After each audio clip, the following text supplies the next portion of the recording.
Hey everyone, welcome back to WonderGod. Today we will see second part, what if Harry Potter built his own magical kingdom before Hogwarts. Here is short summary. After escaping the Dursleys at age 9, Harry forges his own path, mastering forgotten magic, building powerful alliances, and refusing to be Dumbledore's pawn. This time, Harry answers to no one. But before we begin, if you enjoy stories like this, make sure to subscribe to WonderGod and share it with your friends, because it really helps the channel grow. Now, let's begin the story. Meanwhile, back at the Moody's. It has been a couple of weeks since the whole Harry hiding in the lab incident, and after talking it out with his godfather, he cheered up quickly and had also apologized to Remus. He had to admit though, that he had completely warmed up to the idea of inheriting the prodigy school. It is a great school after all, and no less owned by the great Merlin. However, at the back of his mind, there is a constant reminder that Voldemort is out there somewhere, plotting to take over the wizarding world, and despite what his guardians wanted, he couldn't just sit around, cowering and hoping that the Dark Lord never finds them. So, after his practice with Mad-Eye Moody, he brought up his idea to him. Or rather, the intuitive old Auror pushed him into voicing it out loud. Your head really wasn't into training today, you were distracted, the Auror stated, pinning him with a stare from his glass eye. I'm sorry, I have just been worried and thinking about Voldemort. What is there to think about? You are hidden and safe away from him, your guardians have made sure of that, growled Moody.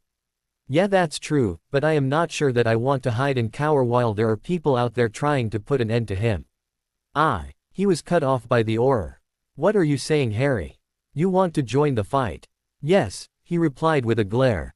Pinning him with a stare from both eyes, Moody replied, eventually I believe that you might have to face him, but not today or anytime soon.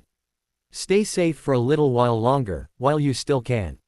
Let your guardians do everything they can to keep you safe, Harry. However, in the meantime, keep up your training and stay alert. Remember, constant vigilance. But I have a plan. No, Harry. I am sure whatever your plan is, it is probably a good one, but not right now. Do you realize that right now as we speak Voldemort is out there looking for you? Don't make it easy for him to find you, you hear me? The old Auror was now standing directly in front of Harry, almost shouting. Taken aback by the Moody's reaction, he responded with a nod of his head, and when the Auror turned his back on him and proceeded to begin to pack up their training equipment, a sign that their conversation and training was done for the day, Harry disapparated on the spot. Foolish brave child, the Auror muttered quietly to himself. It was the first day back at Hogwarts for Hermione, Ron and Neville, who were now fifth-year students. As they made their way to the Great Hall for the start of the year feast, Hermione went on about the classes that she wanted to take while her friends tried to ignore her. After the first-year students had been sorted into their various houses, Dumbledore got up. He made a speech, welcoming both new and old students alike. He then introduced the new defense against the dark arts teacher. Hang on. Did he just say, Professor Lupin? As in, the Remus Lupin? Hermione asked in a loud whisper. Yes, he did. Ron gasped excitedly. Does that mean that Dumbledore finally knows where Harry Potter is? Neville asked, trying and failing to hide his excitement at the thought of Harry Potter coming back to the wizarding world. Blimey. Do you think he is here? Ron exclaimed as he began to look around the Great Hall. Meanwhile, Snape was looking at Remus with a look of deep loathing. Once again, he had applied to teach defense against the dark arts class, and once again, he had been declined. This time, to add insult to injury, the job had gone to one of his childhood nemesis. Let the feast begin, Dumbledore announced with a smile on his face and his arms spread wide. Soon, the golden plates and goblets before them filled suddenly with food and drink. As he ate, Ron excitedly kept on looking for Harry. He is not here, I don't see him anywhere, he said, dejectedly with a full mouth of food. Ron, say it, don't spray it, Hermione scolded. Meanwhile, Neville had also been looking around for Harry hopefully, but just like Ron, it finally dawned on him with disappointment that Harry Potter hadn't come to Hogwarts, only his guardian had. I hope he is at least better than all of the other Dada professors that we have had so far, Hermione said. You thought Professor Moody was brilliant though, Ron pointed out as he bit into a chicken. Well yeah, but he turned out to be an imposter, a Death Eater, but he did teach us some cool things, Neville said. Snorting, Hermione replied, teaching us about the unforgivable curses, I still can't believe we were taught that. Soon, dinner was over and the students were led back to their various houses. As Remus began to leave the Great Hall, he was greeted and congratulated by the other professors, and as he walked past Snape, who wore a rather nasty sneer, he was taken aback by the look of hatred that was being leveled at him. "Hello, Professor Snape," he greeted with a smile, to which Snape responded coolly before walking away. Obviously, Snape hadn't gotten over the grudge that he held against the Marauders. With a shrug, Remus headed to his private quarters, which he had been assigned to. Once he got there, he fetched the two-way mirror that he had brought along with him to communicate with Harry and Sirius, as they did not trust Dumbledore enough to use the Flow Network head-only transport, as it could be monitored. As the other one of the pair was with Sirius, he called out his name and soon Sirius' smiling face appeared. "Hey Moony, or is it Professor now?" he greeted with a cheeky smile. "Hey Padfoot, how is it going back at the manor? And how's Harry? Is he with you?" "One question at a time, Moony. Things are fine here and we miss you greatly, and Harry is fine. He is here with me." Soon Harry was given the mirror and Remus could see him. "Hey Cub, how are you?" "Hi Moony, the manor seems dull without you here, we miss you." "I miss you too. How did your training with Mad Eye go today?" "It was great, I was able to disarm and knock him out twice," he replied, proudly. "Well done. And don't forget to write a letter to the headmistress about your response to the letter from Merlin. And keep me informed on that, will you?" "Geez, Moony, I will make sure he does all that. We can manage without you for a few months, you know," Sirius was saying now as he stood behind Harry. "Sure you can, but I just wanted to make sure that you don't forget. And Harry, please keep practicing and training, okay?" "I will, and Lucas says hi too," Harry said as Remus heard Lucas in the background yelling out a greeting. He chatted with them for a little while longer before deciding to turn in for the night, as he had an early class to teach the next day. As he lay down in his bed, he thought of his family and how much his life had changed in the last couple of years, from being alone and secluded to having a family, a boy that is pretty much his son and his best friend, and now a job that he had always dreamed of having. With that thought in his mind, he fell asleep. The next day, as Ron, Neville and Hermione walked to their defense against the dark arts class, they wondered excitedly what they were going to be taught and the kind of teacher Lupin was going to be. "I was talking to Fred and George earlier and they told me that he was really great when they had him this morning," Ron said, as they made their way down the halls of the North Tower towards their classroom. As they entered the room, they found their teacher standing the middle of the classroom with all of the chairs and tables pushed to the back of the room. "After going through your syllabus from your first year, it has come to my knowledge that most of the lessons you've been taught are mostly theory except some things from last year, so we will be starting with a few basic defensive spells just to assess how much you know, and I will then decide where to go from there." With that, he began to call out each student to perform certain spells he called out. They did this for the duration of the class period, after which he assigned them a page from their textbook to read up on for the next class. As the trio made their way up to their common room, they conversed about the class and their opinion of Professor Lupin. "He was really great. Did he see how he slyly hit Malfoy with the Petrificus Totalis spell when he tried to hit you with a spell from behind? Nev, that was bloody brilliant," Ron gushed excitedly. "Yeah, or when we got to try out the Ridiculous spell on the boggart, who knew that Professor Snape could look that ridiculous," Neville replied as he doubled over laughing. "I especially loved practicing the freezing spell. I have read about it but never actually tried it," Hermione said. "You know, I just realized that with him as Harry Potter's guardian, he must be teaching him all of these defensive techniques, and with Sirius Black, a well-known and rather good Auror, as his other guardian, Harry Potter must be well trained. Yeah, a combination of those two as one's personal teacher, bloody hell. Voldemort might not even stand a chance if he ever had to face Harry Potter," Ron said. As Hermione and Ron discussed and imagined how skilled Harry Potter must be, they were oblivious to the look of pure sadness and envy that had shadowed Neville's face, as he had also began to imagine that Harry Potter must really be well skilled, as he had people that actually cared enough to teach him while he was stuck with a private instructor who seemed to gain pleasure from mocking him and embarrassing him instead of teaching him. He really needed to talk to Dumbledore again about talking to Snape to treat him better at their private lessons, or maybe find him another instructor because he hadn't learned a single thing from those private lessons. "You okay there, Nev?" Ron asked as they waited for Hermione to tell the fat lady the password to their common room. Yeah, I am fine, replied Neville as he made his way into the now open room. The next day, after a hearty breakfast and a little chat with the friendly groundskeeper, Hagrid, Lupin had made his way to his classroom and was beginning to get ready for his first class when a slight chubby student around Harry's age with dark hair made his way into his classroom. Morning Mr. Longbottom, he greeted the student pleasantly as he gestured for him to have a seat. Good morning, Professor, the boy replied, almost timidly. What can I do for you? Well, you see, Neville stuttered as he tried to explain his reason for coming to see the teacher. Understanding how terrifying it can be for students to sometimes approach their teachers outside of class, Remus offered him a kind smile and gently asked him what he wanted. Well, you see, Professor Dumbledore has Professor Snape tutoring me privately in Dada, but he stopped as he wondered if he would get in trouble if he told the professor about how much Snape bullied him.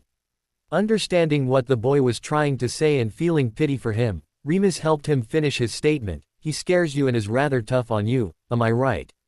Yes sir, and I was wondering if you could give me private lessons instead.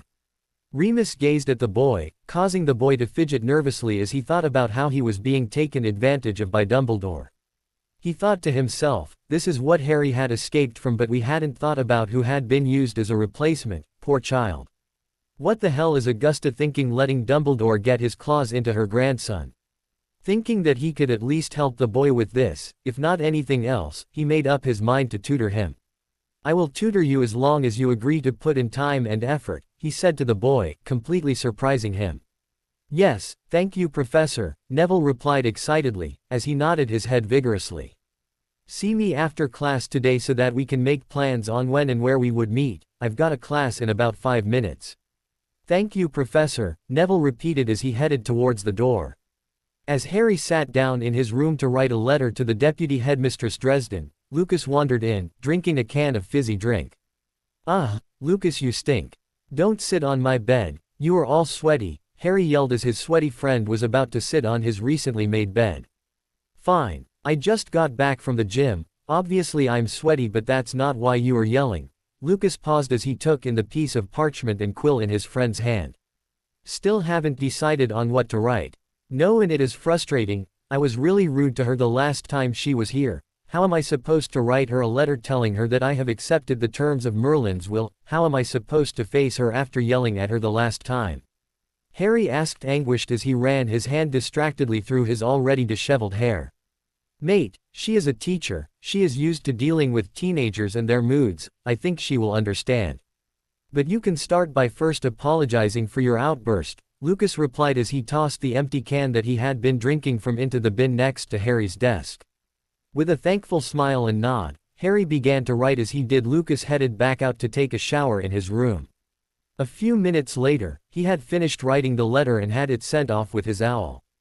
A few minutes later, he was sat at the dining table with Lucas having lunch when his godfather called him on his phone to let him know that he would be coming home late from work as he had a date. I don't understand why you and Padfoot used that thing, he could have just sent you a letter or flown in to let you know, Lucas said as he eyed the phone. We use it because it's more efficient and faster than having to write a letter or something, and also Padfoot uses it to keep in touch with his numerous Muggle girlfriends, Harry replied with a smile. So what should we do tonight since we are home alone? Lucas asked. We could go train, Harry began to suggest but was cut off when Lucas rejected the idea with a shake of his head. No, I go back to school in a couple of weeks, so I'd rather we did something else besides studying and training just for today. Okay, we could go to the cinema, Harry finally said. What's that? Lucas asked, much to his friend's amusement. Soon, they apparated to a cinema in London. Harry hadn't been to the movies since he was 10 years old when he had visited with Sirius. They proceeded to buy a lot of Muggle candy which Lucas had never had and some popcorn, before proceeding to watch an action movie. Later that night when they got back from the cinema, Harry fetched the two-way mirror to contact Lupin, who at this point should be free. As soon as he called out his name, Remus's smiling face appeared. Hey Cub, I've missed you, Remus said with a smile. With a laugh, Harry replied, we just talked yesterday. Moony, how's the teaching going? It is going well, I actually just started to tutor this student after class. Wow, really? How's that going? So far, it's been going rather well actually. Poor child hasn't had anyone to look out for him and it had really affected his studying, but since I had started to tutor him, I have seen a major improvement. Remus replied with a proud smile. It is true, the first few days of tutoring Neville had been rather difficult for the boy as he had been so far behind and had little to no self-confidence in himself. Every time he made a mistake, he got this really frightened and ashamed look in his eyes as if he was scared that he would be made fun of. It had taken a lot of convincing from Remus to make him understand that it was normal to make mistakes, however the boy was improving. Well, if anyone can help the student, it will be you, Harry replied. Thanks, Cub. So where's Padfoot anyway? He went on a date with one of his numerous Muggle girlfriends, Lucas piped in. Oh hi Lucas, well tell Padfoot that I said hello and, he was cut short in mid-sentence as Neville walked in. Oh hi, Mr. Longbottom, please have a seat, I will be with you in a moment, he said to Neville before turning back to the mirror. Harry, I have to go now, I have a student to attend to. Okay bye Professor, Harry said with a laugh. Meanwhile back at Hogwarts, as Neville made his way back to the Gryffindor common room, he thought about how happy Harry Potter sounded when he was talking with Professor Lupin and he was big enough to admit that he was jealous of him. As he entered his room, he found Ron lying on his bed twirling his wand playfully. Hey mate, where have you been? Hermione and I looked for you after supper. I just took a walk. Are you sure that you are all right? You have been taking walks every day after supper for almost an hour, what's going on? Ron asked, now sitting up on his bed. Neville knew that he shouldn't be hiding the fact that he was having private tutor lessons with Professor Lupin from his friends, it was nothing to be embarrassed about. As a matter of fact, he was doing so much better than he had ever done in a Dada class and he owed it all to the new professor. Actually, I have been having private tutor sessions with Professor Lupin every day after supper. And it's been going really great, he said as he made his way to his bed, carefully avoiding his friend's eyes. What? Why didn't you tell us about it? Ron spluttered, surprised and shocked. Of all the reasons he had expected, that wasn't one of it. I don't know, I just wanted to do this one thing on my own and also I guess I was worried that you and Hermione might discourage me from doing it since I am having these lessons without Dumbledore or Snape knowing about it. Well, I think it is a bloody brilliant idea and Professor Lupin is the best Dada professor that we have ever had, Ron replied. I am kind of jealous that I didn't think about doing that for myself now that I think about it, he added with a scowl. With a smile at his friend's retort, Neville headed to the bathroom. Later that night, Neville and Ron met up with Hermione in the common room to catch up on their homework and as they did, Neville filled Hermione in on his tutoring sessions with Professor Lupin. Wow. It has to be better than Snape tutoring you, so why are you keeping it from Dumbledore, I'm sure. He would be proud that you took the initiative to ask someone else to teach you since you weren't learning anything with Snape. Probably, and speaking of Professor Lupin, you would not believe who I overheard him talking to today when I went to his office for our session. Who? Ron said as he used the excuse to put down his books, he couldn't write any more on the history of magic. Harry Potter. Neville replied. Really? What did he sound like? Did you see him? What did he look like? Ron asked, excitedly as his eyes widened. Bloody hell, Ron, calm down, Hermione scolded. Well, I didn't see his face, just overheard them talking but he sounded happy and not at all like someone who should be trying to help get rid of the Dark Lord, Neville replied with a frown. He still couldn't get over the fact that while he was being burdened with trying to help fight Voldemort, Harry Potter, who had actually succeeded once in doing so as an infant, was hiding away, all safe and sound and happy playing family with his guardians. Hermione frowned at Neville as she listened to him rant bitterly about Harry Potter, which he had been doing a lot of lately. After listening to him rant for a few more seconds about Harry Potter, she finally interrupted, Nev, maybe we should start working on our potions homework. We should probably try to start our research on confusing and befuddlement drafts. She rummaged through her book bag and pulled out 2 heavy books. Luckily I visited the library right after lunch and borrowed these books. With a collective groan from both of her friends, they began their research. The discussion on Harry Potter forgotten. Meanwhile back at the headmaster's office. The headmaster was seated in his office, pretending to work as he continually glanced at the stairs that led into his office. He had sent a note to Remus Lupin asking to see him. He had summoned the teacher to his office under the guise that he was concerned about him and how he will be dealing with his monthly transformation.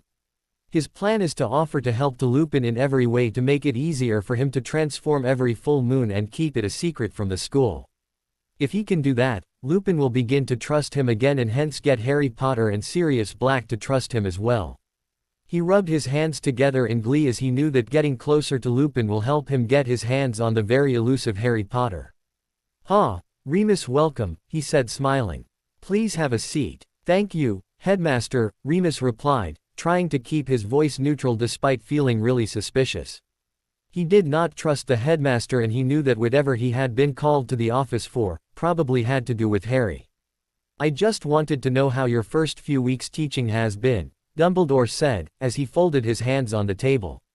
"Well, it has been great so far and the students and staff have been very welcoming," Remus replied, still eyeing the headmaster suspiciously. He didn't believe that that was the reason for having been summoned. "That's great news," the headmaster said as he distractedly stroked Fox, his phoenix. "Now, there is a very delicate issue that I want to discuss with you and I wanted to do it privately." His curiously piqued, Remus asked, "What is it?" "It is regarding your lycanthrope problem and how we are going to contain it each month." Well, as he opened his mouth to speak, to explain that it wasn't going to be an issue, Dumbledore interrupted. "I understand that you are probably worried about that, and parents and your fellow colleagues finding out, but this is something that can be handled and no one needs to know. We will use the Shrieking Shack like you used to do when you attended the school, and as for the Wolfbane potion, we can have Snape brew that for you every month. So your teaching here won't be affected in any way," Dumbledore said, giving Remus what he thought was a reassuring smile. "I know how much you love to teach and you are rather good at it too." Remus sat back and waited for the headmaster to finish talking as he realized that he wouldn't be able to get a word in edgeways. As he listened, he realized that the headmaster thought that helping him in this way would probably get him to begin to trust him again and maybe then convince his family to do the same. What a sneaky old coot, Remus thought to himself. It was a nice gesture to offer to help him just like he did when he was a little boy at Hogwarts, but he knew Dumbledore better than that now, especially since the whole trying to get his hands on Harry debacle. Dumbledore could not be trusted, especially where Harry was involved. He was pulled from his reverie when he realized that the headmaster had finished talking and was looking at him expectantly as if he expected him to begin to thank him gratefully for his offer of help. "Yes, about that, headmaster, I will not be needing Severus's services or the Shrieking Shack," he began slowly, carefully watching for the headmaster's reactions to his response. With a frown, Dumbledore asked, "What do you mean?" "I mean that I have found a way to avoid turning at all every month, and so I am in no way harmful to the students or staff alike." Completely flummoxed and taken aback by this turn of events, as this was not how he envisioned this discussion going at all, he got up from his seat and leaned over to the table towards Lupin and asked in a silent but deadly whisper, "How did you do it?" "As far I know, no cure for lycanthropy had been invented yet, so tell me how you are able to avoid turning each month." "Well, a friend of mine is a very skilled potions brewer. I guess you could even call him a prodigy," Remus said, smiling fondly as he thought of his adopted son, Harry, and how he had relentlessly worked at trying to find a solution to his furry problem until he invented the potion. "You see, he was able to brew a very strong and complicated potion for me to suppress my lycanthropy completely at full moon, and I haven't had to transform in almost 3 or so years since he brewed it for me." "So are you saying that you are cured? And why haven't I heard of this so-called potion?" Dumbledore hissed angrily through clenched teeth, his normally friendly face an angry mask. "No, I am not cured because, as you pointed out earlier, there is no cure for lycanthropy, but this potion is close enough. I just have to make sure I take it every month before the full moon, and you haven't heard of the potion because the brewer hasn't made the potion public. He made it specifically for me. It's his prerogative if he wants to make it public," Remus replied, as he watched the headmaster beginning to angrily pace his office, smiling as his suspicions were confirmed about the old coot's motive. Dumbledore stopped pacing agitatedly as he soon realized that he was doing it which will rouse Lupin's suspicion. He forced himself into smiling and tried to feign looking happy and excited for him as he turned towards him. "Well, I am happy that it won't be a problem then." He clapped a hand on the teacher's shoulder as he got up from his seat. "But should you ever need any help, Please don't hesitate to come to me." Thank you, Headmaster," Remus replied, before taking his leave. As he watched the teacher leave, Dumbledore slammed his fist on the table in frustration. He had expected that plan to work, it was supposed to be foolproof. He hadn't expected it to fail, and this whole idea of having found a solution to his lycanthropy, that had been unexpected. Who had brewed such a powerful potion for him, and why the bloody hell does no one else know about it? He thought aloud to himself as he began to pace around the office again. He was going to have to keep an eye on Lupin during the full moon to make sure that he was telling the truth. "Hey cub," Harry groaned from under his duvet as his godfather called him. "Leave me alone, Padfoot," he whined sleepily as he turned to his side to sleep. "This is what happens when you and Lucas stay up late playing video games," Sirius said as he strode into the room and sat on the side of Harry's bed. "Anyway, I just wanted to let you know that you've got a letter, and I'll just delivered it while I was having breakfast." Harry groaned again, and knowing that his godfather wouldn't leave until he acknowledged what he was saying, he turned to face him. "Okay, can I sleep in for maybe another hour or two and then I will come down and open it, please?" He begged his godfather, giving him his best puppy dog look, which he knew Sirius never could say no to. "No, don't do that, Harry, not the puppy dog eyes," Sirius said as he tried to look anywhere but his godson's eyes. He could never say no to Harry whenever he gave him the look. "Oh fine, go on then, but just for 2 more hours. We have to train today, and the letter could be from Deputy Headmistress Dresden." He rolled his eyes as Harry smirked at him, and as he got up to leave, he grabbed a pillow and chucked it at his head, laughing as he took in the shocked, comical look on his godson's face. A few hours later, Harry and Lucas had just finished having brunch and were headed to the main room in search of Sirius. "So, Mum and Dad want me to return sometime next week to begin to prepare for school," Lucas began as they made their way into the room, where Sirius was seated with his Muggle girlfriend of the week perched on his lap. "Oh, that's right, school starts back soon," Harry replied as he too entered the room, but paused as soon as he saw his godfather snogging his girlfriend on the couch. "Ah, you Padfoot, you couldn't go and do that in your room or somewhere I wouldn't have to see you exchange saliva with your girlfriend," he yelled in disgust and watched in amusement as Sirius and his girlfriend quickly pulled away from each other. "Oh, you are up," Sirius said as he flushed slightly. Turning to the girl, he spoke softly to her. "Amber, I'm sorry I have to do this, but you have to leave. I will call you tonight." With a smile and a quick peck on the cheek, she went on her way. Turning to the boys, Sirius said, "Harry, the letter that you received this morning, have you read it yet?" "No, not yet. I went right back to sleep after you left my room, but I've got the letter with me," Harry replied as he pulled the envelope from his pocket. He opened the letter and quickly read through it. "Who's it from and what does it say?" Lucas asked curiously as he watched Harry hand the letter to his godfather. "The letter was from Deputy Headmistress Dresden, and she says that she accepts my apologies for yelling at her the last time that she was here. She also mentions in the letter that she will be coming to visit sometime next week to go over the details of officially transferring ownership of the school to me." "Bloody hell. Harry, you are going to be my headmaster," Lucas exclaimed as if just realizing the implications of the school belonging to his best friend meant. "I don't know about that yet. I think I will have to talk to the deputy headmistress first," Harry replied as he ran his fingers through his hair. "Harry's right about that. But in the meantime, Lucas, your parents wrote to me. They want you home by the end of the week. I am sure you know this, so I hope you are packed and ready by tomorrow evening." Ignoring the child's groan of protest, Sirius turned to Harry. "Mad-Eye Moody told me to tell you that there will be no training today as he has to go to an Order of the Phoenix meeting today and he is unsure of when he will be back home, so I thought that we could train together today." "Okay, sure, let's do that," Harry replied with a smile. He hadn't trained with Sirius in a while, especially since he had returned to working as an Auror. "Hey, what about me?" Lucas protested. "You could watch Lucas, trust me, you don't want to train with Sirius. If you think training with me was bad enough, wait until you see Sirius train." "Oh, okay." Soon, a few minutes later, Lucas could see what Harry meant by Sirius's training. The man was tough, he never went easy on Harry, not once. However, Harry was skilled enough to beat his godfather and was equally as tough as the older man. It really was a sight to watch. Both were very skilled and had very different techniques of dueling. As a Dada prodigy himself, he thought he was pretty skilled at dueling, but even he had to admit that those two up there were more skilled than he was or hoped to be. After about 2 hours of dueling, both Harry and Sirius were drenched in sweat but were smiling and scowling in Sirius's case. "Well, you have become very skilled. Glad to see that you have been paying attention with Mad Eye.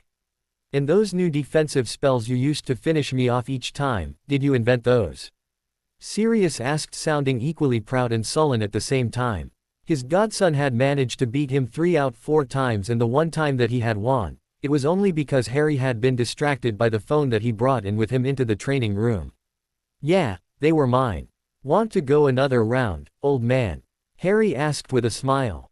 "No." Lucas groaned from where he had been perched, watching and avoiding being hit by any of the spells that had been flying around.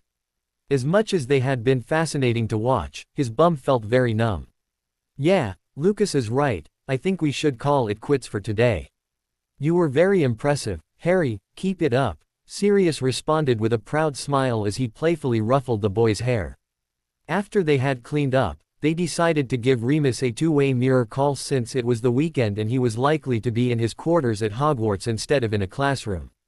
After they had greeted each other, they filled in him on the latest development regarding the letter from Deputy Headmistress Dresden. "How's the tutoring with the Longbottom boy going anyway?" Sirius asked after they had finished discussing the letter. "Oh, he is improving a lot. But the boy has no one protecting him from Dumbledore. It is sad really," Remus responded with a shake of his head. He really felt sorry for how Neville is being treated as a tool by Dumbledore and Snape. "But what about his grandma, Augusta Longbottom? Isn't she? You know she worships the ground Dumbledore walks on," Remus interrupted, knowing what his friend was going to say. "You know, the headmaster even has Snape tutor him, but all he does is verbally abuse the poor kid. It took me almost a month to convince the child that he is not stupid or useless. Does he at least have any friends?" Harry had to ask, thinking that that could have been him if Dumbledore had succeeded in interfering with his life. "Yeah, one of the Weasley kids, Ron, and a very smart Muggle-born witch, Hermione Granger." "That's good at least," Lucas said from behind Harry.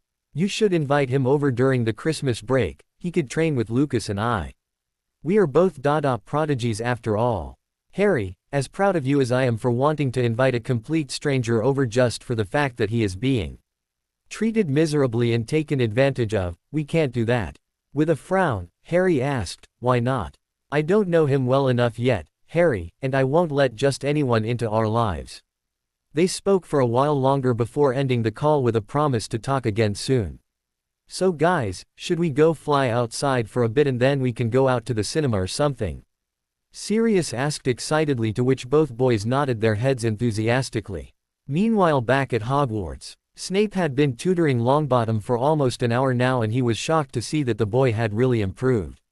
He had tried to hex him as he usually did when the boy entered the classroom, expecting the boy to begin to whimper in fear as he usually does at their private sessions.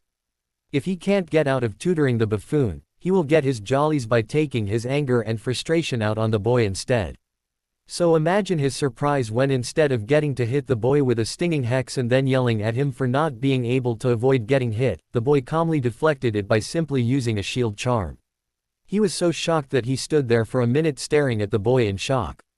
Feeling rather miffed, he barked at the boy to go through the last couple of spells that he had taught, knowing that he never remembers them, since he didn't teach the boy enough for him to fully understand or remember. Again, he was taken aback by easily the boy was able to remember and perform every spell correctly. He must have been practicing and someone is definitely helping him with it, but who? He thought to himself after he had angrily sent the boy away. It must have been Granger, she is the only one smart enough to be able to teach him some of those spells. He was livid and he took it out on a couple of Ravenclaw students that had been unlucky enough to accost him on the way to the Great Hall during dinner time by giving them detention. He was in such a foul mood that even his own house students knew to avoid running into him for the rest of the day. The next day in class with the fifth-year students, he had the pleasure of taking his anger out on the Neville and the rest of the Gryffindor students by taking points off for even the slightest misdemeanor. He even took off 10 points from them when Seamus Finnegan sneezed. Despite Snape's ill treatment of him and his fellow Gryffindor students, Neville wasn't to be deterred. He studied harder and constantly did his very best during the tutoring sessions with Professor Lupin. He knew that he had really improved when during his sessions with Snape, he had left him speechless and shocked by doing everything the professor yelled at him to do right. He had run off to Professor Lupin, the minute Snape had angrily dismissed him, and thanked the kind professor profusely. Even his friends were surprised at how much he had improved, especially after they saw him demonstrating a rather complicated defensive spell in class one day.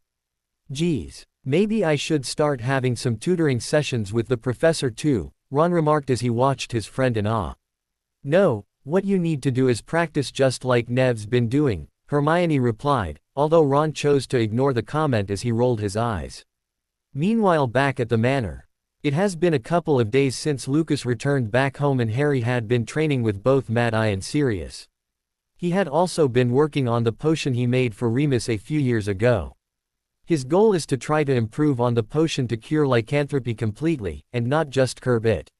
So far, he hadn't been successful, but he was determined, so most days, he spent his time in the potions laboratory if he was not training.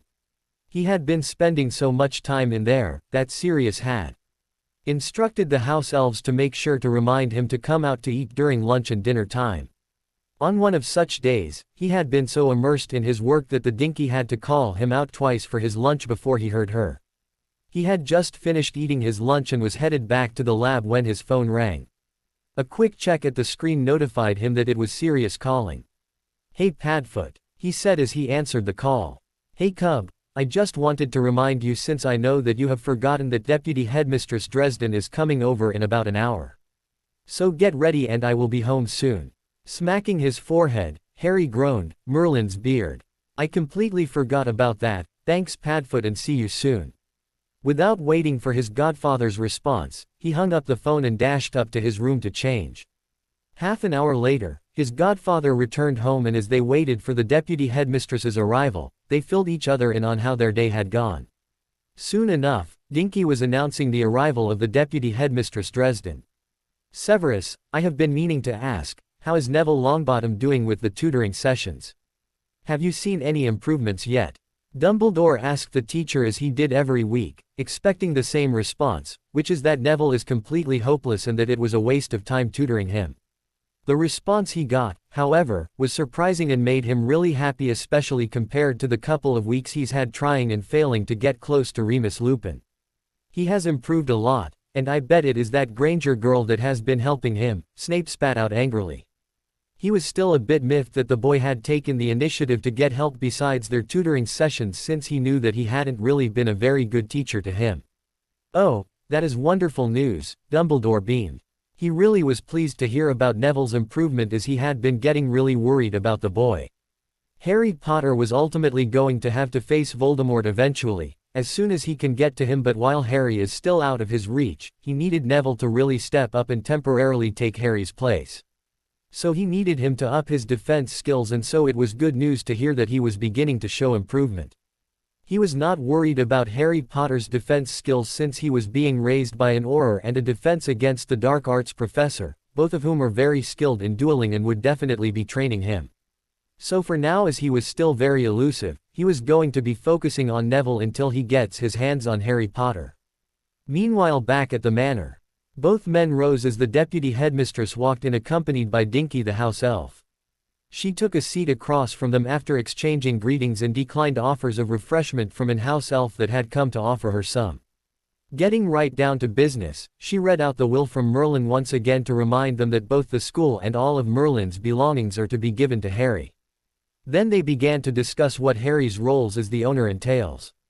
"So, basically, since you are still underage, you could appoint someone in the position of interim headmaster until you are of age and can run the school, or you can choose to leave the school the way it has been functioning with me in charge until you are of age. However, with both options, you will still be in charge and major decisions would still have to be run by you and can't be implemented without your approval.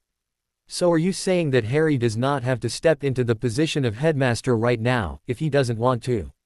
Sirius asked. "Yes, Lord Black, that's exactly what I am saying, although once he reaches the legal age of 17 years old, he will need to step up and take up his role as headmaster of the school." Thank you for the coming out here to do this, Deputy Headmistress, Harry began and was rewarded with a smile. I am both happy and relieved to hear that I don't have to take up the headmaster position so soon, as I believe that I do not have any experience to run a school. However, I will like to be involved in everything that goes on in the school and occasionally visit, if that's okay. That's absolutely fine. Now regarding your stand-in headmaster, what do you want to do about that? Well, you've been doing a very fine job of running the school, and so I am not making any changes with that. I want you to keep doing what you have been doing so far, Harry replied with a smile. He really did like the way she had been running the school. She was strict when needed but also kind to the students.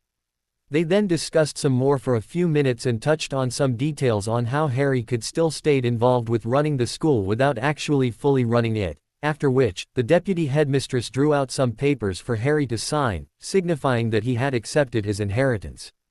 This process took about 20 minutes, as there was also a section on the parchment that required a drop of blood from Harry to show proof that he is in fact the heir and owner of the inheritance. The minute his blood touched the parchment, his name appeared on every document stating that he owned everything Merlin left him. As soon as they had finished, the deputy headmistress got up to leave, to which Sirius then invited her to stay for dinner. No, thank you, I'd rather to be taking my leave now, she replied with a smile. She really did need to leave, as she still had to assemble the staff and update them on the new developments, as she hadn't wanted to fill them in until she had been certain that Harry was on board with it all. She bid them goodbye and took her leave. Meanwhile, back at Hogwarts. Very good work today, class, Lupin said as the students began to pack up their books to leave. Don't forget that the essay on counter jinxes is due first thing on Monday. Ignoring the students' groans of protest, he smiled as he wished them a great weekend. As he began to prepare for his next class, a shadow fell across his desk, causing him to look up. Professor Dumbledore, what can I do for you? He smiled politely at the headmaster. Remus, I know the full moon is tonight and I just wanted to check up on you and see if you need anything for tonight. My offer to help still stands, you know. That's incredibly nice and generous of you, headmaster, but like I have told you before, I don't need to do anything since I won't be transforming at all. I know that you said that before, but I know it is just because you are still angry with me and so you don't want me to help you, but I say let bygones be bygones. Water under the bridge, Remus, Dumbledore said as he smiled, hoping that he sounded convincing. You don't need to lie to me about having a potion that has cured your problem. Remus couldn't believe what he was hearing and the shock was mirrored on his face. The headmaster, oblivious to this, was still talking. Starting to get angry now, he slapped a hand on the table and got up. With all due respect, headmaster, I am going to have to insist on this being the last time we have this discussion. I do not need or require your help, and contrary to what you think, it is not a lie when I say that I have it handled and so will not be transforming tonight or any other night for that matter. Now if you don't mind, I will like to prepare for my next class, so please leave. The headmaster was very taken aback by the teacher's reaction, as Remus was known for being a very patient and calm person who was not prone to getting angry often. He knew that he had gone too far for him to have reacted that way. He still did not believe that there was such a potion that can be used to curb lycanthropy during the full moon. In fact, he had had people look into it and search for such a potion, all to no avail. As he walked away, he thought to himself that Remus might not need his help since he knew to go to the Shrieking Shack, but he didn't understand why he kept insisting that he wouldn't need to transform. He would make sure to watch the professor, because to his knowledge, the transformations tended to leave him incapacitated and weak for a few days. Later that day, after dinner, Remus retired back to his quarters and fetched his two-way mirror and called Harry's name. Soon after, Harry's smiling face appeared, flanked by Sirius. Hey cub, he greeted. Moony, or should I say Professor? Harry said, grinning before having the mirror taken away from him by Sirius. Ignoring Harry's yell of protest, he said, Hey Moony, how are you and how goes the teaching? Oh, still loving it, Remus replied with a smile. So how did it go with the deputy headmistress? Harry piped up from behind, I thought it went well. Yeah, she actually explained that Harry wouldn't have to take over as headmaster until he reaches the legal age, but he can choose a stand-in, if he wanted, or leave things the way they are right now. Giving his godson a nudge, he said, Go on, Harry, tell him. Harry then explained all that was discussed, after which they then went on to talk about Dumbledore and his latest attempt to get closer to them. Wait, so he actually thinks that you made up the whole thing about having your little furry problem in control just to get back at him? Harry asked, incredulously. Yeah, I literally lost it with him, Lupin responded, feeling a bit shamefaced about losing his temper with the headmaster. I don't blame you, Moony. Dumbledore needs to pull his head out of his ass, Sirius said with a little frown. So what are you going to do about him, since it seems like he is not going to give up on trying to get close to you? Harry asked. I really don't know. Before this whole full moon business, I had been able to successfully avoid him at school, but now that I think about it, he might have let that happen and decided to bide his time until now, Remus replied, sighing in exasperation as he ran his fingers through his hair. They talked for a little while longer and still weren't close to finding a solution to deal with the headmaster before saying goodbye. The next day, Remus was just setting up for his first class of the day when the headmaster appeared at the doorway. He gave him a quick once-over, which Remus soon realized that he was checking to see if there were any marks or bleedings on him, as he tended to scratch and bite himself when in his werewolf form if he did not take the wolfsbane potion beforehand, and he knew the headmaster knew this. Good morning, headmaster, what kind I do for you this fine morning? He greeted cheerfully as he was determined not to let the headmaster ruin his good mood. Looking confused as he couldn't understand how the teacher was looking normal, cheerful even, a day after a full moon, the headmaster answered, nothing, I was just checking in on you to see how you were doing, after last night. More like spying, Remus thought to himself as he watched the headmaster make a hasty retreat after he replied that he was fine. With a shake of his head, he continued to prepare for his class. Later that evening during his tutoring session with Neville, he had just put the boy through his paces and was just congratulating him on a job well done when the boy spoke up. Professor, can I ask you a personal question? Not quite fully hearing what the boy had said as he was packing away the equipment he had used to teach, the professor absent-mindedly replied, sure, Neville. I know that Harry Potter lives with you and Sirius Black and you are both like parents to him. At this point, Lupin had dropped what he had been doing the minute he had heard Neville mention Harry's name and was listening intently to what the boy was saying. And as I'm sure you already know that Professor Dumbledore is training me to be a replacement for Harry Potter at least until he can get to him, which I have come to realize that your Sirius Black won't let that happen. Neville paused as he took a deep breath, as if to find the courage to say what he wanted to say next. It is too much pressure and I did not sign up for this, hell I don't want this. I understand now why you and Sirius Black are trying to keep Harry Potter away from all of this. It is too much pressure for a 15-year-old and I have tried telling my Nan this but she doesn't understand and won't listen. She is so proud that I am not only a squib but that I have been personally chosen by Dumbledore himself to help fight you-know-who. Neville, why are you telling me this? What are you trying to say? I guess what I am saying is that if you won't let Harry Potter come back to the wizarding world, can you take me in? Can I come and live with you? I want to get away from it all. It is too much, Neville replied as he cast his eyes to the ground. The professor was so taken aback by what the boy had just asked him that he was struck silent for almost a minute until he saw the downtrodden expression on the boy's face. Neville, I am so sorry that you are being put through this. In fact, it is why when you asked me to help you, I was very willing to do so. I do not support or agree with what Dumbledore is doing, but I can't take you in as much as I would love to. As he spoke, Neville opened his mouth as if to protest but was stopped by a raise of his hand. I can't take you in because I am not your guardian and you are not of age to make that decision for yourself. If your Nan agrees to it, I can talk to Sirius and Harry, although I doubt that they'd be against the idea. In fact, Harry had already suggested it. At this point, Neville was dumbfounded when he heard that Harry Potter, the same boy that he had come to resent, had actually offered to take him in and protect him from Dumbledore and his manipulations. He felt remorseful for having thought the worst of the boy and also sad that the professor couldn't take him in, at least without permission from his Nan, which he knew she wouldn't agree to. Whenever you need help though, don't ever hesitate to come to me, Neville, the professor said, dragging Neville back to the present from his thoughts. I promise I will try to help you to the best of my abilities and protect you from Dumbledore's manipulations as much as I can. Thank you, Professor, Neville replied with a smile. At least, now he knew that he had someone else looking out for him besides himself. With that he took his leave. Harry had just arrived back at the manor after an exhausting training session with Mad-Eye Moody, when an owl flew in, an envelope attached to its beak. As soon as Harry plucked the letter from its beak, the owl took flight. Glancing at the letter, he realized that it was addressed to him from Lucas. With a smile, he began to read his friend's ramblings about school and how hard some classes were. He got to the part about Lucas asking him if he could come spend the Christmas holiday at the manor and rolled his eyes, knowing that that was the reason for the letter in the first place. With a shake of his head, he summoned a quill and a piece of parchment and wrote back to his friend. He had just attached it to his owl, Hedwig's beak, when Sirius walked in.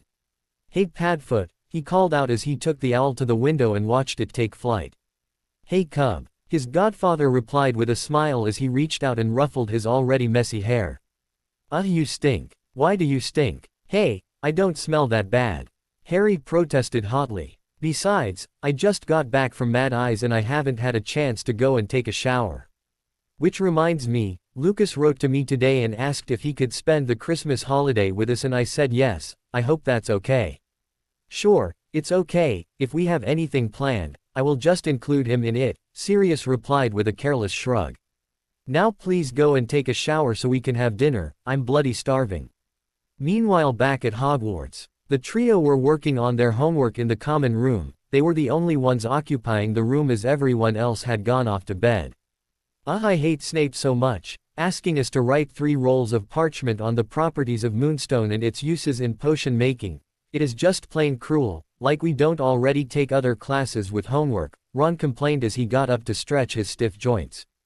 "Oh, stop complaining, Ron," Hermione said, without taking her eyes off of her textbook. "I am so tired, I'm taking a break," Ron replied as he flopped back on the couch. "Hey, what are your plans for this Christmas holiday?" "We've still got 2 more weeks to go before the holidays, Ron," Neville said as he used the distraction as an excuse to put down his quill. "So, anyway, Mum said to tell you lot that you are welcome to come spend Christmas at the Burrow." "Oh, that's so sweet of her. I will be sure to ask my parents, but I don't think that they'd have a problem with that as long as I spend Christmas Day with them," Hermione replied with a smile. "Yeah, I'm going to have to ask my Nan, but I don't think that she'd mind either," Neville said as he picked up his quill. "Okay, that's enough time wasted. Let's get back to this homework," Hermione muttered as she began to write once again. With a groan of protest, Ron followed suit.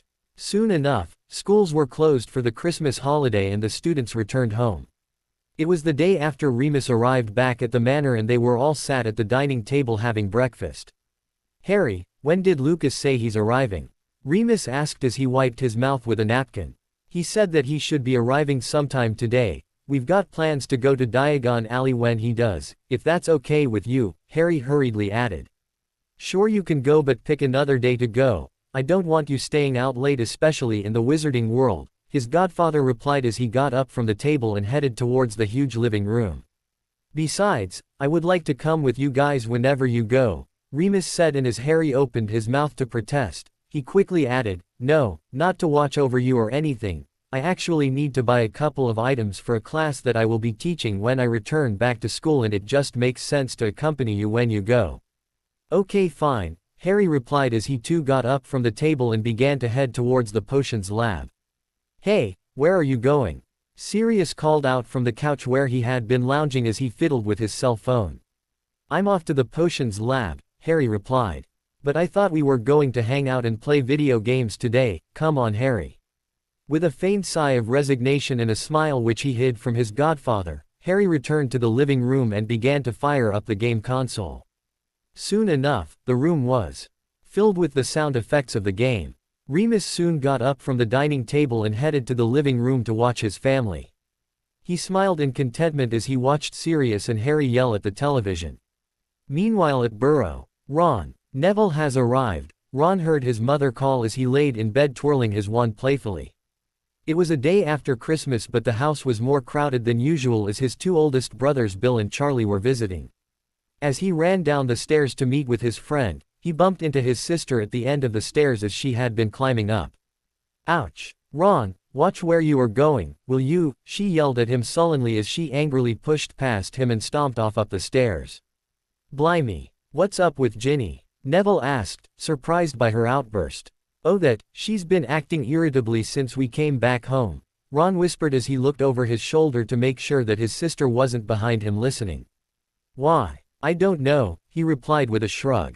They headed outside towards the garden to join the twins who were currently tasked with denaming the garden as a punishment for playing a prank on their brother, Percy. So Hermione should be arriving sometime this evening, and I already asked Mum if we could go to Diagon Alley tomorrow, Ron began as he flung a gnome over the hedge. So what did she say?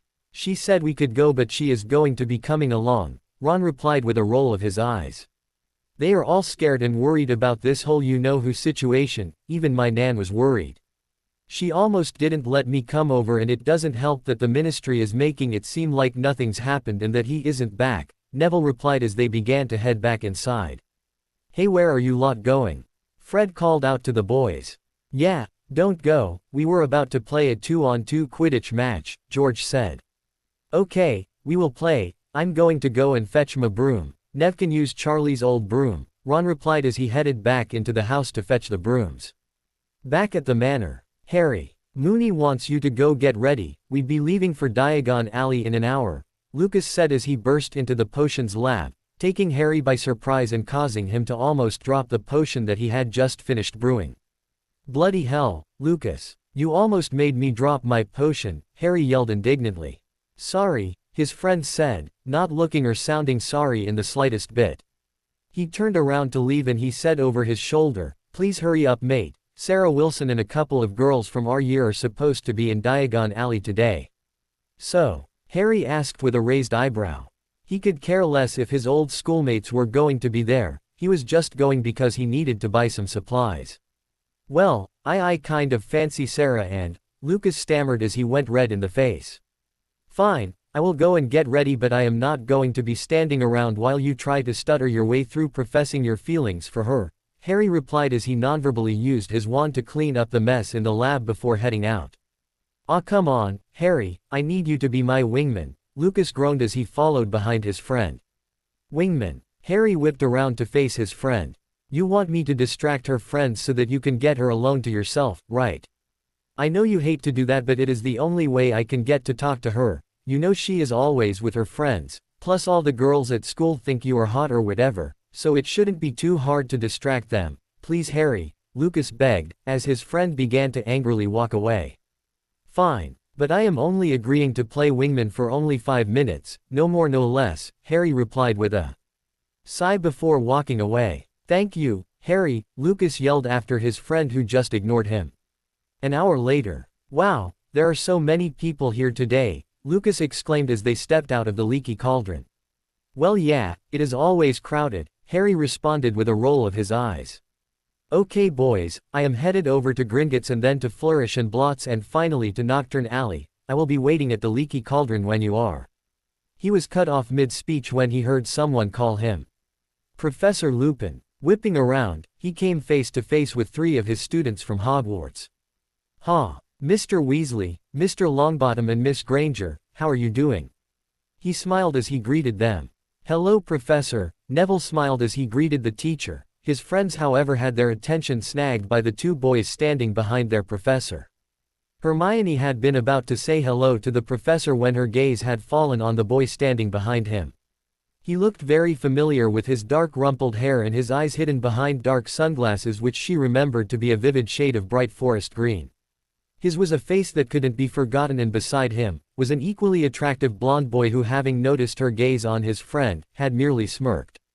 Ron, on the other hand, was gazing at both boys with interest as he had deduced that one of them had to be Harry Potter, and as he looked at both boys, one was dark-haired and had his face partially hidden by a pair of sunglasses and looked on with an air of polite indifference, while the blonde boy who seemed amused was looking at them with curiosity as he listened to Neville and Professor Lupin's exchange.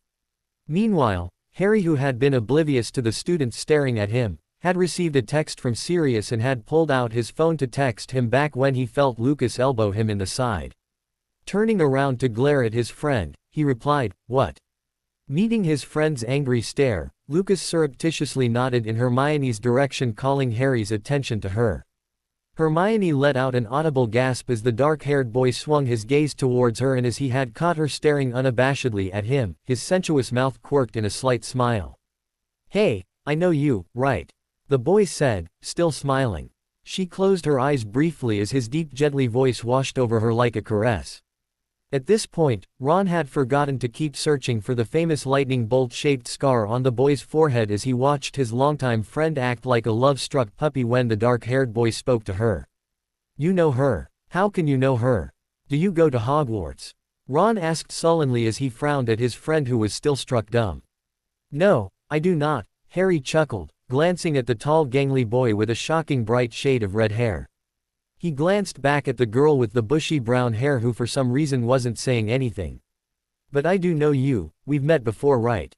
he said slowly. Why yes, we've met before, we bumped into each other at Flourish and Blots," she stammered as reddened in the face, thanking whatever high power there was that she had found her voice again. "Oh, you've met Miss Granger?" Remus asked with a raised eyebrow as he heard Hermione talking to Harry. "Yeah, once, so you guys are his students?" Harry asked the trio. "Why yeah," Hermione replied as Neville, who had finally noticed Harry and Lucas, was now looking at them with curious eyes. Leaning close to them, Lucas asked with a smile, "Hey, what's he like as a professor? Is he strict or scary? Come on, you can tell us." "Oh, all right, that's enough," Remus said as he pulled Lucas back by pulling the back of his shirt.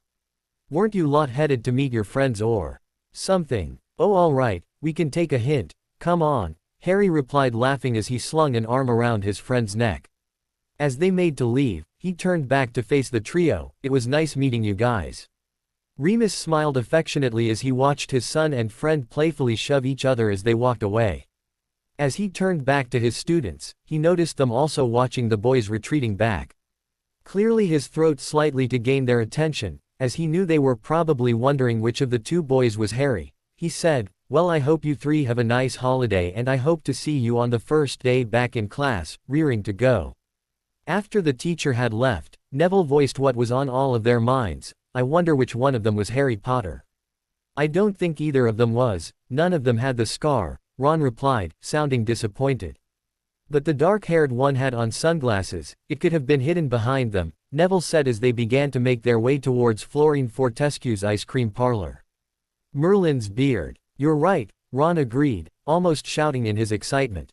Hermione, who had been thinking about the dark-haired boy, spoke up at this point. "I have seen him close up without sunglasses and I can tell you that he didn't have a scar on his forehead." "Speaking of which, what was that back there, Hermione?" Ron asked as he turned to face her. "I don't know what you are on about," Hermione replied, carefully avoiding looking at him as she knew exactly what he was talking about. "What is he talking about, Hermione?" Neville asked, as he alternated between looking at her and Ron. Before Ron could reply, Hermione hastily changed the subject by saying, "So I found out why Ginny has been acting irritably since we came back home from Hogwarts." Hermione's reaction to the dark-haired boy temporarily forgotten, Ron asked, "Really? What is the problem?" "She broke up with Dean Thomas," Hermione replied as they ordered their ice cream flavor of choice. As they sat down, Ron swiveled around to face her and said, "I didn't even know that they were dating." "I did," Neville spoke up as he took a bite from his ice cream. "What?" Ron shouted in shock as he turned around to face his friend. "Calm down, Ronald, everyone knew. They weren't keeping a secret or anything, you're just oblivious to things around you, especially when it has to do with Ginny and boys." "So what do we do about it?" Ron asked as he ran his fingers through his hair.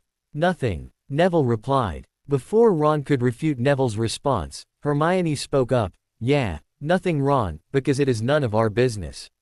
"But she's my little sister," he protested hotly. "True, but she didn't tell you or any of your other brothers about it because she didn't want you guys getting involved, let it be," Hermione replied with a voice that signaled that she was done with the discussion. Soon after they had finished their ice cream, they decided to take a look around Diagon Alley, and as they walked around, they chatted. Meanwhile, Harry and Lucas had met up with the girls from school and had decided to head over to Sugarplum Sweet's shop. Harry arranged the seating setting in such a way that Lucas got to seat next to his crush, while he was reluctantly sat between the Sarah's two friends. As Lucas chatted with his crush, Harry had to endure listening the other girls chatter and attempt to shamelessly flirt with him. He would have been more accommodating usually, however that wasn't the case this time as he was deep in thought. He thought about the trio that he and Lucas had encountered today and wondered who among the two boys was Neville and regretted not making more of an effort to find out as he really did feel sorry for the boy. As they chatted, the trio who had decided that they wanted to buy some sweets, entered the shop. As soon as they did, they heard Gurley laughing and looked over to the direction of the sound and found the mysterious boys they had met with their professor earlier surrounded by 3 girls. "Nice," Ron said with a smile. "What's nice, Ron?" Hermione snapped angrily. She wasn't exactly sure why she was angry, but she was definitely going to go with that emotion. "Those girls are well fit," Ron replied, oblivious to his friend's growing anger and irritation. Sensing that his friend was on the verge of losing it on an oblivious Ron who was still gawking at the girls, Neville quickly diffused the situation by suggesting that they go and pick out the sweets that they wanted to buy. Meanwhile, Harry had looked up and spotted the trio. He decided that it was his chance to find out which one of them was Neville, and without bothering to alert his friend of his plan, he got up and headed towards them. Hermione and Ron had been busy arguing over the portion of sweets to buy when she noticed the dark-haired boy approaching them. He had taken off his sunglasses and had taken off the leather jacket that he had been wearing when they had met earlier. As he came closer, walking with such confidence gait, her eyes drank him in. That slightly tousled jet black hair that looked soft and luxurious enough to make her itch to get her hands in them, those gorgeous forest green eyes. The boy was seductive without even trying. Bloody hell, he is so handsome, she thought to herself as she audibly sighed. And as she looked over at the girls that he had been surrounded by, they gave her such evil stares that even she could understand. She wouldn't want to lose his attention once he directed it at her too, so she could relate. Ron and Neville had noticed the boy approaching them and looked on curiously as he came closer. "Hey guys," Harry said with an easy smile. They didn't respond as they kept looking at him with curious and wary eyes. "Anyway, I was wondering if you guys would like to come and join us." "Why?" Neville blurted out, taken aback by the request. "You don't just approach a bunch of strangers and invite them to come and hang out."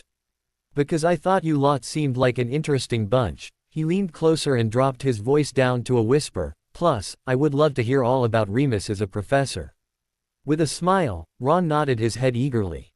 Any excuse to meet the girls that the dark-haired boy had been surrounded by was fine by him.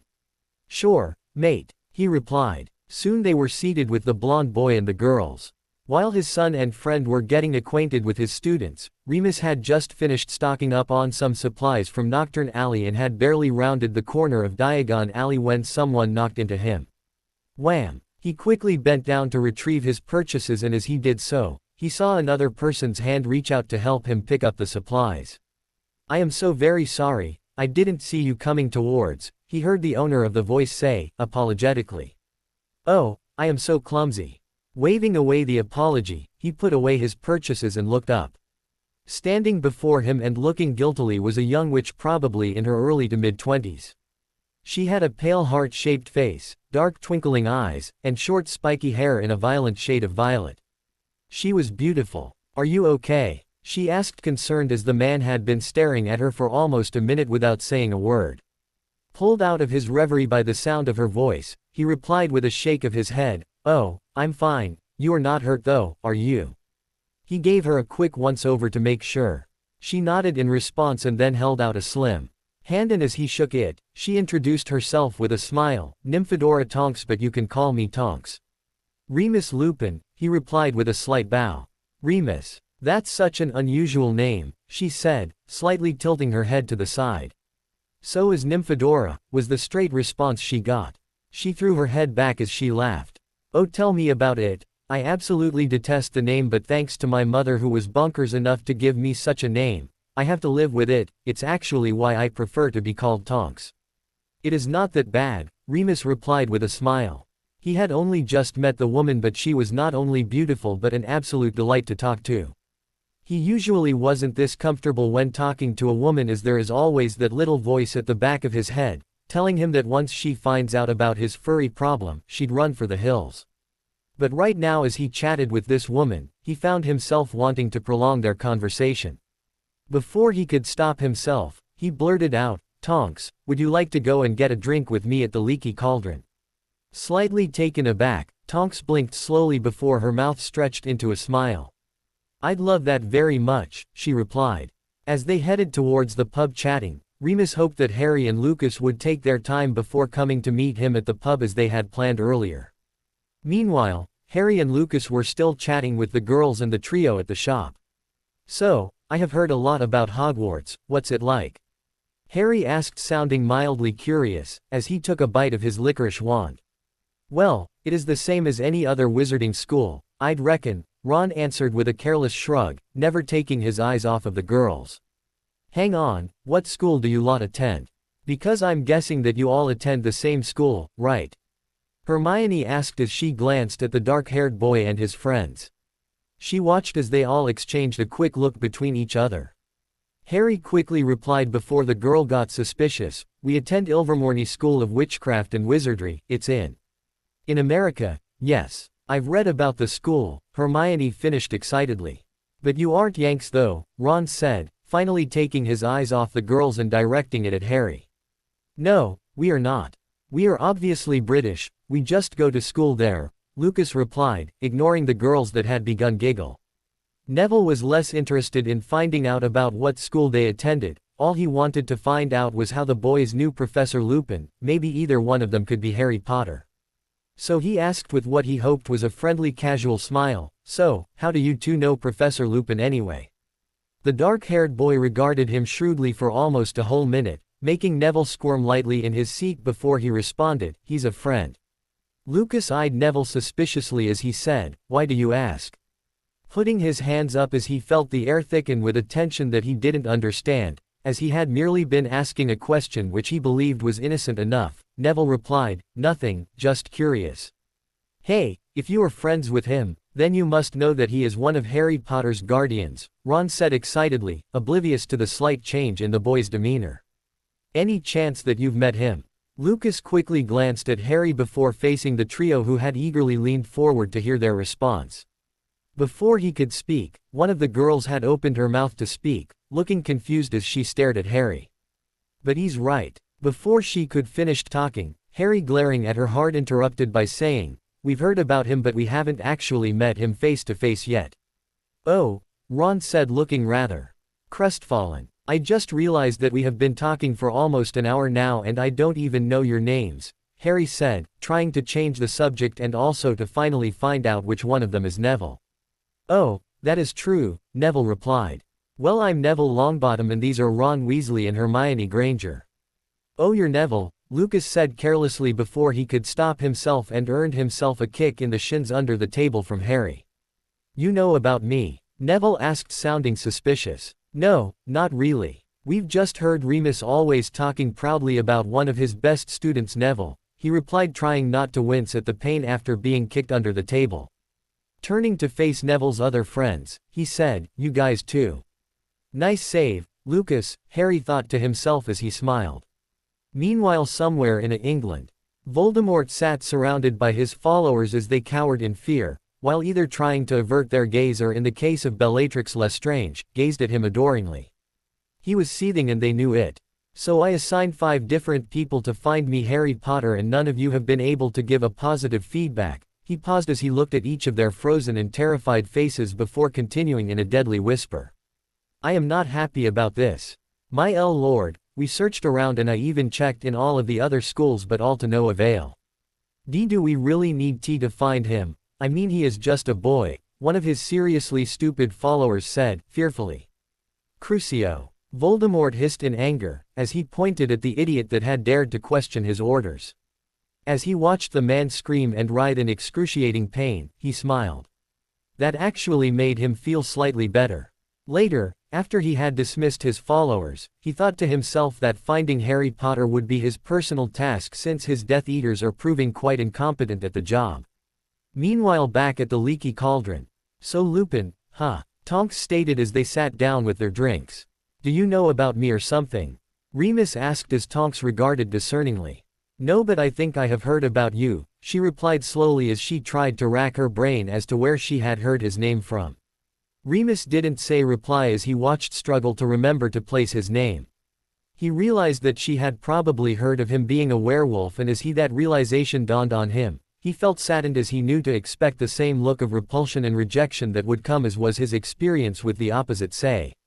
Shame. We could have been good together, he thought sadly as he began to think of an excuse to leave to spare himself the humiliation and rejection that would come. Unaware of his inner turmoil, Tonks excitedly remembered where she had heard of her date's name. Merlin's beard. You're Remus Lupin, she exclaimed excitedly. Rather taken aback by her reaction, he said nothing in response. Unaware of his reaction, she continued excitedly, you're one of the original members of the Order of Phoenix, you fought along Sirius Black and James Potter. Yes, I did, her date replied cautiously. How did you know? She leaned in close and whispered inconspicuously, I am a member. Surprised, all he could say was, oh. But, hang on, Dumbledore has had most of the old members of the Order searching for you in Sirius Black. I mean, you are both original members, why are you hiding?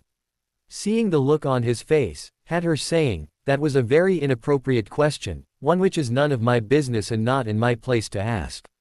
Sorry, I asked. Taking in her sincere look an apology, he replied, placing a hand over hers, it's okay, I can understand the curiosity.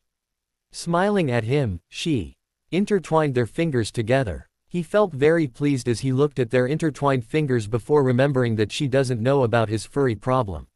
She saw the pleased smile on his face disappear before he gently pulled his hand away from her grasp. Look, Tonks, I am not sure what is going on here, he paused as he rubbed the back of his neck. But if it is what I think it is, and believe me, I really hope it is, there is something you need to know about me before anything can happen with us. Bloody hell, you're married, aren't you? Tonks cried out, her voice tinged with disappointment. What? No, Remus replied, rather taken aback. With a sigh of relief, she asked softly, what is it? What do I need to know about you, because I really do want to get to know you better.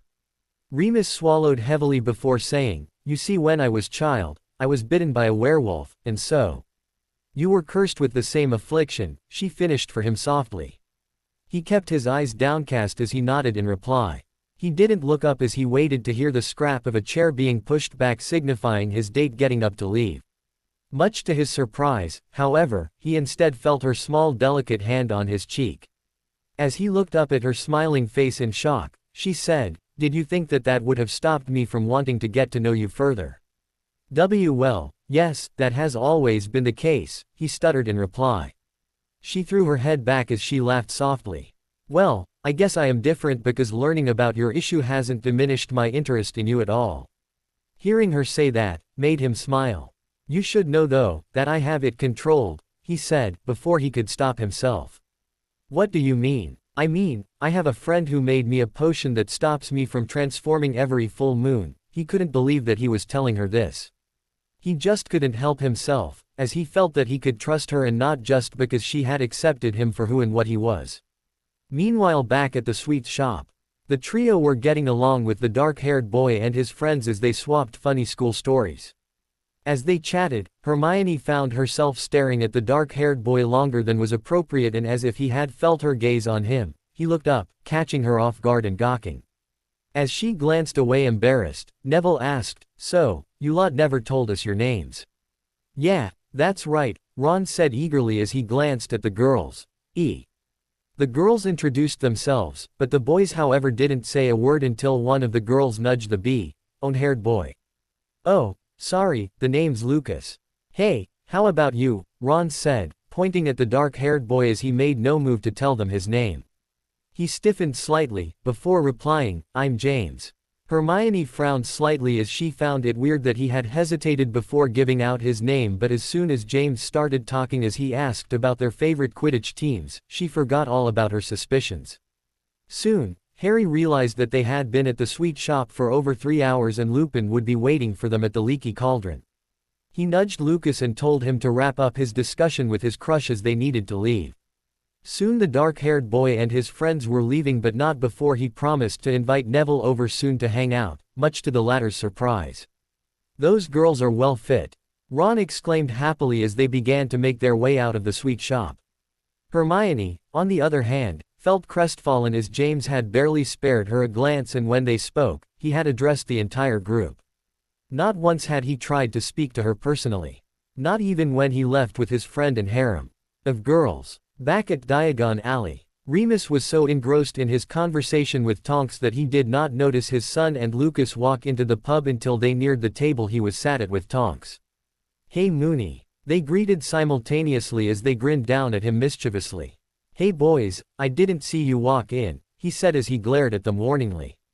Ignoring his glare, Lucas said, wagging his eyebrows, "So who's this? I mean, you said you were going to buy supplies, not meet a girl." Before Remus could respond, Tonks held out a hand to the boys. "Hi, I'm Tonks, Remus's friend." Knowing that Lucas was about to make another clever quip, Harry quickly stepped forward and took the lady's outstretched hand. "Hi Tonks, I'm James," he quickly corrected his little slip-up, hoping she didn't catch it. As Tonks opened her mouth to say something, Lucas quickly interjected and said, "And I'm Lucas." Meanwhile, Remus, who had been busy glaring at Lucas, at this point turned to Tonks and said, "This is my son, James, and his sometimes annoying best friend Lucas." "I didn't know that you had a son, much less a teenager," Tonks said, her eyebrows raised in surprise. "Yes I do," Remus replied. "Yeah, I'm adopted, born to muggles but turned out to have magic in me," Harry said, as he pulled out a chair across the table from Tonks. Remus hid his laughter by feigning a cough as he listened to his son talk. "And Remus adopted you?" Tonks asked, wide-eyed and entranced. "Yup," Harry replied with a straight face as Lucas sniggered quietly behind him. "But what about your biological parents though?" At this question, she watched how their faces fell and hastened to ease the sudden tension. "You don't have to answer that question, it was stupid," she said, laying a hand over the boy's hand. As he slowly withdrew his hand from hers, Harry replied with a shake of his head, "It's okay, my parents are dead." "Oh, I am so sorry to hear that." As they settled down and chatted the Tonks, Harry scrutinized her. He thought that it really was a bad idea for Lupin to date an Auror, especially one in Dumbledore's circle. However, he knew how hard it was for him to trust or date anyone. So if he really was interested in this one, then he won't stand in the way of Lupin's happiness. How long would take her to figure out who I really am though? Moony really needs to handle that before it becomes an issue, he thought to himself. He will have to talk to him about this when they got home. Meanwhile, back at the burrow. "Fred, I'm serious, those girls were well fit," Ron told his brother during dinner at the table. At his brother's snort of disbelief, he turned to Neville and asked, "Hey Nev, weren't those girls fit, probably even more beautiful than the girls at Hogwarts?" At this last comment, his sister and Hermione shot him a nasty look. "They weren't that cute," Hermione spat out angrily. "But the boys, on the other hand, were very handsome." As she sighed dreamily, Ron eyed her up scornfully. "Was that why you kept staring at the dark-haired boy? What was his name?" "His name was James, nice chap," Nev replied with a smile as he remembered that the dark-haired boy had told him he'd be receiving an invitation to hang out soon. He still hadn't told his best friends though, he knew should, but he just wanted to see for himself what it felt like to be himself without those two with him and reminding him of the burden he had on his shoulders. "Yeah, nice chap with well-fit friends," Ron said with a chuckle as he bit into a piece of chicken. As the teenagers chatted, the adults whispered quietly amongst themselves. Leaning over to the twins, Neville whispered, pissed, "Hey, what do you think the grown-ups are whispering about?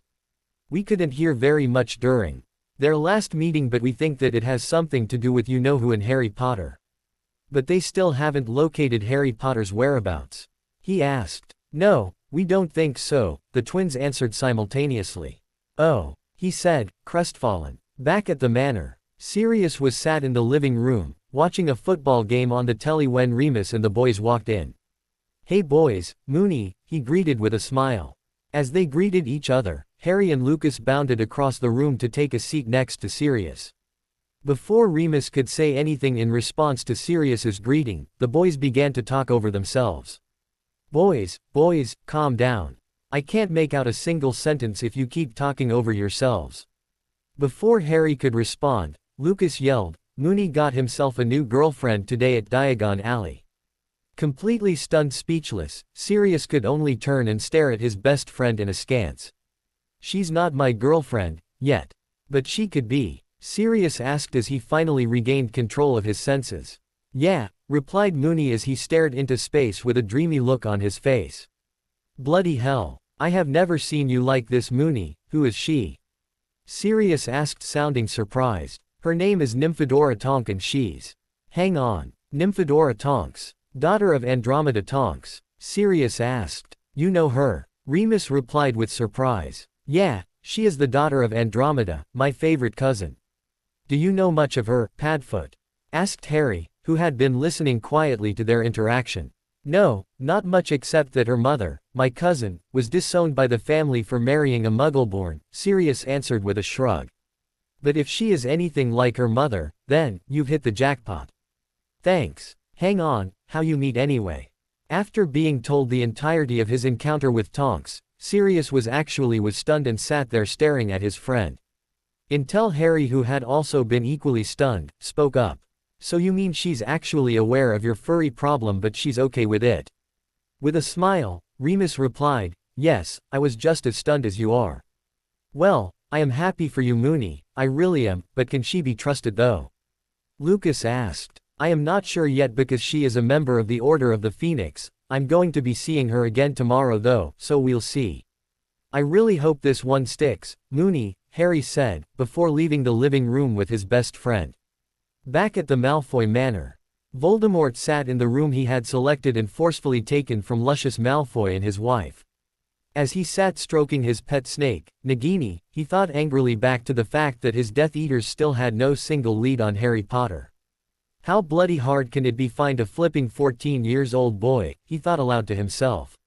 He had tortured 5 of his Death Eaters just this week alone for not having any lead on the boy.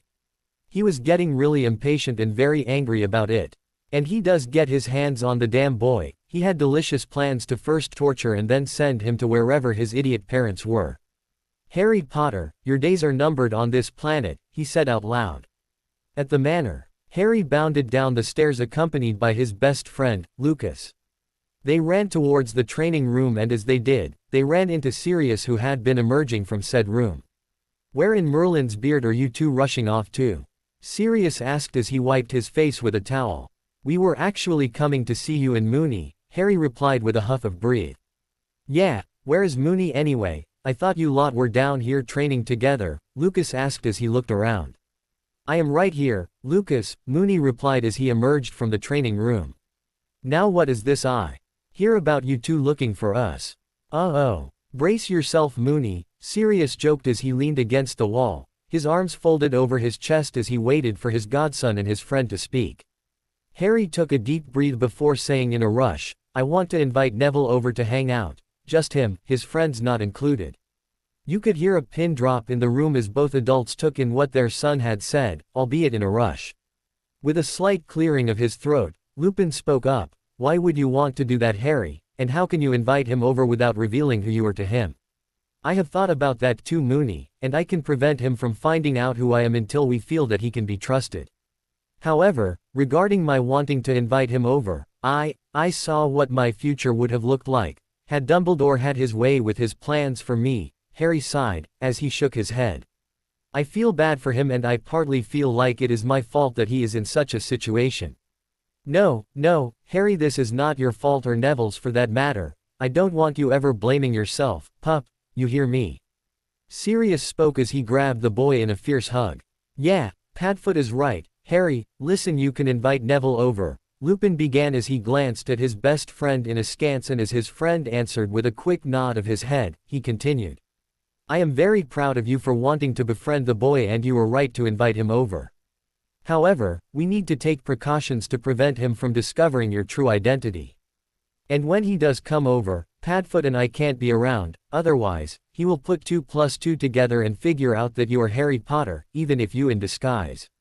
Invite him over for this Saturday. I've got a date anyway, and so does Moony," Sirius said, as he clapped a hand over Harry's shoulder before he began to walk away. "I will speak with the house elves. They need to be mindful of what they say around Neville when he does come over," Lupin said before he also took his leave. The elves aren't going to say anything, why would he need to speak with them? Lucas asked in confusion. They might not intentionally say anything, but think about it. What if they try to address me and they call me Master Harry in front of Neville? Oh, Lucas replied, realization dawning on him. Secrets out if that happens. Exactly, Harry said with a smile. So are you going to go write a letter to invite Neville now? Lucas asked. No, I can do that later. How about we train a bit first? Harry asked before he tapped his friend in the gut. You need the exercise, you're starting to grow a little bit of a potbelly there, mate. What? Lucas yelled indignantly. I am not. With that outburst, Lucas marched angrily into the training room while Harry laughed out in amusement. Neville had just returned back from the Weasleys' burrow, when his grandmother had handed him an envelope with his name on the front of it. He immediately went into his room and locked the door to keep the mysterious letter from his grandmother's prying eyes. He began to rip open the envelope as he sat on his bed. A smile broke out on his face as he read through the letter. The letter is from the Professor Lupin's friend, James, the dark-haired boy that they had encountered at Diagon Alley, a couple of weeks earlier. The boy had promised to invite him over, and that was exactly the content of the letter. It was an invitation to come and hang out with him and his friend, Lucas, this weekend. The letter included where he was to meet them, which was at the Leaky Cauldron. He headed out to inform his nan about it, but omitted mentioning James's name and instead just mentioned meeting up with a group of friends from Hogwarts. After a lot of questioning from his grandmother, she finally gave him the permission to go.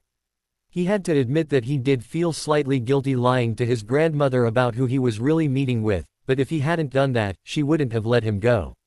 However, he was very excited about hanging out the boys. He felt that even if it is for that one day, it would take off the pressure of being Dumbledore's weapon, of being the Harry Potter's replacement. Even with his friends, he felt that pressure. So he felt that he owed it to himself to have fun, for just one day, where he just felt like himself.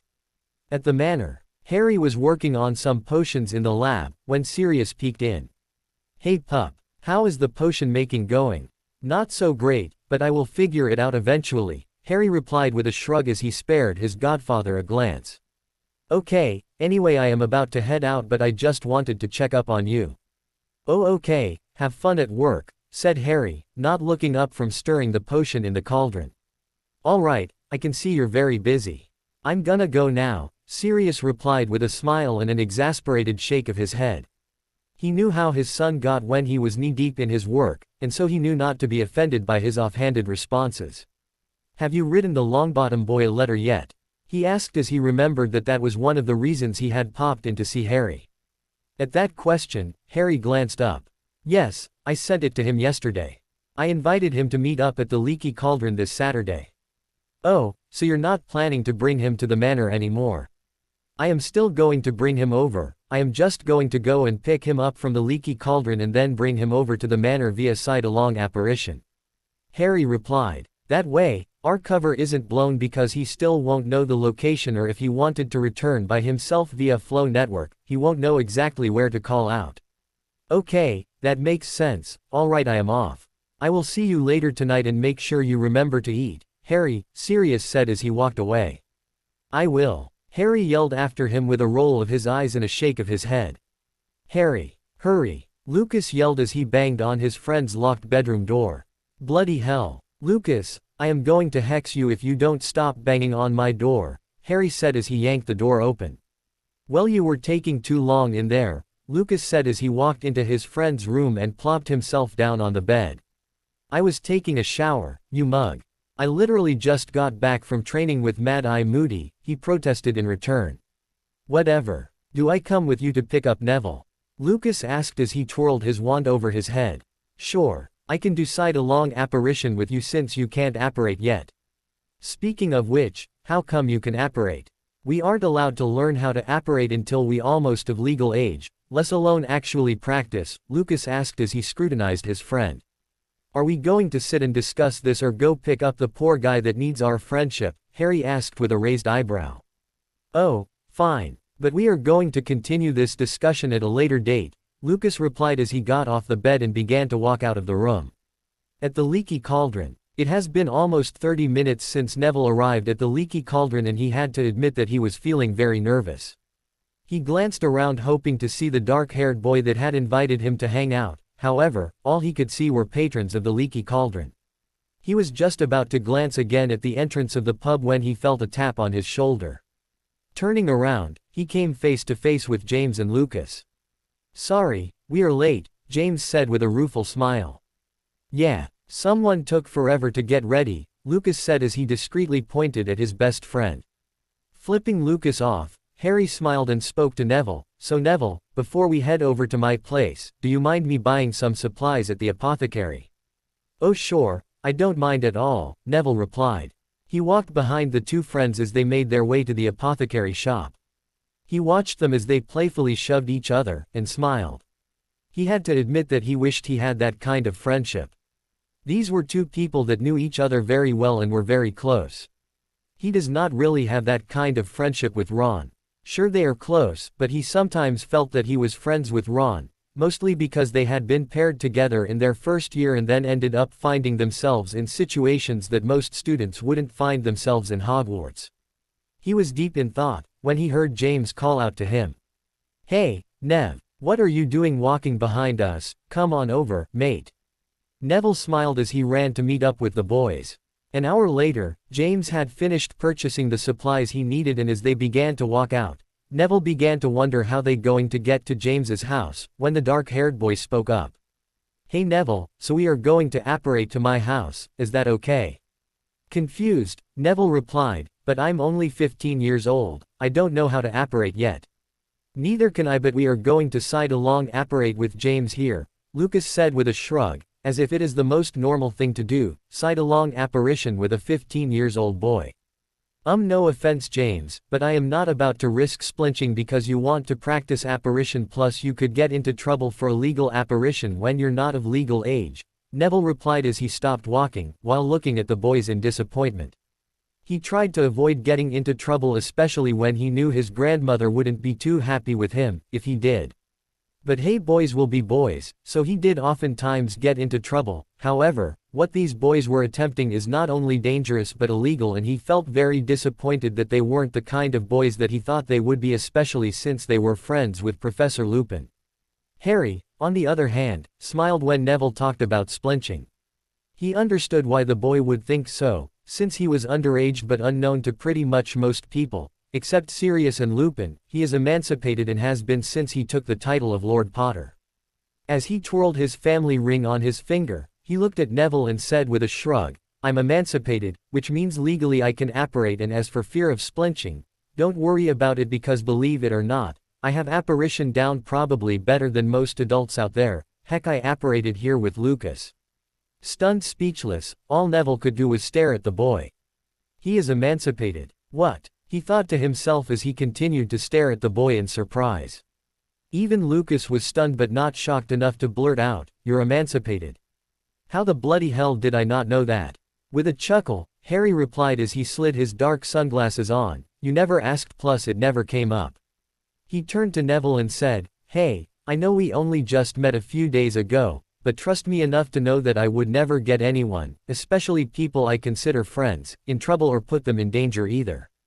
So be rest assured that there is no danger of you getting splinched, or would you like a quick demonstration of me apparating to prove it?" The shock still wearing off slightly, all Neville could do in response was shake his head.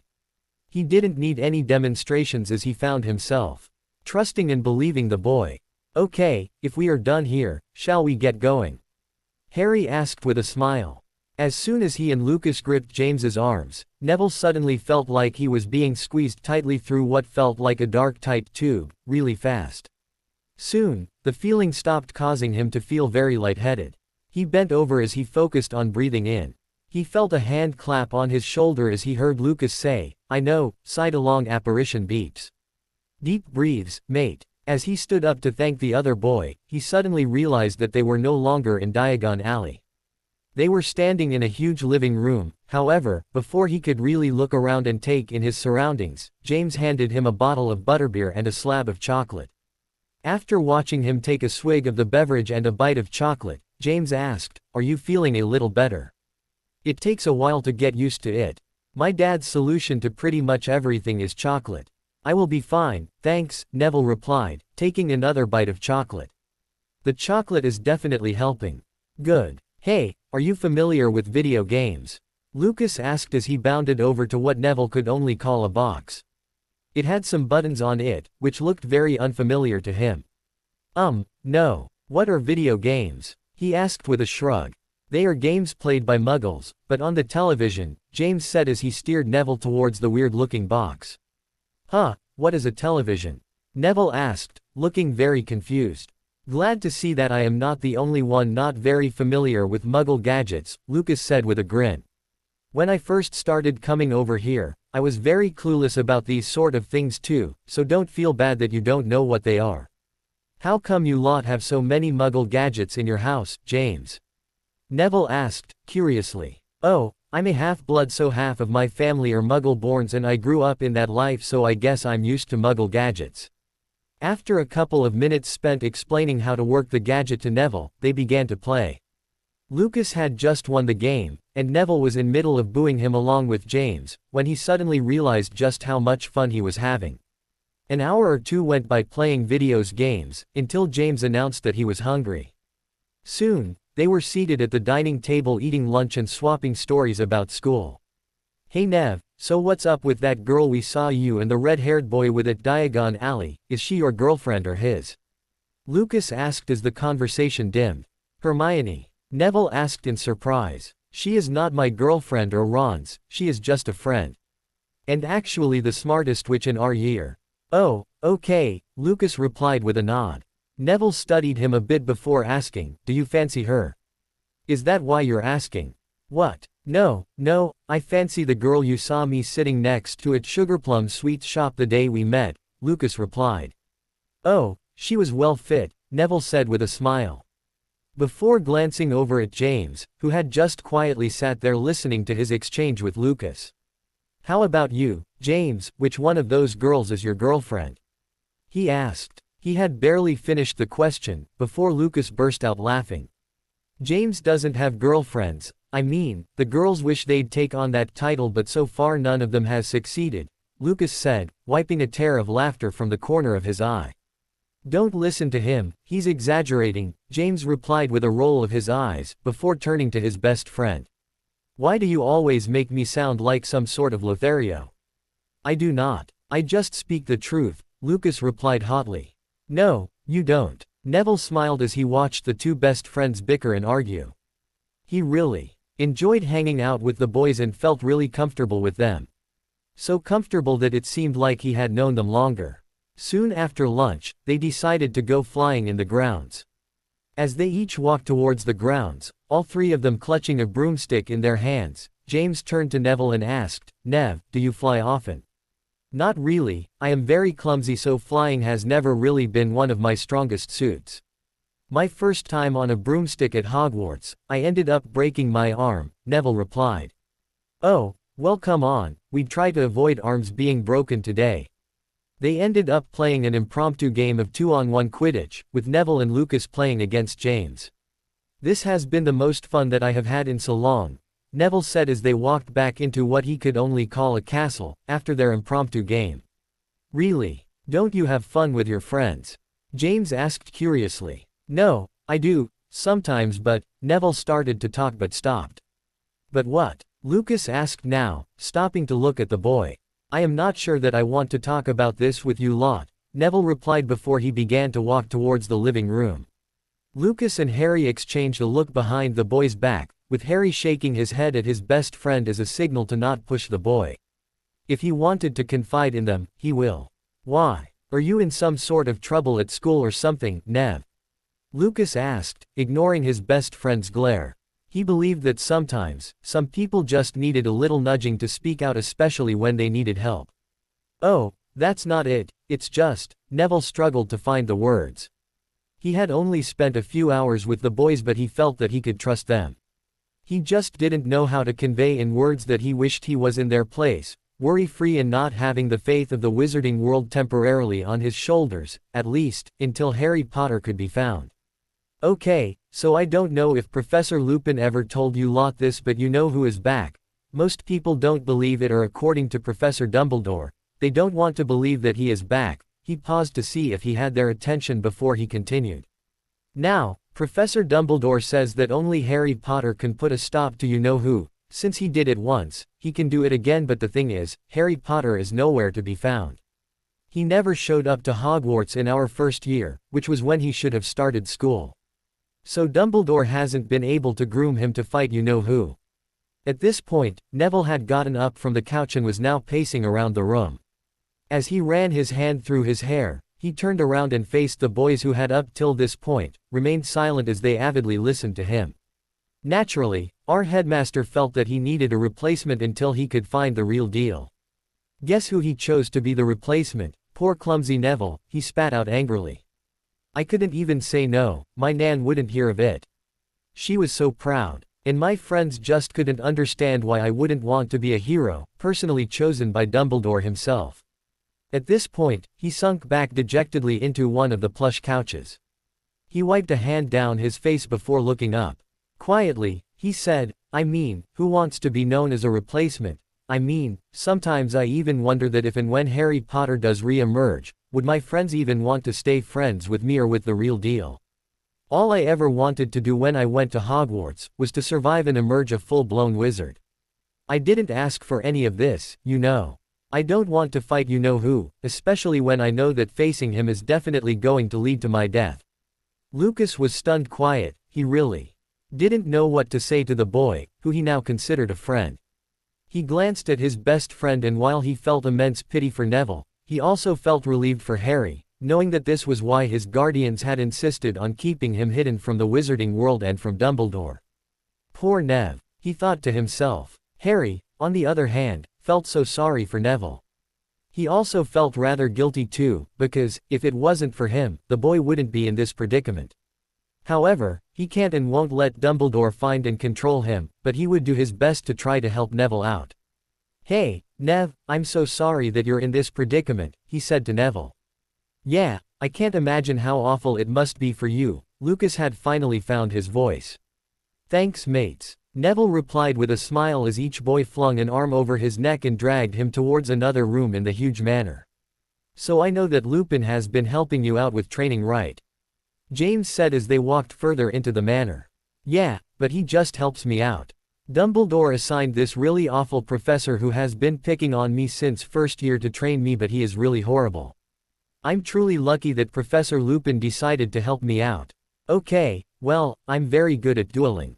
How about I teach you a few things and tricks, James suggested. Even if he couldn't come out and admit that he was Harry Potter and take the burden that Dumbledore has placed on poor Neville, he could at least help him out with being able to defend himself. Oh, really? Wow, sure, Neville replied as he beamed at the two boys. Okay, come on. Let's train, Lucas said with a smile as he grabbed Neville by the arm and began to pull him down the long hall. Where are we going? Neville asked nervously. With a smile, James replied, no need to be scared, we are just heading to the training room. Hang on, you lot have got a training room in here? Neville asked, stunned. James just replied by throwing his head back in laughter. As soon as they entered the training room, the boys retrieved their wands. All right, mate, let's see what you've got, James as he began to twirl his wand. James, maybe I should start him off first, Lucas said, knowing that if Neville dueled against his best friend and lost, which is very likely, the boy would feel even more discouraged than he already is. He won't last more than a minute against Harry. Oh, okay, sure, James replied, before leaning against the wall with his arms folded across his chest. An hour after, Neville bent over as he tried to catch his breath. You okay, there, mate? Lucas asked with a smile. If you lot aren't trying to help me, I'd hex you just to wipe those smug grins off your face, Neville replied, shooting both boys a glare. How are you guys so good? You're better than most 7th-year students at Hogwarts. I didn't win a single duel against either of you. We train a lot and our school is really good, I guess, James replied with a nonchalant shrug. As he wiped his sweaty face with a towel, Neville huffed a breath in frustration. Professor Lupin is probably the best teacher we've ever had, and I am not even close to being good at dueling. Hey, it takes a lot of practice. Just practice a lot and you'd improve, Lucas said as he clapped a reassuring hand on Neville's shoulder. Thanks, I'm going to start doing that. Definitely enlisting Hermione's help on this. Hermione, your friend with the bushy hair, right? James asked as he pushed off the wall that he had been leaning against and began to walk towards the door. Yeah, her, Neville replied, eyeing James closely before he asked, why are you asking, you fancy her? At that question, James merely replied by laughing out loud and heading out of the training room. What's so funny? Neville asked, feeling indignant. You seem rather protective of your friend, Lucas said as he began to head out. Of course I am, what's wrong with that? Neville yelled as he followed him out of the room. Mate, it sounds like you fancy your friend, Lucas replied casually with a shrug. Neville rolled his eyes. No, I'm just very protective of her, I guess. Well, you don't need to worry about us. We aren't going after your friend, not cool at all. That's why James laughed. He wouldn't do that, plus I am pretty sure that he doesn't fancy her, Lucas said reassuringly. Hey, you lot done over there? James yelled out from the living room. Yeah, and by the way, as much as I hate to say this, I really should get going. My nan won't be pleased if I arrive back home late. Oh okay, that's a shame but it was fun having you around, James replied. I'm going to apparate you. Or he can transport by flow network, Lucas interjected quickly, knowing how unpleasant sight a long apparition can be. That night after Neville returned from James's place, he went straight to his bedroom and began to practice the techniques that he learnt from James and Lucas. His plan was to practice every day until school started back up and even after that too. Soon, he began to exchange letters with the boys and began to become increasingly closer to them. Not only was he exchanging letters with the boys, but he had even began to hang out with the boys, hence, unintentionally deserting his best friends. This, however, had not escaped their notice. On one of the days, he was preparing to meet up with the boys at Diagon Alley. Ron and Hermione paid him a visit. Hey, guys, he greeted, trying to hide his surprise, as they let themselves into his bedroom. Hey, Nev, Ron replied, eyeing up his friend suspiciously. What are you guys doing here? You didn't tell me that you were coming, Neville said as he shifted restlessly. He surreptitiously glanced at the clock on his bedside table and breathed a sigh of relief. He still had an hour left before he had to meet up with the boys.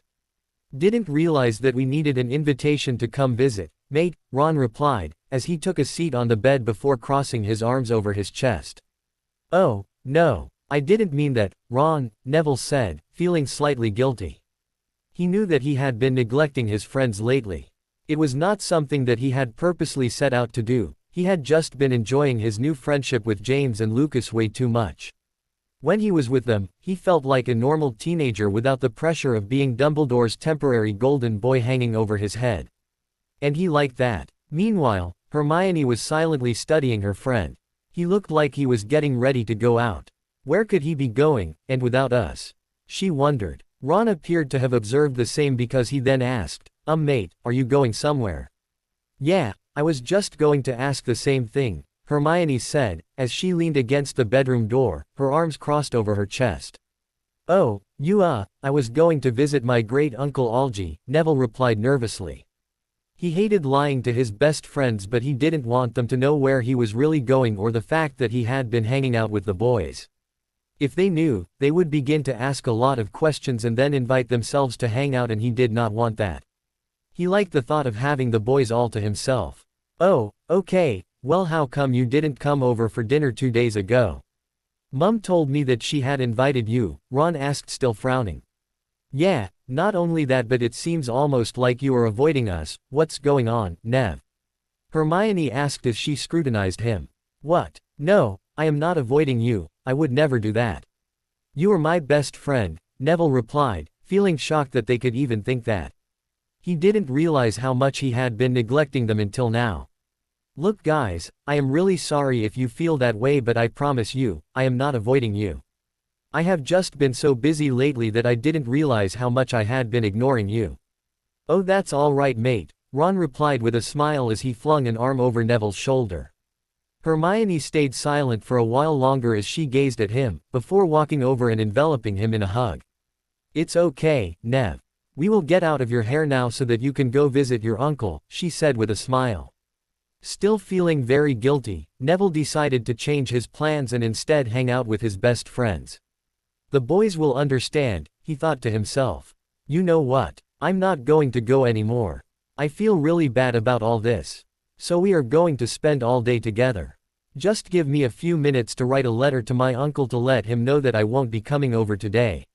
He had to admit that he felt a little disappointed at having to cancel on the boys, however, he knew that it was the right thing to do. Also, his best friends did not deserve to be tossed aside just because he had made some new friends. Oh, you don't have to do that, Nev, Hermione said with a shake of her head. No, Hermione, I want to, Neville replied before giving a casual shrug. My uncle wouldn't mind. All right, if you say so, Ron piped in as he tried to hide his smile. He really had missed his best friend, not that hanging out with Hermione wasn't fun, it was just not the same. Remus was in the living room reading a newspaper when Harry walked in. Hey Moony, he said with a smile as he took a seat next to him on the couch. Hey pup, weren't you heading out with Lucas? He asked, not looking up from the newspaper. Oh yeah, we were supposed to meet up with Neville but he cancelled, Harry answered with a shrug. Upon hearing his student's name, Remus looked up. You have gotten quite close to Neville, huh? He stated. Yeah, he is pretty cool and fun to hang out with, Harry replied as he fiddled with the television remote. Plus, Lucas and I are also helping him out with his training. That's very nice of you both, Remus replied with a smile, quite impressed by what Harry and his best friend are doing, knowing that Neville would benefit quite a lot from learning from the two defense prodigies. As he affectionately ruffled the boy's hair, Harry protested, Oh Moony. I just had my hair cut, do you know how long it took me get this style just right? What style exactly, pup? It still looks like it is messy, like it always look, Remus replied with a slight chuckle as Harry stuck his tongue out at him playfully, in response. Just then, Sirius walked in clutching some shopping bags. As he reached them, he dropped the bags on the floor before plopping down next to Harry. Well, I finally completed my Christmas shopping, phew. He said as he slapped Harry's hands away from one of the bags he had been trying to discreetly open. Oh come, let me take a little peek, Harry whined. No, pup, you have to wait until Christmas Day to find out what I got you, just like everybody else, Sirius replied firmly as Lucas entered the room, grinning from ear to ear. Mate, what's with the goofy smile? Harry asked curiously. I do not have a goofy smile, besides nothing you say is going to ruin my mood today, Lucas replied still grinning. Okay, even I am curious now, Sirius said. Seriously, what's up, Lucas? Not that it is any of you lot's business but Sarah Wilson finally agreed to go on a date with me today, Lucas replied still smiling. I can't stop smiling. Isn't that the name of the girl you fancy? Remus asked, still not taking his eyes off the newspaper he was still reading. Yup, the very one, Lucas replied, proudly as he puffed out his chest. With a smile, Harry said, well, good on you mate. You finally got the girl. Thanks, Harry, his best friend beamed in response. At Mad Eye Moody's, Harry bent over, hands on his knees and sweat dripping down his face as he tried to catch his breath. You did good today, Harry, Mad Eye said as he flicked his wand causing the room to clean itself up. As the items rearranged themselves, Harry wiped his sweaty face with the edge of his t-shirt. I did not, Moody. I could barely hit you, Harry said, frustration lacing his voice. Huh, but you did, twice, Moody replied with a smile. Most adversaries have been unable to hit me when I used that move and you managed to do so, twice. But, no buts, Harry, you did good today. Don't convince yourself otherwise, but I do want you to practice that move more because I am going to test you on it during our next training session. Harry nodded in response. He did not need to be told twice, he already planned to practice the move when he got home. Speaking of training, we weren't scheduled for one, today, Moody said as he pinned the boy with a stare from his glass eye.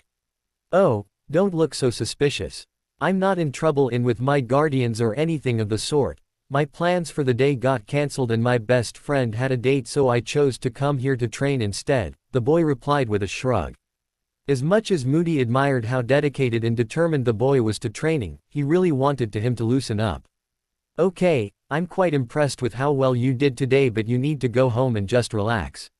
Maybe do something with your guardians, okay? Harry nodded, getting what Moody was hinting at. At the manor. I can't believe that we go back to school in a few days, Lucas groaned as he battled it out with Neville on a video game. I know. Back to training with Professor Snape and being Dumbledore's lapdog, Neville replied with a frown before turning to his other friend. How about you, James? Looking forward to returning to school. With an amused snort, Lucas replied, oh please. James loved school and was always the teacher's favorite student. Loved school. Don't you mean, he loves school? Neville asked confused. Don't listen to him, Nev. Lucas says a lot of rubbish when he is too excited, James replied as he shot a glare at his best friend's slip. Lucas smiled sheepishly in reply. So how was you guys' Christmas anyway? Neville asked with a sigh as he put down the gaming console after losing once again to Lucas. Oh, mine was great. I spent it with my parents and I got a bunch of gifts and most importantly, money, Lucas replied with a grin. He already had plans for that money and one of those plans included taking his new girlfriend out on another date. How about you, Nev? I spent it with my nan and uncle. Later in the evening though, I went over to the Weasleys, Neville said with a smile as he thought back to the day. What about you, James? Oh, I spent it with my family as well, James replied, not giving much away. Not wanting Neville to keep asking questions about his family, he quickly changed the subject. So when exactly do you go back to Hogwarts, Neville? Neville blinked, taken aback by the quick change of topic. We return in 2 days, why? Well, I wanted to go over everything that we have taught you to make sure that you have got everything down before you return to school, James replied. Oh okay, so do we go to the training room now? Neville asked with a groan, knowing what the response would be. Yup, James answered with a smile. At the Leaky Cauldron, Remus sat as he stared at the entrance of the pub. He had been tensely sat at the pub for over 20 minutes waiting for the arrival of his date. He had been on enough dates with Tonks now to know not to be surprised that she was late, but deep down he still sometimes had that irrational fear that she won't show up, knowing what she knew about him. Just then, he saw a flash of bright purple hair and smiled. As his girlfriend neared him, he got up and leaned over to give her key on the cheek, causing her to frown before she grabbed his face and key at him fully on the lips. Taking a seat, Tonks said, I have missed you these last few days. Engulfing one of her hands in his, Remus replied with a smile, so have I, my love. So, how was your Christmas? Oh, and by the way, I love my present, Tonks said with a shy smile as she fingered the ruby necklace she wore around her neck. Oh yeah, Remus asked as he sighed quietly in relief. It had cost almost all of his last salary to be able to afford to pay for the necklace, but she was well worth it. Yeah, she replied with a smile as she squeezed his hand briefly. And how's James, by the way? Oh, he's good, Remus answered with a fond smile. Do you know what I have figured? Whenever I bring up the subject of James, your replies tend to be very brief and then you change the subject, Tonks stated, as she gazed at the man sitting across from her. He really is an enigma. Oh, well, I guess I am just very protective of him, Remus replied. He really hated having to hide anything from Tonks, but until he could trust her to be able to keep his secret or Harry's, he couldn't risk his son's safety, otherwise. I can understand that. Must be difficult raising a teenager alone. Oh, in James's case, not really. He is pretty self-sufficient and rather very matured for his age. Sometimes, I actually forget that he is still just a child, you know, Remus said with a fond smile as he thought of Harry. Tonks listened with a wistful smile as he talked about his son. She really hoped to be a part of his family someday, and from what she could already tell, Remus would make a wonderful father, as well as a husband. Here I am going on and on about myself, so what about you? How's work? Remus asked. Oh, you know, work's work. But being in the order has been taking up most of my time these days, what with trying to find out what you know what is up to, and Dumbledore is still hell-bent on trying to find Harry Potter, Tonks answered with a sigh. Oh really? Remus wanted her to stop talking about the order. He knew that eventually she was going to find out about Harry being with him, and he didn't want her to think that he was only dating her to gain information about the order. In fact, it was far from it. Hang on. Tonks suddenly stopped mid-rant as she came to some sort of realization. You were best friends with Sirius Black growing up, right? Knowing where this conversation was headed and not being able to do anything to stop it, Remus grudgingly answered, yes. So, I heard that after he was acquitted of the charges for betraying the Potters to you-know-who, he took Harry Potter away and hasn't disclosed his whereabouts ever since. Kind of like he doesn't want to share Harry Potter with the world, not even with Dumbledore, who had been very close with the Potters, Tonks whispered as she leaned in. Who told you that? Remus asked, quite shocked. Dumbledore, of course. Tonks, you shouldn't believe everything you hear. I have known Sirius Black for more than half of my life, and if he is keeping Harry Potter away from the spotlight and especially from Dumbledore, he must have a very good reason for it. Oh, was the only response Tonks could give. She had never since Remus talked so passionately about anyone like that. What he had said, however, had got her thinking that maybe Dumbledore wasn't right. Maybe Sirius Black did have a reason for keeping Harry Potter away, especially now that you-know-who was back. She had seen Sirius Black around in the Ministry, which is inevitable as fellow Aurors, and he has always been very cordial with everyone. Even, her mother only ever has nice things to say about him, since they were cousins. Dumbledore's description of Sirius Black doesn't match the character of the person himself. You know what? She began, slowly. I think that you are right. Right now, Sirius Black is the only family Harry Potter has got, and whatever decisions he makes regarding the boy, is to protect him.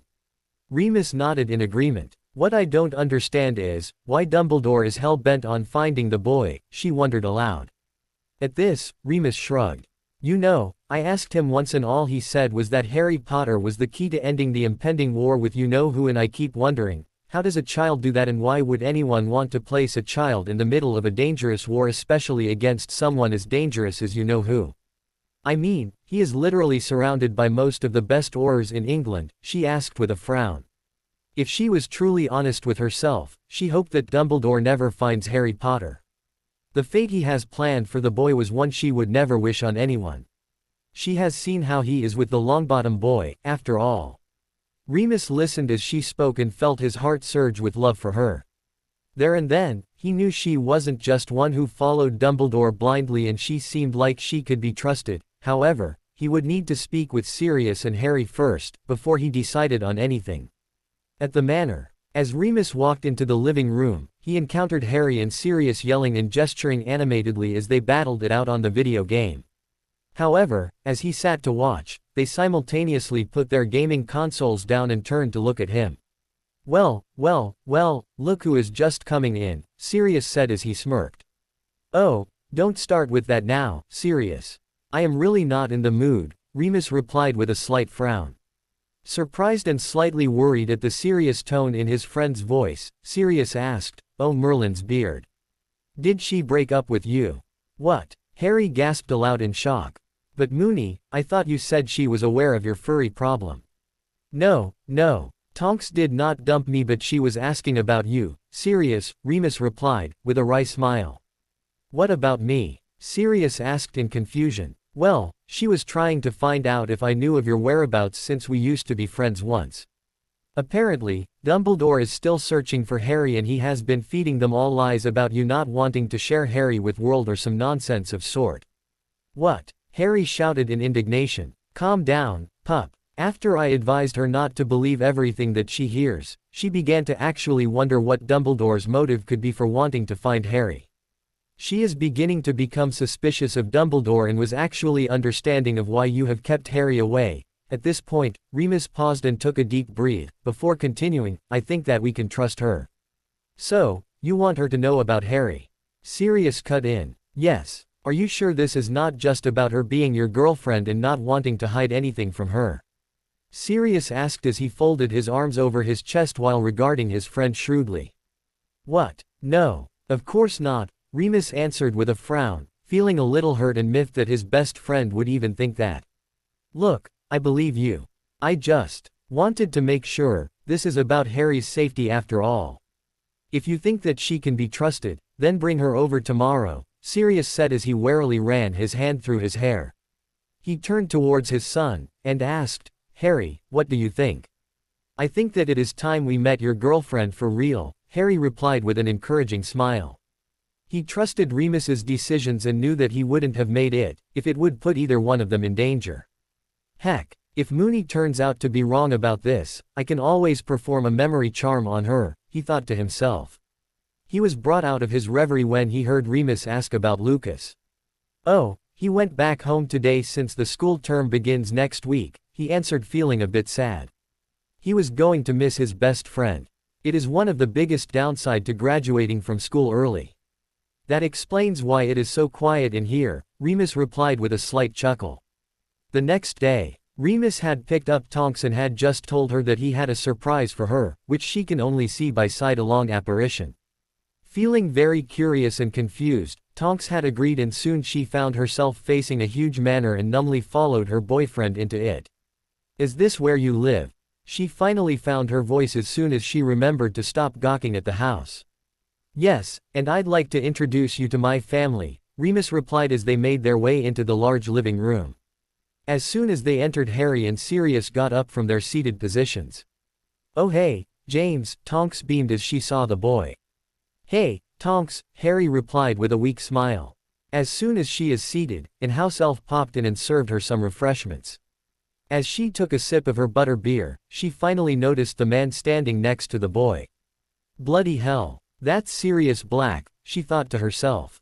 Tonks, so I know you must be wondering why my best friend and son are here since this was supposed to be a date, Remus began.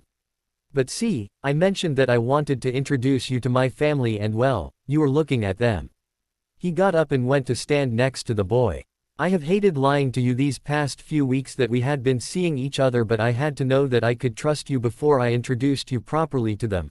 Clapping a hand on Harry's shoulder, he continued, I know that the first time you met my son here, he introduced himself as James, well he lied. Feeling very confused now, Tonks frowned and began, what is going on here and why would he lie about his name? I am getting to that, Remus replied softly. His name is actually Harry Potter and I am sure you can guess why he lied to you about his name. What he didn't lie about, is that he is my adopted son, or rather Sirius and I's son. Hang on, so you knew where Harry Potter had been hiding this entire time and you listened to me go on about the Order and how Dumbledore has been working us to the bone to find him, she asked indignantly. She couldn't believe her ears and she felt very hurt and betrayed. I told you yesterday that there is a reason Harry has been kept hidden from the wizarding world for this long. Mostly because of Dumbledore but also to protect him. In fact, besides you now, no one else knows of his whereabouts and we would like to keep it that way, he finished. It was a lot to take in and she realized that she was being rude by not responding. Harry, on the other hand, had anticipated this and understood that she was just taking all of the information in and still a little in shock. However, he had also pulled out his wand and had begun to playfully twirl it gently behind his back. He knew that if it came to wiping her memories, Remus wouldn't be able to do it and Sirius might feel a bit remorseful. He, on the other hand, barely knew her and knew he wouldn't feel bad about doing it, if it came down to it. Tonks, Remus called out, pulling her out of her reverie. Yeah, sorry. I'm just in shock, she replied. Mustering a smile, she got up and walked over to the boy who had his arms crossed over his chest. Extending her arm out in front of her, she said, I don't believe that we have officially met, Harry, it is an absolute pleasure to meet you. The boy, however, didn't immediately respond. Instead, he stood there staring at her, so much so that she had begun to fidget, uncomfortable with his staring. He held the stare for another minute, before his face broke into a smile. Grasping her outstretched hand, he replied, It is lovely to meet you too, Tonks, and not as James. Sirius had stood there watching the exchange, and smiled when Harry returned her handshake. It meant that Harry trusted her and so that meant that she could be trusted. Stepping forward, he bent as he folded her in a bear hug, catching her by surprise. Whispering in her ear, he said, Welcome to the family, Tonks. In response, she beamed at him. Okay, this is nice and all but I'm going to head over to the lab now, bye. Harry said as he began to make his way out of the living room. Harry. Remus ran after the boy and met him halfway down the hall. Hey Moony, what's up? Are you all right with all this? Remus asked, looking worried. Yes, Moony, and you were right, she can be trusted, Harry replied. He was sure she could be trusted because he had used legilimency on her while he had stared her down. Thank goodness, he had the skill down pat because he had to do so nonverbally and wandlessly. Okay, Remus replied with a smile before turning around and heading back to meet his girlfriend. At Hogwarts, Neville smiled as he headed to his potions class. It was the first time since he had begun at Hogwarts that he had ever looked forward to going to Professor Snape's class, but this time he was ready. He was well prepared for this class as he had had a little help from James over the holiday after complaining to his friend about how much he struggled in the class. James had gone over a few things with him and even taught him a few tricks on getting a potion right without necessarily following all of the instructions in the textbook. "You're smiling," Hermione observed as they made their way into the classroom. "Yeah, I guess I am just glad to be back," he replied, earning confused glances from his friends. As they walked into the classroom, Snape sneered at him in disdain. All he could do was smile in return. Oh, he was so ready for this class, thanks to his new friend, James. "Bloody hell, mate, you surprised everyone today in class," Ron exclaimed as they walked out of potions class. "Yeah, Nev, I didn't know that you have been studying and practicing ahead. Even Snape had no words for you today," Hermione said as she gazed at her friend with a mixture of pride and surprise. "Yeah, it was bloody wicked. Did you see his face when Nev's potion worked?" Ron said as he began to chuckle. "I have just been practicing a lot over the break, but I am glad it paid off," Neville replied with a smile. He made a mental note to write to his friends to thank them for all of their help over the Christmas break because now he couldn't wait to attend his private training session with Snape. He knew that he had improved a lot since he had begun practicing with Professor Lupin, but training with the boys over the break had helped even more. Later that evening, Neville left the dungeons with a satisfied grin on his face. Not only had he shown Snape up by excelling in dueling, but he had also successfully disarmed him by using a trick that James had taught him. During one of their training sessions, seeing the surprised look on the teacher's face had been very gratifying indeed. Snape had been so angry at being bested that he had kicked Neville out the room and cancelled their session for the day.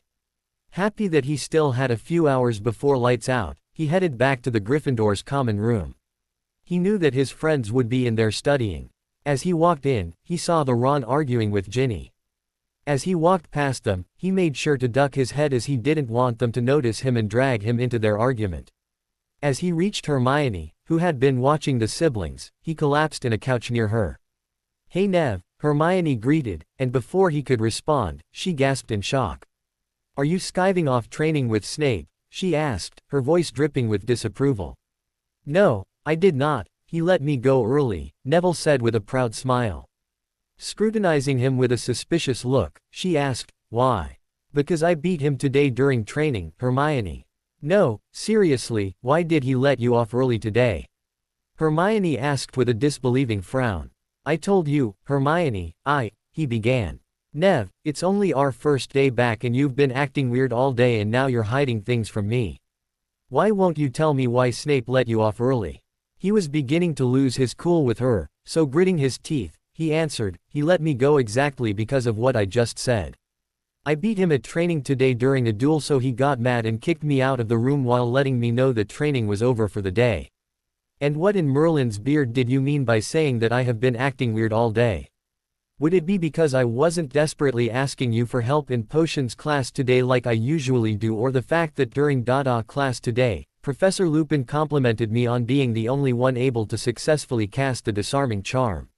Not waiting for her to respond because he knew that he was right, he grabbed his backpack and stalked off to the boys' dormitory. As he laid on his bed, he thought back to how his friends had been acting with him all day.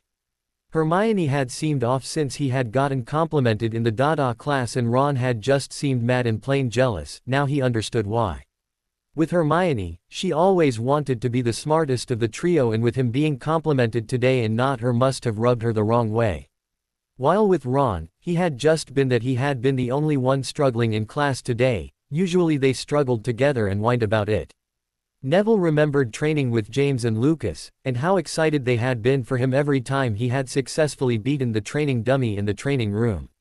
They had never seemed jealous or angry that he had been succeeding, instead they had seemed truly proud of him and his success. Meanwhile, his best friends can't even muster the ability to even pretend to be happy for him, despite them knowing how much he struggled these last few years in school. It was really disappointing, and it just encourages him to keep proving them wrong. Grabbing a quill and parchment, he wrote a letter to both James and Lucas, letting them know how much he missed them and also excitedly telling them in great detail how well he had done in potions class today as well, beating Snape in training. He expressed all that he hadn't been able to tell his own best friends to the boys in those letters. It helped him feel marginally better as he could just picture them now, laughing their heads off as they read the letter. He hoped they had had a much better day than his had been. At the manor, Harry had just finished up in the potions laboratory and was headed for his bedroom when he ran into his godfather. "Hey pup, where have you been all day?" "Potion lab," he answered with a smile. "Well, you've got a letter," Sirius said as he handed him an envelope. "Oh, who is sending you a letter anyway? One of the girls from your school?" Sirius asked as he headed for the living room. "No, it's from Neville," Harry replied with a roll of his eyes as he ripped open the envelope and read its contents. "What does it say?" Sirius asked. "Oh, he was just telling about how his first day back at school went. Turns out that all the training and tutoring Lucas and I did with him seems to be paying off," Harry replied, smiling with pride at his friend's letter as he carefully folded it up and put it back into the envelope. "Oh, good for him. Moony will be pleased with his improvement." Speaking of school, Harry began as he joined his godfather in the living room. "I want to visit Merlin's school and just check up on things with the school. It's about time I got a little more involved, don't you think?" "Oh, that's right. When do you plan to go visit?" Sirius asked. "I will need to send the deputy headmistress a letter to alert her of my intentions to visit, and as soon as I get a response, I'd go visit. Is that all right?" "Yes, of course pup," Sirius replied with a smile. Harry bounded up the stairs, heading to his bedroom to write the deputy headmistress a letter. He knew it would be disrespectful to show up to the school unannounced even if he did own it. Sending that letter would also enable the deputy headmistress to provide him with a date to visit. He was excited to be visiting as he would not only be interacting with people his age but also catching up with friends. He also had plans to oversee some of the school's operations. He rolled up the parchment after completing his letter and attached it to Hedwig. "You know what to do, Hedwig," he said as he opened up his window to let the owl out. After that, he decided to write a letter to Neville, as he had promised to write to him at least once a week. He was just finishing up when Sirius appeared at his doorway. "Hey pup, are you done?" "Oh yeah," he replied as put down his quill.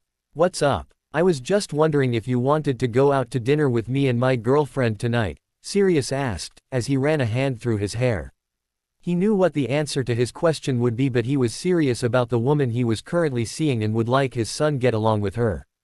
He had plans to introduce her to Remus as soon he got back from Hogwarts. As Harry made to decline, Sirius spoke. "Before you say no, I just want to point out that I actually care about this woman, and no, she is not the flavor of the month as you call all the girls I date. And I would very much like you to meet her." How could he say no to that?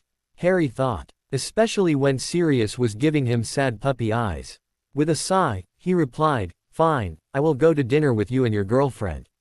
"Awesome," Sirius beamed. "We leave in about 2 hours, okay?" "Wait, what?" Harry sputtered in surprise. "You meant today." "Of course. All right, fine," Harry replied as he trudged to his closet to pick out clothes to wear. Back at Hogwarts, Neville was in the library studying when a book was slammed down hard on the table, causing him to jump. He heard a chuckle and turned to glance at the source, when he found both of his friends. "That was not funny," he said as he glared angrily at them. "It was a little bit funny, mate," Ron replied, as he wiped a tear from his eye. "Sorry, Nev, we were standing next to you for almost a minute and still you didn't notice." "It was why I slammed the book," Hermione said, looking contrite. "Yeah well, I was studying." "We see that," Hermione replied, frowning. But what?" Neville cut in. "We always study together, Nev," Ron said. Neville narrowed his eyes at them. He knew that they suspected that something was up as he had been avoiding them for days now. He hadn't been hanging out with them and had even gone out of his way to sit with a different person in any of their mutual classes. He was still very miffed about their lack of support at how much he had been improving. They, out of anyone else, knew how much of a struggle school had been for him since his first year at Hogwarts. He couldn't believe that they couldn't support him now that he was improving. Ron's right, Nev, what's going on? Hermione asked with a worried frown. She would have to be blind not to notice that their friend had been avoiding them for days now, but she couldn't understand why. Nothing is going on, Hermione, I just wanted to study alone, Neville replied as he rose from his seat and began to gather his books together. There is definitely something going, Nev. You've been avoiding Hermione and we want to know why, Ron said as he crossed his arms over his chest. Look, all I wanted to do today was get some homework done and study a little, Neville glared at his friends as he slung his backpack over his shoulder. I didn't realize that that is a crime, if we aren't doing it together. With that, he turned on his heels and left the library, leaving his friends stunned at his abrupt departure. With a sigh, Hermione said, yeah, he is definitely avoiding us. As Neville entered the Gryffindor's common room, he grumbled to himself angrily about not having any privacy as he settled in a couch in front of the fireplace. He pulled out a piece of parchment and a quill. He was just finishing up his letter when a shadow fell over his parchment. Nev, what going on? Are you mad at us? Is that why you have been avoiding us? Hermione asked as she took a seat next to him. She put up a hand to stop him as he made to deny the claim. No, don't deny that you haven't been avoiding us. It is so blatantly obvious that you are. Yeah, what's going on? We are your best mates. Ron chimed in with a frown. Best mates? Really? Neville said, trying not to raise his voice. He couldn't believe how bloody obtuse they were being. If you lot are my best mates like you claim to be, why is it that you have not been supportive? As both of his friends attempted to respond, he put his hand up to stop them. Oh please. Don't try to deny it and don't act like you don't know exactly what I am talking about. Nev, I can honestly say that I really do not understand what you are talking about, Hermione said, frowning in confusion. Oh, you don't, huh? All right, I will tell you, Neville replied, still struggling to keep a leash on his anger. He got up and began to pace as he had begun to feel restless. You two out of anyone else know how much I have been struggling with school since our first year. You know how much I despised school because of how much I struggled. Of course, we do, Nev, but I don't, Hermione began, before Neville cut her off. I am not done speaking, he said before turning to face the fireplace. Looking at them, only fueled his anger. Suddenly, this year I began to improve a lot in all of the classes I am taking. This is due to a lot of practice and studying. He turned back to face them, as he continued speaking, as my friends, no best friends, I expected you to be happy for me, to be glad that with my improvement, I am no longer being verbally bullied by Snape or being given detention because I keep messing up in class or constantly asking you to explain things to me, Hermione, because I wasn't grasping what was being taught. But alas, I was woefully disappointed. Not only are you not happy that I have improved, you also haven't been exactly supportive about it. In fact, you both had seemed disappointed. Now I ask, am I right to be mad at you both? Is your lack of support the right reaction to my improvement? Both of his friends had remained speechless even after he had finished talking. They both sat and stared at him in shock. Not once had Neville ever yelled or told them off in this manner. And as he stared them down, they knew that they had messed up. With a sigh, Neville turned on his heel and walked up to his dorm. He is right, Ron, Hermione said with a sigh. We really haven't been very good friends to Nev lately, and not saying anything tonight confirmed that. Neville. Professor Lupin called him as he began to leave the classroom after private training one evening. Yes, Professor, he answered, as he stepped back into the room. I have noticed that for the last couple of months now, you haven't been in very good terms with your friends. Now I generally don't go about getting involved in my students' business, but for you, I seem to be making a lot of exceptions, the professor said, before pining him with a look. What's going on with you and your best friends? Nothing, Professor, he paused as he rooted for the right words. I just don't trust them anymore, and they haven't been very good friends to me lately. So I'm keeping them at arm's length. Smart, but I do want you to remember that they have been your best friends for almost 5 years now. Try to talk it out with them and... I did. Neville interrupted, as he blinked hard to keep the tears of frustrations at bay. He had tried to talk to his friends, but they hadn't responded. Not one of them had tried to even apologize. The day after he had confronted them in the Gryffindor's common room, they had sat next to him at breakfast in the Great Hall, trying to act like they hadn't had a conversation the night before. Hermione had literally just started talking about their next Hogsmeade trip and the sorts of candy she was going to buy, while Ron had begun to yammer on about who the fittest girls in their year were. None of them had made mention of their conversation the night before. He had been so angry at how they had disregarded his feelings on the topic and how they had tried to gloss it over like it hadn't happened, that he simply gotten up and walked out of the hall. They had attempted to talk to him numerous times after that, but he just wasn't having it. He had come to realize that they really did think of him as inferior to them, and him beginning to excel at what they had thought they had over him had bothered them and still did. He just couldn't trust them any longer. Remus watched the boy struggle to control his emotions. He did not know what had been going on with the boy and his friends, but he could tell that whatever it was, really bothered him. I did try to talk to them, Professor, but they couldn't care less about my feelings. I realized then that they weren't my friends because they completely disregarded my feelings, Neville said, almost in a whisper before looking up to stare defiantly at his professor. James and Lucas are people I consider friends. Within the short period of time that I have gotten to know them, I realized that they have been better friends to me than my actual so-called best friends. So, yes, I have been avoiding Ron and Hermione because I longer want to remain friends with them. Back at the manor, Harry gripped the flow powder in his hand as he stared at the fireplace. He was getting ready to go and visit his alma mater, and he had to admit that he was simultaneously excited and nervous at the same time. Just as he was about to throw the powder in, his phone began to ring. "Hello?" he asked. "Hey, pup." "Oh hey Padfoot," he smiled as he greeted his godfather. "What's up? I just wanted to know if you had gone yet."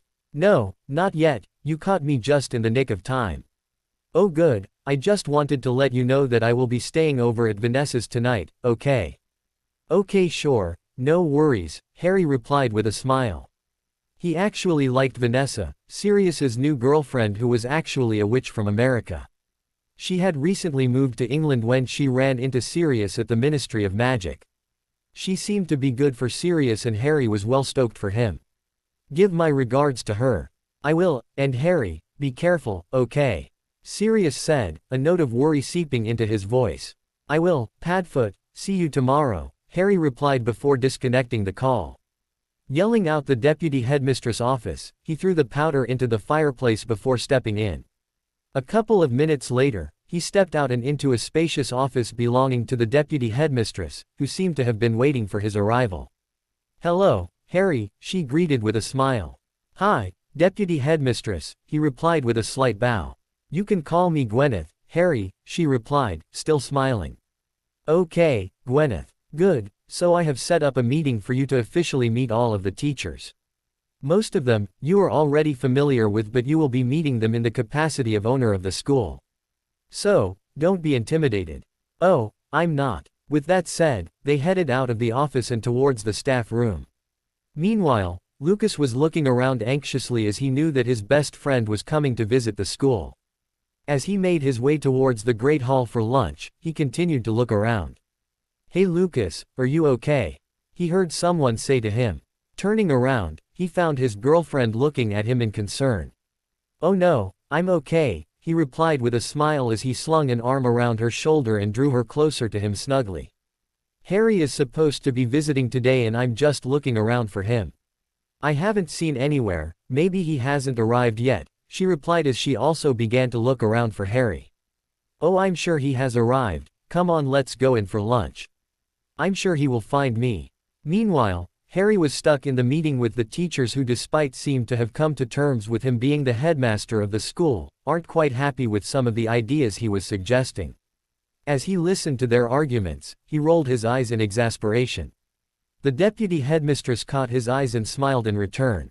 She was the only one that seemed to be in support of his ideas. "Please, calm down. These ideas are not being suggested to attack you or your skills as teachers, but merely to improve on the fine work that you already do," Harry said as he stood up. He had let them speak their minds, but at the end of the day, it was his decision to make. "I believe it's lunchtime, so why don't we go and get some lunch, think things over and then reconvene," he finished and watched as the teachers made their way out of the room. "You did well, Harry. Just give them time to get used to the idea of you being in charge," the deputy headmistress said with a smile. "Thank you, Gwyneth," he replied as he smiled in return. With that, they headed towards the Great Hall for lunch as they discussed the school's operations. Lucas was just about to bite into a piece of chicken drumstick when he heard whisperings beginning to spread around him. He looked up in confusion, just as his girlfriend elbowed him hard in the ribs.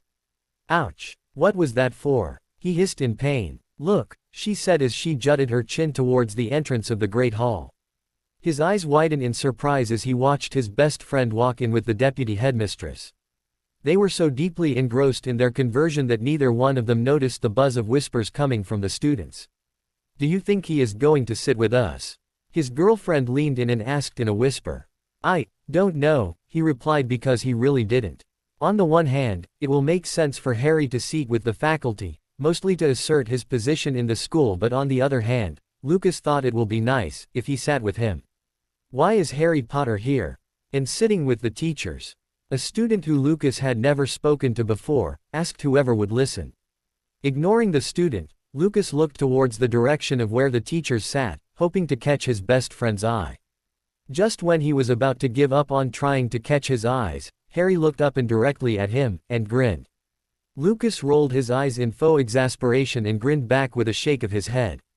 He knew he would be seeing his friends soon, at least before he returned back home. Meanwhile, Harry, oblivious to the whisperings and curious looks being thrown his way, was engrossed in a conversation with one of the teachers regarding providing more funding for the school's extracurricular activities. Each teacher had been trying to get his attention in an attempt to lobby for more funding for certain things that they each thought would benefit the school. He gave an inward sigh, as he promised to look into the teacher's request before attempting to eat. He looked forlornly towards where some of his friends were seated. He knew as the head of the school, to assert his position with the faculty, he had to seat with them. It doesn't, however, mean that he had to be happy about it though. He felt someone's gaze on him, and as he looked up, he caught his best friend staring at him with wide eyes. He grinned at his friend, who rolled his eyes at him in response. "Harry, if you're finished with your meal, we can head back to the office now," Headmistress Dresden whispered to him. With a nod of his head, indicating that he was done, they both got up and left the hall. Lucas paced in his room, as he ran his fingers through his hair. He wondered how long the meeting Harry was stuck in was going to last for. It had been almost 4 hours since Harry had exited the Great Hall with the deputy headmistress, and he still hadn't made an appearance. He was still pacing when he heard someone chuckle behind him. Whirling around, he found his best friend leaning against the door at the entrance of the room. "Well, look what the cat dragged in," he said dryly with a raise of his brows. "I thought you weren't going to grace us with your presence today." Harry rolled his eyes at his best friend's dramatic flair. "Cut me some slack, mate," he replied as he made his way to sit on the bed. "The meeting went on for too long. I literally had to cut it short and promise the staff that I will be back some other time to conclude on what was being discussed." Feeling slightly remorseful after taking in how tired Harry looked, he rubbed the back of his neck as he said, "I'm sorry, mate. Can you hang out for a bit before you leave though? Some of our friends are dying to hang out with you." "Sure, it's why I'm here. But I have to leave in about 2 hours. Sirius's girlfriend wants us to have a family dinner." At Lucas's questioning glance, he replied with a shrug, "She's nice. I like her." "All right, fine, let's head out. Some of the guys are already playing Quidditch and both teams are trying to call dibs on you being the seeker for their team."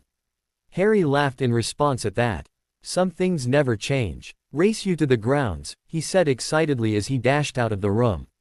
"Hey, not fair, Harry," Lucas whined and protested as he ran after his best friend. Back at Hogwarts, Neville entered the Great Hall for lunch. His gaze cuts to his 2 former best friends, who, having felt his gaze on them, looked up. As they gazed at him warily, he looked away.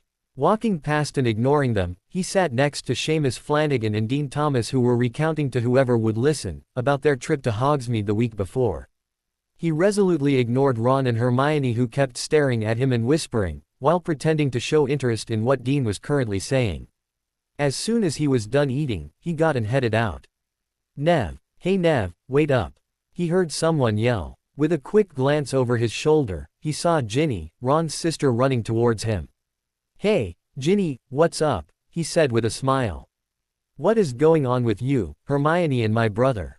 I have noticed that for about a month, you haven't been hanging out with them. Whenever I ask Hermione or Ron about it, they just shrug me off, Ginny said with a frown as she walked beside him. I hate to sound condescending or mean, but this is between me and them. But I can help, Nev. It is not like you three to fight with each other for this long. What is going on? Tell me, she cried in anger. Ginny, please drop it. I have to go study now. With that, he walked away leaving her fuming. Meanwhile, Ginny miffed at Neville's response, headed back to the Great Hall and plopped herself down between Ron and Hermione. Okay, one of you lot are going to have to tell me what's going on with you and Neville. Ginny, Ron began. No, I don't want to hear any more excuses. Just tell me. Look, we don't know why Neville is not talking to us, Ron replied, exchanging a look with Hermione. Are you sure about that?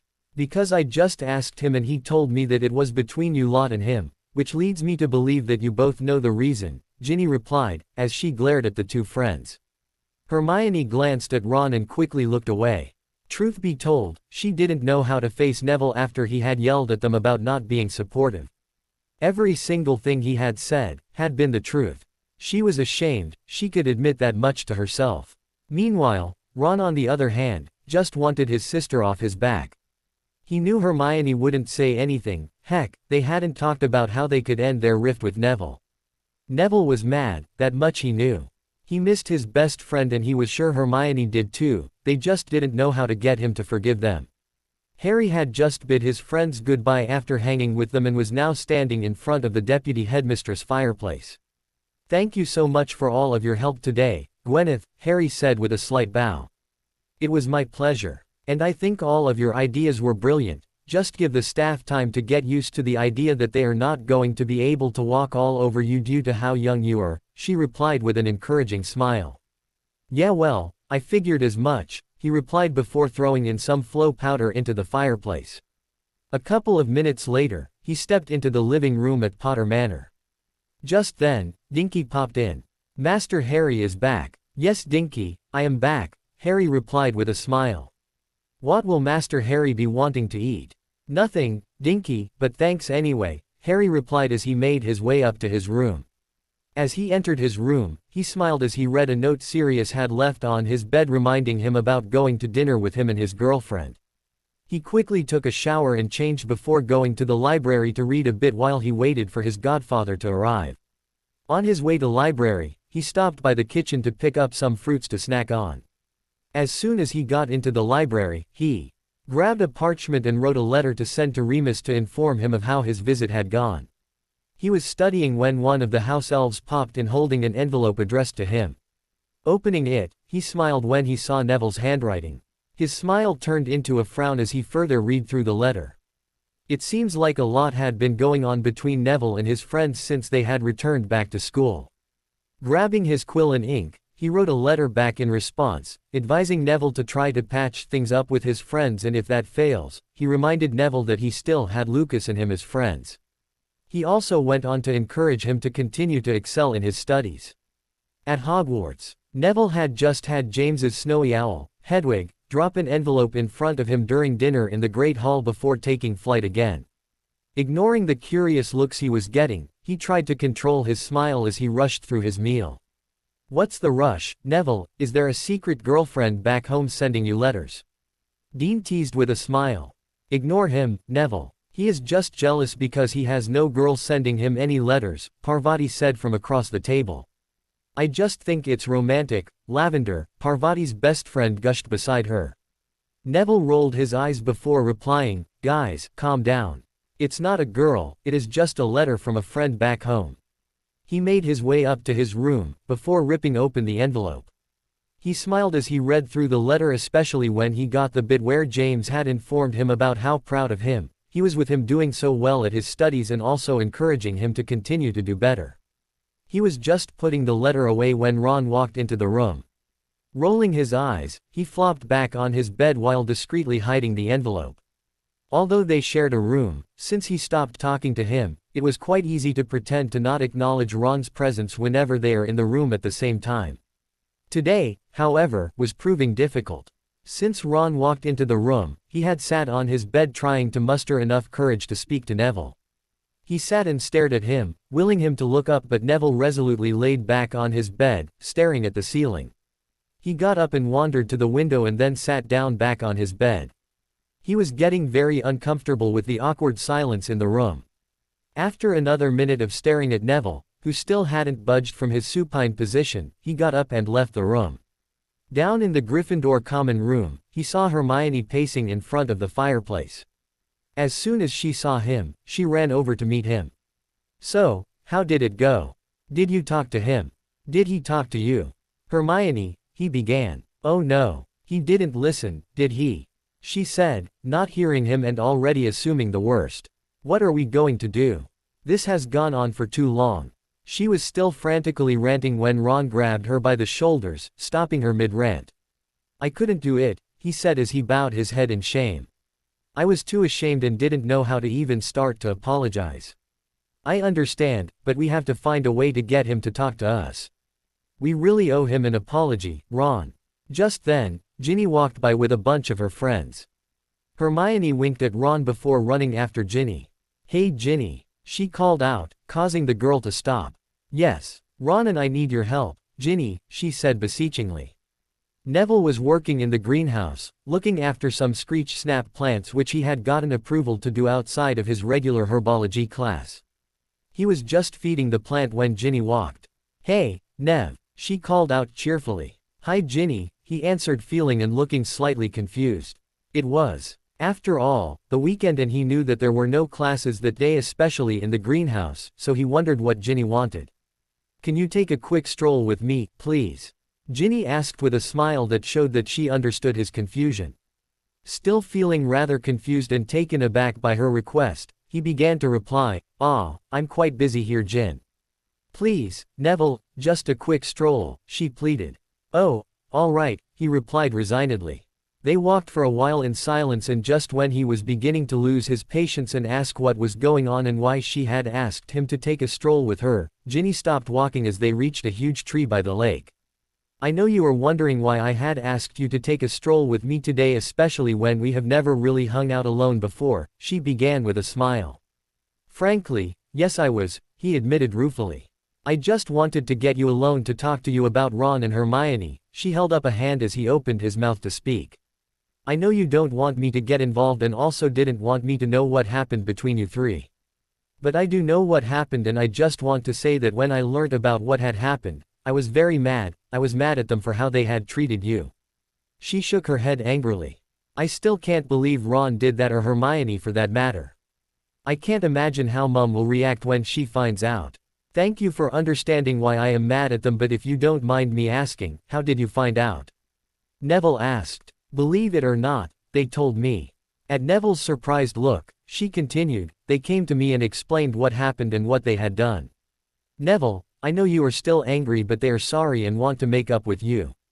They didn't know how to approach you due to being ashamed of how they had treated you, so they asked for my help."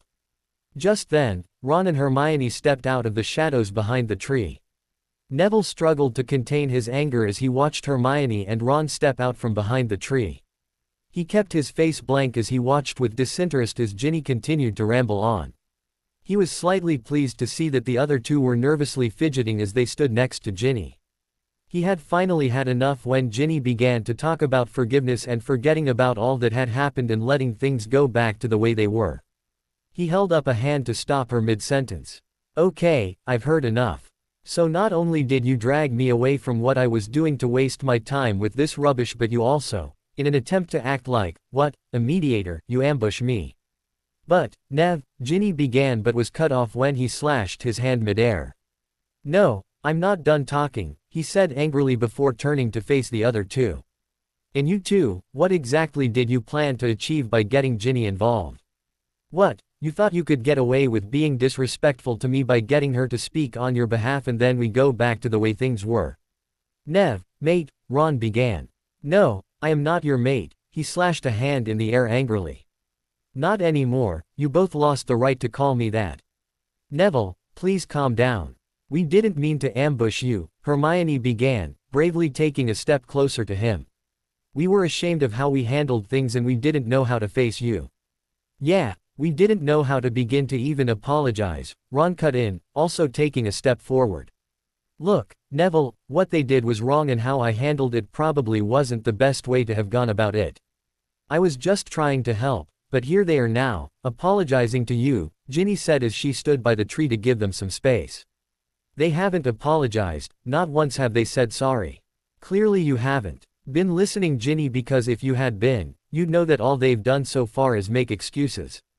With that said, he turned on his heels and began to walk back towards the greenhouse. He had only taken 2 steps forward before he felt a hand on his shoulder. Neville, I know you are still upset with us. And you were right, we didn't apologize, Hermione began. She took a breath as she noticed that he had stopped walking and was listening. We are sorry. We are so sorry for not being there for you or supporting you. And more importantly, we are sorry for the way we handled it all after you confronted us about our behavior. Yes, Nev, Hermione is right. We haven't been good friends to you and we are sorry about that. We want to make it up to you somehow if you give us a chance to do so. We miss you, Ron interjected. Neville could feel his resolve breaking. He missed them too, if he was honest with himself, but he couldn't trust them. He didn't know if he could remain friends with people he didn't trust. Not making an attempt to turn to face them, he said, I accept your apologies and I forgive you for being terrible friends to me. However, I no longer trust you too, and to be honest, I don't think I can be friends with people I don't trust. Nevi, Ginny began but kept quiet when he held up a hand. I do miss you too, but we can't go back to the way things were. These past few months, I have learnt that I need to put myself first, and that's what I am going to do. So regardless of the fact that this might hurt your feelings, I am just being honest. Hermione nodded in response even though she knew he couldn't see her. What do we have to do to regain your trust? She asked softly. I don't know. At the manor, Harry was just wiping his face with a towel as he walked out of the gym when he ran into his godfather. Ouch! He groaned dramatically as he rubbed his shoulder. Rolling his eyes at his son's exaggerated reaction, Sirius draped an arm around his shoulder as he steered him out of the hallway and into the living room. I was actually looking for you, he said as they made their way to the couch. Why? What's up? Well, I realized that we haven't really hung out alone in a while, what with you running a whole school and me with my new girlfriend. He blushed at the word girlfriend, causing his godson, who had noticed, to laugh. Okay, what did you have in mind? Well, we are going to hang out all day and do anything you want to do, Sirius replied with a smile. There is this amusement park that I have always wanted to visit, but I was planning to go when school's out so that Lucas could come with. Can we go there? Of course, pup, Sirius replied with a smile just as his stomach made a growling sound. On second thought, why don't we have breakfast first before we leave? Harry laughed in response as he got up and headed for the dining room. Harry was having so much fun at the amusement park. He had been on every ride and had dragged a reluctant Sirius to do the same. Sirius only managed to get through the one ride before he refused to go on anymore. Harry glanced at his godfather as they made their through the crowd to find a food stand. Hey Padfoot, are you okay? You're looking a bit green around the gills, he asked as he struggled to hold back his laughter. Do not make me hex you, pup, Sirius replied through gritted teeth. At this point, Harry was doubled over with his arms around his waist as he laughed. Considering how loud you were bragging about the rides and how they were not high enough, he paused to gasp as he struggled to not give in to another bout of laughter. Just as soon as he thought he had a handle on it, an image of Sirius yelling and threatening to hex the ride operator if he didn't put an end to the ride flashed through his mind, causing him to burst out laughing again. Ignoring all the curious looks Harry was beginning to garner with his rambunctious laughter, Sirius began to storm away towards a food stand that sold candy floss, which he knew his son liked. This should shut him up and prevent him from telling Remus about today, he thought as he paid for 2 of the candy floss. As he approached Harry with the candy floss, the boy stopped laughing as he looked at the sugary goodness with longing in his eyes. Is one of those for me?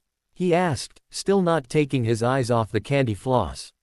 It is, if you promise not to tell anyone about the debacle on the ride, Sirius replied as he waved the candy temptingly in front of the boy. Debacle? You mean when you screamed and shouted bloody murder throughout the rollercoaster ride? Harry asked with a snort. Yeah, that, Sirius answered as he went a bit red in the face. All right, fine. But only if you give both of those candy flosses to me. With a pout, Sirius handed the sugary goodies to the boy.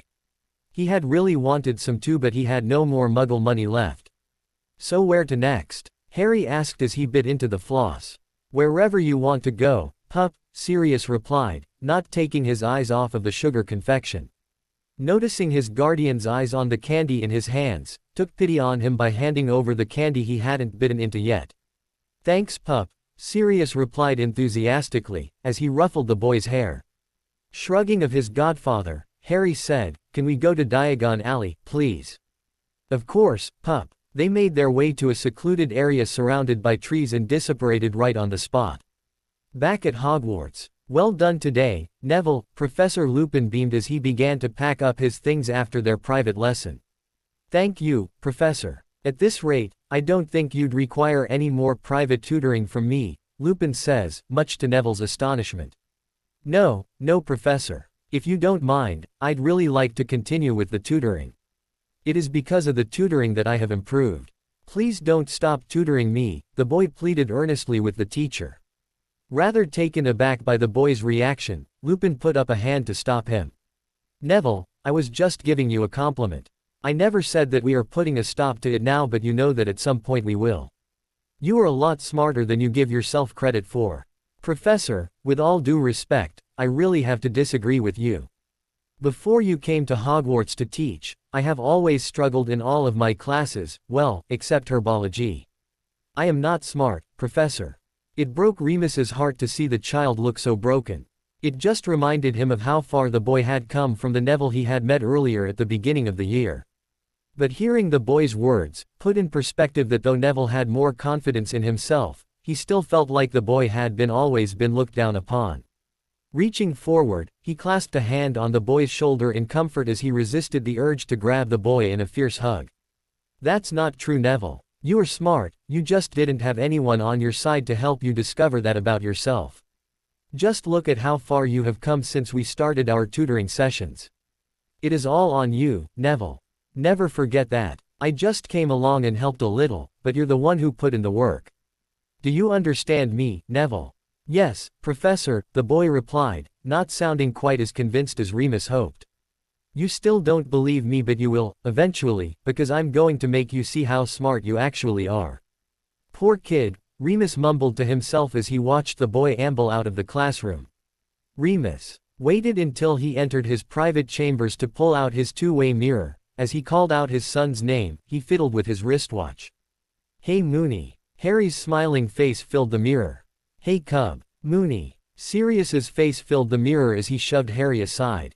How are you, mate? I am fine, Padfoot. Can't you share with Harry? Remus asked with a resigned sigh. Oh, Sirius replied as if it just dawned on him. Dragging the sullen boy to sit next to him, he put the mirror on the table in front of them. Can you see us both now, Moony? He asked, a mischievous glint in his eyes. Yes, Padfoot. Moony, we have a guest here with us, Harry piped up as his godfather tried to stop him by cupping his hand over his mouth. NGH. Harry tried to speak with his voice muffled by the hand covering his mouth. Stifling another sigh, Remus said, Sirius, will you please let the boy speak? They both ignored him as they playfully tousled about on the couch. Oh, Merlin's beard. He heard a female voice gasp, in the background. Sirius, will you let the boy go this instant? Remus heard the female voice speak again, this time sounding stern. Who is that? He asked Sirius, who had finally let Harry go. Before his best friend could respond, Harry said, that's his girlfriend. Oh, for F, Harry. Sirius rolled his eyes as he turned back to his friend, who was still looking at him in shock and surprise, mingled with curiosity. Yeah, that's my girlfriend. Remus watched as a very beautiful woman with chocolate brown skin took a seat next to his best friend. Moony, I will like you to meet my girlfriend, Jennifer, Sirius said before turning to face his girlfriend. Jennifer, this is my best friend, Remus Lupin. Hi, Remus, I've heard a lot about you, Jennifer greeted with a warm. Good things, I hope. He asked, as he returned her smile. She laughed at his question. Great things, well, it is nice to finally meet you. Although I look forward to meeting you in person. The feeling is mutual, Jennifer, he replied, taking an instant liking to her. Well, I am going to leave you guys to it, Jennifer said as she began to get up. Oh, please don't leave on my account. It's no problem, really. I was actually working when I heard these two making a racket, she said as she jerked a thumb over her shoulder in the direction of where Harry and Sirius sat with a sheepish look. I had to come out and cut it out or they won't stop. Oh, tell me about it, Remus replied with a chuckle. As soon as she left, Remus looked at his best friend with a raised eyebrow. I was going to tell you about her once you got back from Hogwarts, Sirius said. She's nice, not your usual type though, Remus replied. What do you mean, my usual type? His friend retorted with a frown. He means, the usual bimbos, generally, not the brightest tool in the shed, type, Harry piped up, elaborating further before Remus could respond. Plus, she is a Yank. He finished with a shrug as he got up to fetch a drink. We really shouldn't let the boy talk like that, Sirius muttered as he watched his son walk away. Remus laughed in response. I like her, she seems to have a good head on her shoulder. Also, from the little I have seen, she can handle you quite well, Remus continued. Sirius beamed. When are the students let out for the summer? So we can have you back at home, Sirius asked. Very soon, I hope. His friend replied with a sigh. Harry walked back into the living room, chugging a bottle of water. Speaking of students, Remus began, I'd like to invite Neville over to visit for a couple of days once school lets out. As much as I'd love for him to come over, may I ask what has brought on this request? Harry asked curiously, an eyebrow raised. I had a conversation with him today that really broke my heart. That boy needs people on his side, people that will help him realize that he is good enough. He spent a couple of weeks hanging out with you and Lucas, and he has improved tremendously because of it. Imagine what another couple of weeks would do. Also, he cut his best friends out of his life because they weren't being supportive, Remus said earnestly. If you are not comfortable with having him over, Harry, then I won't ask again. Oh no, I do like hanging out with Neville. I was just curious as to why you wanted him to stay over.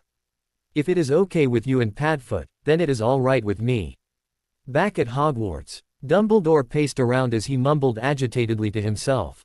Just then, two students made their way into his office. Upon noticing their entry, he stopped his pacing and pasted a smile on his face.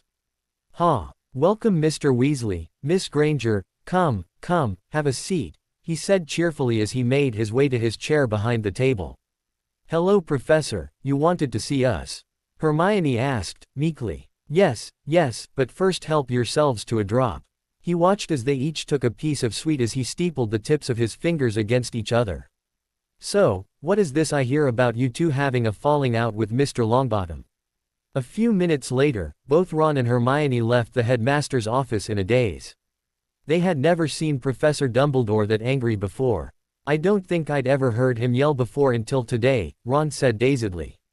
Me neither. They both fell silent as they made their way to the Gryffindor's common room, each thinking about how the headmaster had yelled at them while telling them that they had to do everything possible to make up with Neville. Neville was in the Gryffindor common, playing chess with Dean when he was being watched. Looking up, he found Ron and Hermione staring back at him. Having been caught staring, they both gave him a small tentative smile. Their interaction since Ginny and the duo had ambushed him under the tree had been like this. Randomly making eye contact and then having to exchange small awkward smiles from across the room. The duo have also gone back to whispering and darting cautious looks at him whenever he walks into a room. That part was starting to grate on his nerves. Mate, are you going to continue to ignore them? They miss you, Dean whispered when he saw his friend scowling at the duo. Leave it be, Dean, I don't want to talk about them, Neville replied through clenched teeth. He had been getting more and more of his friends trying to interfere, but he was just done with it all. He didn't even know how he felt about this since their last conversation. He meant what he had said when he had told them that he forgave them but didn't trust them. He just didn't know where to go from there with their friendship. Meanwhile, Hermione noticed Neville's scowl at them had dropped her gaze. She frowned as she remembered Dumbledore's instructions to make up with Neville. Ron, there is something strange about Dumbledore being that personally invested in our relationship with Neville, don't you think? She asked, nudging him in the ribs gently with her elbow. Huh, Ron began as he reluctantly dragged his eyes away from Lavender. Why do you think that's strange? It is probably because he knows how close we used to be. There are a lot of students who were close and have fallen out, and I don't see the headmaster taking a special interest in their friendship. Hermione shook her head in frustration. It is strange, Ron. Hey, do you think he yelled at Neville too, to make up with us? Ron asked as he looked forlornly over at where Neville was sat playing chess. That's a good question. Somewhere in London. He smiled as he listened to the man scream and writhe in pain as snot dripped from his nose. I do not know where he lives, I promise, the man screamed as his tears and snot mingled together. I put you in charge of monitoring Sirius Black and see where he goes at the end of the day from work, and you dared tell that you don't know, he hissed in anger. He disapparates right from the atrium at the ministry after he is done for the day. It is quite difficult to trace a person after they disapparate. Crucio. He laughed as he watched the man scream in pain. Harry grunted as he swung at the punching bag that hung from the ceiling. He kept up the pace repeatedly until he heard someone cough from behind him. Instinctively, he nonverbally threw a levitation spell at the intruder as he swung around to face the person before having whoever it was flung against the padded walls. Blimey pup, what was that for? Sirius asked, sounding a little winded as he got up. Oh sorry, Sirius, you startled me, Harry apologized before give his godfather a look. You shouldn't have snuck up on though. I didn't, Sirius said as he rubbed his backside. I was standing behind you for a while hoping you'd notice my presence, but you seemed so engrossed in beating up the punching bag that I had to attract your attention. Oh, was the only response. Sirius got back. Are you all right, pup? Sirius asked tentatively as he watched the boy begin to rewrap his hand in some tape and gauze. Before he had interrupted him, the boy had been punching the bag really hard, almost like he was taking out his frustrations on the bag. It's nothing, Padfoot, just stressed. Okay, just wanted to let you know that I am off to work, but I'm going to be home a bit later today. Okay. With one last concerned glance at the boy, Sirius left the gym. Harry continued to work out his frustrations on the bag before switching to dueling with the dueling dummy, which surprisingly helped take his mind off his worries as he had to concentrate or the dummy would knock him flat out. Wiping his sweaty face with a towel as he stepped into his bathroom, he thought of the reason for his frustration. He had had a meeting with the teachers at the Merlin school, and while the headmistress had agreed that his ideas for improving the school were great, some of the teachers were still being resistant. He suspected that it had to do with the fact that they weren't happy with the idea that he owned the school. He had discussed the problem with the headmistress, who kept promising that the teachers will eventually come around to the idea, which he highly doubted. Lucas had suggested firing those who keep opposing and antagonizing him. He couldn't do that as he didn't want to be the reason someone loses their source of income. Mad-Eye Moody had suggested challenging one of the stubborn teachers to a duel, which he thought was barbaric. If you win in the duel against one of the strongest teachers, they would no longer see you as just a child that they had previously been teachers to, Mad-Eye had advised after their training. But wouldn't that just alienate them more? He had asked with a frown. Harry, they are already alienated, but at least this way you'd gain their respect. Or their fear and hate, he said under his breath. He didn't want to have to resort to challenging his own staff to a duel, but he really was at his wit's end.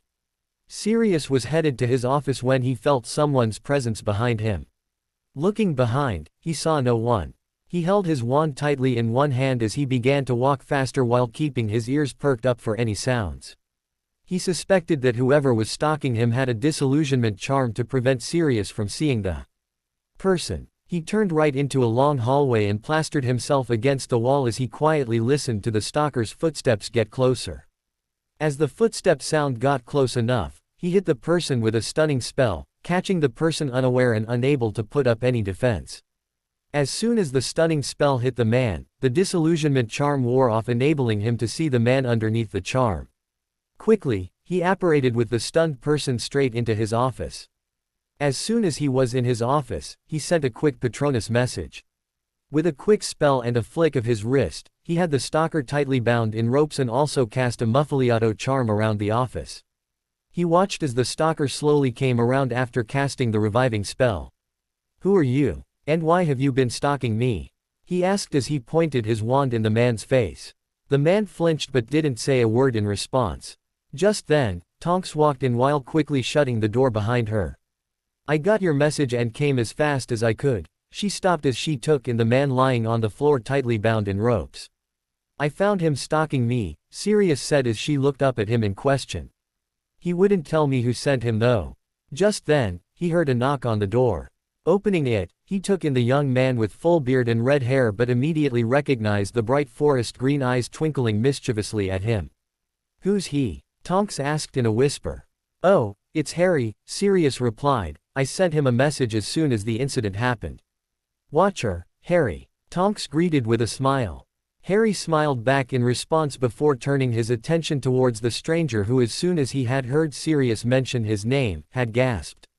He looks familiar actually, Tonks said as she had also diverted her attention back to the man. Doesn't he work in the Pest Advisory Bureau? He does, Sirius asked, still not taking his eyes off the perpetrator. Yes, his name is John something, can't remember his last name. Harry, however, was still staring intently at the man. He wasn't even paying attention to the conversation between his godfather and Tonks. I brought the truth potion you asked for, Padfoot, Harry said, still not taking his eyes off the man on the floor while effectively ending his godfather's conversation with Tonks. As he took the small vial from his son, Sirius frowned at how intensely Harry seemed to be staring at the man. After forcing about 3 drops of potion down the man's throat, they stood back and watched as the man's face became slack and his gaze, Harry noticed, became even more unfocused than it was before. Can you hear me? Sirius asked as he peered at the man. Yes, he murmured. Why were you stalking me? Sirius asked softly. Because I was told to hit you with a stunning spell and bring with me, the man replied in a flat and expressionless voice. Who sent you to get me? I don't know, but I was supposed to bring you to the meeting spot, the man said. Sirius and Tonks exchanged confused looks. Harry, however, just smiled. His suspicions were correct. He is under an imperious curse, he explained to his godfather and Tonks as they had looked even more confused by his smile. I already suspected, but this just confirmed my suspicions. With a nod, Sirius turned back to the man and again asked gently, where is the meeting spot? Where is the meeting spot? As soon as he got his answer, Sirius got up from his crouched down position and whispered a spell as he aimed his wand at the man. The man's head lolled to the side as he immediately fell into a deep sleep. Bewitched sleep. Nice, Harry whispered. Sirius gave Tonks a look which she responded with a little nod as she made her way out of the office. Harry gave Sirius a quizzical look, but his godfather didn't reply but merely unbounded the ropes around the sleeping man. Few minutes later, Tonks walked back into the office. It is all done, she said as she took in the sleeping man still on the floor. What's done? Harry asked with a frown. He hated not being in the know. I sent a letter to the head of his department posing as the man. And told them that he will not be coming to work for a couple of months due to him going to visit some relatives outside the country. Oh, that's rather clever, Harry mused. And with him in deep sleep, whoever is controlling him with the imperious curse would be unable to do so. Exactly, pup, Sirius replied with a smile. With that, Sirius and Tonks both took the sleeping man out of the office. Before they left, Sirius instructed the boy not to leave the office. About half an hour later, they both walked back in. Well, Harry asked as he jumped to his feet.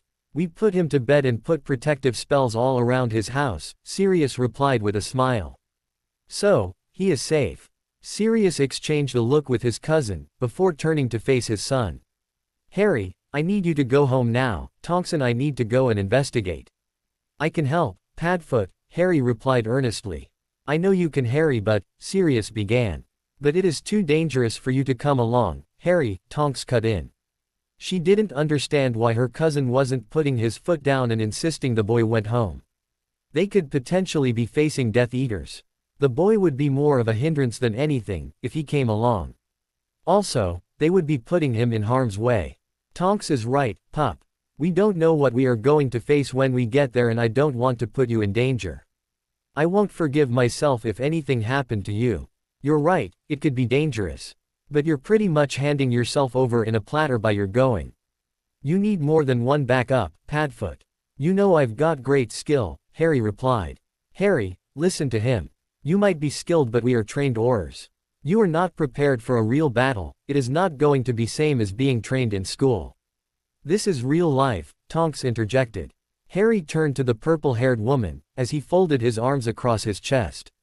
He leveled her with a cool stare. With all due respect, Tonks, but you don't know me or my skill sets, so I'd appreciate you not talking to me in that condescending tone. Harry, Sirius warned. You're just a kid, Harry. Letting you come along is dangerous. I understand you wanting to make sure your godfather is safe, but you coming along is only going to make things worse, Tonks said, before turning to her cousin. Tell him, he can't go, Sirius. You can't stop me, Padfoot, you know that, Harry said defiantly. You know that I am very well skilled and can hold my own. You say you won't forgive yourself if anything happened to me, well, how do you think I feel? Knowing that you are going into a potentially dangerous situation and I could help but didn't. You and Moony are the only family that I've got. You mean well, Harry, but you are just a child and, Tonks began. Respectfully, Tonks, please stop calling me a child. And for your information, I am emancipated, which means legally I can make decisions by myself. Oh, was all the surprised witch could say as she sat down in shock. Harry, you know I can't stop you from coming along, and I understand why you want to. I need you to be careful and do as I say when we get there, okay? Sirius said as he gripped the boy by his shoulders. He understood why the boy wanted to come along, but he'd be damned if any harm came to him. So, I can come along? Harry asked as he eyed his godfather suspiciously. With a resigned sigh, Sirius answered, yes, you can. Back at Hogwarts, Neville was making his way to the Great Hall for lunch, when he heard Seamus Finnegan call out his name from behind. He stopped walking and waited for his friend to catch up to him. Oh, there you are, Nev. Professor Dumbledore told me to tell you that he wants to see you in his office, Seamus said as he handed over a piece of folded note to Neville. Okay, thanks Seamus, he answered with a smile as he turned around and began to head towards the headmaster's office. After giving the password that had been written in the note sent by the headmaster, Neville let himself into the office as the door opened. Behind a large desk, sat the headmaster, who smiled warmly at him as he entered. Mr. Longbottom, come in, have a seat, the headmaster gestured to a chair across from him. You wanted to see me, Professor? Neville inquired. Yes, it has come to my notice that you no longer associate with Mr. Weasley and Miss Granger. The headmaster leaned towards him as he steepled his fingers. Yes. I mean, we are cordial with each other, but, Neville trailed off mid-sentence as he was confused. He didn't understand why the headmaster was taking such an interest in his relationship with his friends. Neville made his way to the Great Hall, which was still buzzing with students having lunch. He was still reeling from the shock and confusion of the headmaster's reaction to the rift between him and his friends. The headmaster had gone as far as to tell him that it was important he made up with them. Since when do teachers and headmaster take an interest in things like this? He thought to himself. Something felt off by the way the headmaster had acted and how invested he seemed to be in his relationship. He ate his lunch in silence, not paying the slightest attention to what he was eating or his surroundings. He was making his way out of the hall when he bumped into someone. Oh, sorry Nev, I didn't see you there, Hermione gasped in surprise. That's okay, he replied, frowning a bit as he once again remembered his discussion with Dumbledore. Are you going back to the common room? Hermione asked as she tentatively fell into step with him. Ignoring her question, he said, I just came back from Professor Dumbledore's office where I had a very interesting chat with about our friendship. He watched as the color drained from her face. His suspicion was right. Dumbledore must have also had a chat with her and Ron too. Did he by any chance also talk to you and Ron about making up with me? He asked as Hermione stood staring at him in shock. Yes, she stuttered in response. With a sigh, he said as he wiped a hand down his face, come on, let's go up to the common room. Sirius, Tonks and Harry arrived at the edge of a forest by means of apparition and began to make their way into the forest. Per the plan, Harry followed a little behind under the guise of the disillusionment charm. He will be here any moment from now, they heard a man say as they neared the meeting site. Good, because you know he doesn't like to be kept waiting, another voice replied. Harry tensed as he heard the strange men talking. Whoever had put John under the imperious curse was a puppet. The real mastermind of the plan was who they were now discussing. This is more serious than we thought, he thought to himself. The two men continued to talk, not noticing Sirius and Tonks as they approached until the leaves began to crunch under their feet as they made their way towards them. Sirius and Tonks, who hadn't made an attempt to hide their approach, gripped their wands tightly in their hands as they watched the men whip out their wands at the sound of their approach. "Gibbon, is that you?" Sirius said as he neared the men. "Sirius Black. Where is John?" one of the men asked as he looked around. "He is otherwise occupied. You know, you really shouldn't send people to do your dirty work," Sirius replied. "Ha, but it brought you to me as I wanted either way," the man named Gibbon answered with a smirk. His gaze swung to Tonks, who stood beside Sirius. "I see you brought back up, not that it will help you." Ironic, because so did you," Sirius replied as he nodded at the man standing next to Gibbon. "Enough of this nonsense, kill the girl and let's grab him." "You know how he doesn't like to be kept waiting," the man yelled furiously before pointing his wand at Tonks. She merely ducked the curse sent her way and blasted him off the ground in retaliation. Meanwhile, Gibbon had also attempted to attack Sirius with a spell, who easily sidestepped it and sent back a spell that had Gibbon thrown into the air and then flung against a tree. Harry watched as both sides dueled hard, with Sirius and Tonks having the upper hand. They were still duking it out, when two men apparated a couple of feet from Harry. The men had their wand out and were about to attack Sirius and Tonks from behind, when Harry noticed. He pulled away from the tree that he had been leaning against and fired a spell at both men that had them up, flung into the air and immobilized. Removing the disillusionment charm off him, he stalked past the men, who were still hanging mid-air immobilized like statues. Gripping both his wands as he walked towards where his godfather and Tonks still battled, he began to twirl them. As soon as he got close enough, he fired the first spell at Gibbon's partner that had him screaming in pain as painful welts began to appear all over his body. Gibbon, noticing the skinny man with blonde hair that had just attacked his friend, swung his attention to him as he fired off the Cruciatus curse at him, only for the man to put up a shield that had the curse bouncing off him. Before he could attack again, the man had sent a spell that had him encased in a tomb made of water. He struggled to escape the tomb as he tried and failed to fire off spells to blast him out of the water tomb. He was drowning inside the tomb. He struggled to breathe. Meanwhile, Tonks, seeing that all the threats had been immobilized, now had time to gape in shock as she watched Harry in his metamorphagus disguise battle. She really had underestimated the boy. Harry, oblivious to her shock, pulled down the water tomb before Gibbon could pass out. With an intricate swipe of his wand, he had Gibbon flung hard into the air and then hard into the ground, resulting in the man passing out. He did the same to the other man, still screaming in pain from the welts that continued to appear all over his body and had begun to bleed heavily.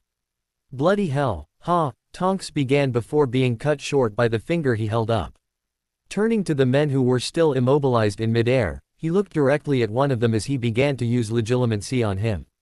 The man struggled to fight against it with occlumency, but he was no match for Harry. As soon as Harry got what he wanted, he pointed a finger at them both that caused them to fall to the ground. As soon they hit the ground, they sunk into the earth with only their heads peeking out, effectively trapping them with the earth. Sirius then walked over to Harry, whose face looked a bit thunderous, and laid a hand on his shoulder. "Come on, let's get out of here," he whispered to the boy. "Are we just going to leave them in the forest to escape?" Harry asked as they stepped into Sirius's office. "Oh no, pup," Sirius replied as he took a seat. Tonks stayed behind to round them up with some help from other Aurors. "Are you all right though, Harry?" Sirius asked as he took in the tense expression on the boy's face. "Yeah, I'm just worried. Voldemort sent those men after you," Harry replied. "How did you know that?" Sirius asked, not sounding as surprised as Harry would have expected. "I used legilimency on one of the Death Eaters to find out why they had come after you." Harry cocked his head to the side as he studied his godfather. "You don't seem surprised by that." "That's because I am not," Sirius answered with a gentle smile. "Remus and I always suspected that Voldemort might try to get to you through us." "What? Relax, pup," Sirius clapped a reassuring hand on his shoulder. "Remus and I have no intentions of ever letting him get us or you. I'm worried, Padfoot, not for me but for you both. Although I'm not exactly sure what Voldemort wants with me, except maybe that I am the boy who lived," Harry said as he put up his fingers in a quotation mark sign. "I don't want you worrying about this, pup, seriously. Remus and I are experienced and skilled wizards, we Yeah, but so were my parents, Harry interjected as he rubbed a hand down his face with a resigned sigh. Harry, Sirius began but was cut off when the boy stood up. I have to go, Padfoot, Harry said as he ran his fingers through his hair distractedly. I have to stop by the school. Why? Is there a problem? Just some issues with teachers, nothing I can't handle, Harry answered. With that, the boy left the office, leaving his godfather looking worried and troubled as he watched his retreating back. Ron was in the Gryffindor's common room, playing chess with the twins when he looked up and saw Hermione and Neville walk in together. Hermione looked nervous as she darted quick looks at Neville while the latter just looked distracted and slightly angry. He watched in shock, as they both walked towards the couches placed in the isolated corner of the common room. As the duo sat down, Hermione looked up and locked eyes with him. She turned to Neville and whispered something to him, causing the boy to nod his head. Hermione turned back towards him and gestured for him to come over. Hesitantly, he got up and began to approach them. Neville, sensing his approach, looked up. He watched him warily as he got closer. Hey, was all he could manage as he reached them. Ron, sit down, Hermione whispered. Neville still hadn't moved or acknowledged him. If anything, he looked like he was uncomfortable. Guilt and regret laced through Ron as he thought of the fact that he and Hermione were the cause of Neville's discomfort. So, Ron, you're probably wondering why we are sitting here with Neville, Hermione began when the silence had become deafening and Neville had made no attempt to talk. Yeah, I was. What's going on? Ron asked as his eyes darted between the still sullen-looking Neville and Hermione. Hermione was just about to reply, when she was surprised to hear Neville speak up. She thought he was going to remain quiet throughout their meeting as he didn't seem to be comfortable around Ron and her. In fact, he had been wearing a scowl since they had run into each other in the Great Hall. The reason we are sitting here together like this is because, I have something to discuss with you both, Neville began softly, still managing to avoid looking at Ron or Hermione. I was called into the headmaster's office today and was rather surprised when he began to inquire about our friendship and lack thereof, Neville continued, still sounding surprised. He was still shocked by the headmaster pretty much insisting that he made up with his friends. It was all very strange to him. It wasn't like he didn't have other friends. The whole situation just seemed suspicious to him. And he wanted to know what the duo had been told by headmaster. I ran into Hermione and she told me that you both had a similar conversation with the professor. Yes, he yelled at us for what happened and insisted that we made up with you as soon as possible, Ron said with a nod of his head in agreement. Is that why you both have been trying to talk to me? Neville asked because he needed to know. Their answer would decide what direction he wanted to go with their friendship regardless of what Dumbledore said. What? No. Absolutely not, Nev. The duo replied simultaneously, sounding almost enraged that he had asked such a question. Relieved by their response, Neville smiled slightly before turning to look at them for the first time since they had sat down to talk. Okay, I believe you, he smiled at them as he heard them breathe out audibly in relief. But I still think that it is strange that the headmaster seems this invested in our friendship. I agree, Hermione answered, nodding her head in agreement. What I don't understand is why is he so invested though? Ron mused aloud. I don't know yet but I am going to find out, Neville said with determination. With that, he got up, he had to go study. And Nev, he heard Hermione call out. Yes, he asked as he took in their downcast faces. Can we hang out for a little longer? Hermione asked tentatively. I've missed this. We've missed you, mate, Ron cut in, gazing at him solemnly. Well, he stuttered. The few minutes that they had spent talking had felt familiar. It reminded him of how close they used to be. He did miss them too, but he couldn't just forget what had happened and just go back to the way things were just because the headmaster had demanded it. Look, I'm not sure what you both expected from this little meeting, he said as he ran his fingers through his hair. But I can see that you are both being genuine and I might have been a wee bit resistant to your attempts at mending fences. I don't trust you completely but I would like to try, not because of the headmaster's insistence but because I want to. He took a deep breath before continuing. I'm headed to the library to study. If you want, we can go together. He knew he had done the right thing with taking the next step in the mending their friendship. The duo's faces lit up at his offer. We would love to go with you, Hermione replied with a huge smile on her face.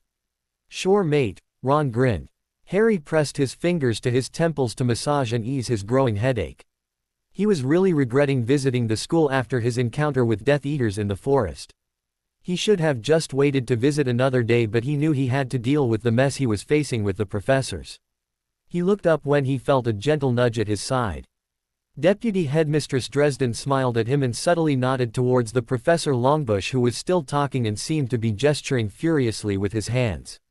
She understood that the professors haven't been very happy with the fact that Harry now owned the school. What she didn't understand was why they were being resistant and uncooperative. The boy wasn't making any changes that would affect them negatively. If anything, he was proposing making things even better. But for some reason, they were being stubborn. She suspected that Professor Longbush was behind the resistance.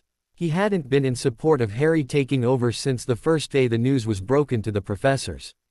She watched as Harry listened patiently to Professor yell and berate him to the other professors. She opened her mouth to defend the boy but was stopped by a slight shake of his head. She smiled because it seemed like the boy had a plan. It also seems like he knows that Professor Longbush had been advocating against him behind his back.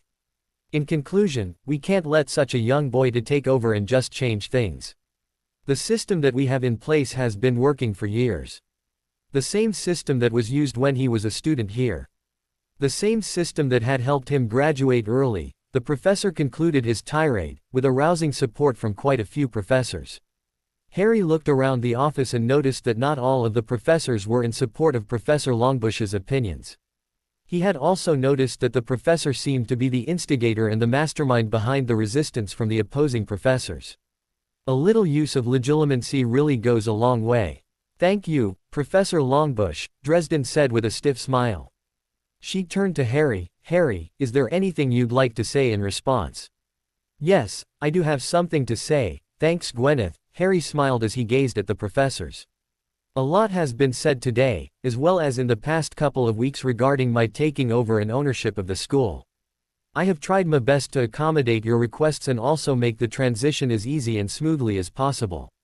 However, some of you have decided that whether or not I do right, you are still going to resist and make things difficult.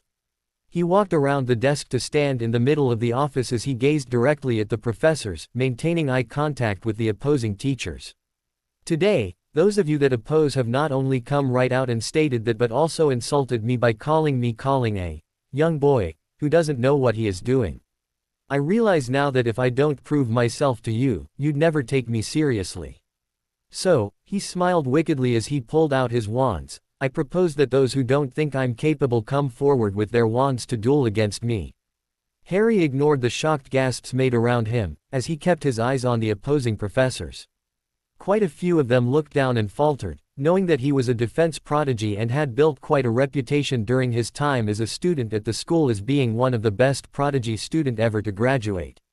Harry continued to wait as he watched the opposing teachers fidget nervously in the seats while throwing looks at Professor Longbush. They seemed to be pleading with him to do something. I'll take the challenge, Professor Longbush said as he struggled to hide his nervousness. He knew that the other professors were looking to him to take up the challenge since he had been the most vocal about opposing the boy. If he could do this and win, he thought to himself, he would be able to not only humiliate the boy but also prove his point. And if possible, take over as the head. He was aware of the boy's reputation, but what's a teenage boy's skill compared to him, a fully grown adult, he thought to himself with a smile. Excellent, Harry replied with a wide smile. We begin the duel after lunch. With that, he walked out of the office leaving heated whispers breaking out in his wake. Wait, let me get this straight, Lucas said as he held up a hand. You challenged one of the professors to a duel. Harry sat and watched his best friend in amusement. He had headed straight to his best friend's dorm room, after throwing down the challenge in the meeting, where he knew Lucas would be waiting for him. Lucas had asked to know how the meeting had gone and he had filled him in. His best friend, however, was having a hard time wrapping his head around the fact that he was going to duel a professor. Lucas, you have repeated the same question 3 times already and I have given you the same answer, which is yes, Harry replied with a roll of his eyes. His best friend could be so dramatic sometimes. Surely, you don't think the answer will change each time you ask the same question. I just can't believe you did that. Lucas said agitatedly as he ran his fingers through his hair while making his way to take a seat beside Harry on the bed. I know I almost can't believe that I did that either, however, what would you have me do? Harry asked, turning to face his friend. They were treating me like a child, and the ones that did respect me enough, were being shut down by the opposing professors. There is no unity between the faculty right now, and I have got to put a stop to it before it escalates any further. Are you worried that he will win? Lucas asked, sounding worried and concerned. No, Harry replied simply. He knew his best friend was worried for him, but he wasn't. He has been training for years with one of the best Aurors that ever existed. He was ready. But, Harry, Lucas began. I'm hungry, Harry cut him off as he got up. Let's go and eat. How can you possibly eat with all that is going on? Lucas griped while his best friend ignored him by walking out of the room, forcing him to run after him. Neville was just finishing up his essay for his potions class in the library when he heard Hermione, who was sat beside him, scolding Ron about not focusing on his work. He still couldn't believe that he was giving them another chance. A part of him was still resistant to the idea of being friends with them again, but he knew he missed them and wanted to give them a chance to prove that they had changed. Hey Nev, he heard Ron whisper to him from across the table. Are you really done with that potions essay? Yeah, why? There is so much to write. I can't believe that you and Hermione are already done. I have barely gotten 2 paragraphs in. Chuckling slightly, he shook his head at the latter. Well, hurry up and get through it, Ron, Hermione hissed sternly with a roll of her eyes before turning to face him. Nev, would you like hang out with us next week during our trip to Hogsmeade? She asked softly with a smile, while Ron nodded his head enthusiastically as if to urge him to say yes. She knew asking him was a bit forward since he had just tentatively agreed to be friends with them again, but she missed his friendship and just wanted them to go back to being best friends again. Although, this time she'd do better. After the time she and Ron had spent away from Nev, they had come to realize that they had taken their best friend for granted. She knew she had pushed too far when she saw the smile on his face slip, his expression shuddered. Nev, she began but stopped short when he got up and began to pack up his books. I'm sorry, but I can't, Neville replied, and with that he walked out of the library. Bloody hell, Hermione, why did you ask him that? Ron asked, almost yelling. He had been so hopeful that Neville was going to agree to her request. He knew he was being irrational by blaming Hermione for Neville's refusal, but he couldn't help it. He missed his best friend, but they were doing so well with just hanging out at library. She had pushed him too far too fast. He had also been hoping that Neville would say yes to hanging out with them at Hogsmeade, but he knew that before they got to the point of doing that, the latter needed to feel more at ease and comfortable around them first. Hermione jumping the gun by asking him had ruined that. I know, I'm sorry, I just couldn't help myself, Hermione replied pathetically. It just felt so good and familiar, sitting and studying with him. I messed up, Ron. Meanwhile, Neville was heading up to his room when he heard his name being called. Turning around, he found Ginny sat in one of the numerous couches in the Gryffindor common room. Ignoring her, he continued to walk towards the stairs leading up to the dorm rooms. He stopped short but didn't turn around when he felt a hand on his shoulder. Come on, Nev, I know you heard me call you, Ginny said softly from behind him. Shrugging off her hand but still not turning around, he asked coldly, what do you want? I know you're mad at me for what I did, but I was just trying to help, she answered. You mean when you ambushed me with the people that I didn't want to talk to in the guise of trying to get us to make up? He asked, his voice low in a deadly whisper as he struggled to rein in his temper. Why yes, she stuttered. Look, I was trying to help, but I guess I went about it the wrong way. I'm sorry, Nev. You know, I've been hearing that a lot lately and I'm sick and tired of it. If you had respected my wishes in the first place, we wouldn't be having this conversation, Gin, he sighed as he wiped a hand down his face. I have to go. I can't deal with this now, let's talk later. Neville. He began to make his way to the dorms, ignoring her as she called out after him.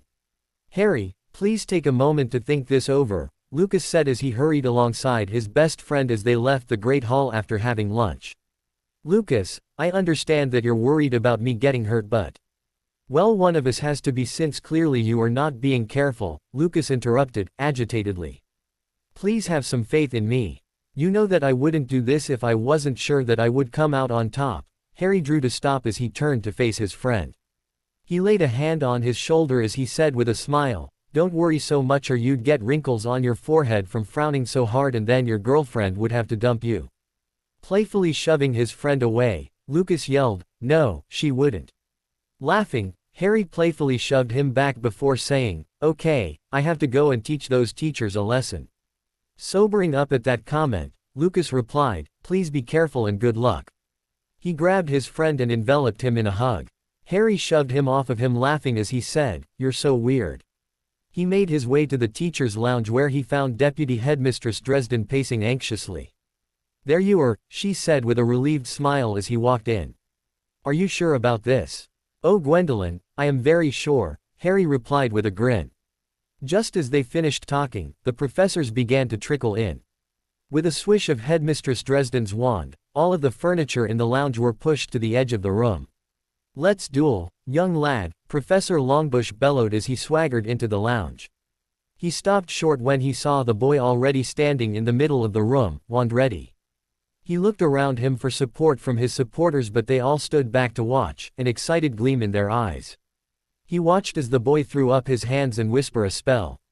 An invisible barrier surrounded the teachers, essentially trapping him and the boy inside. "What was that you did, Harry?"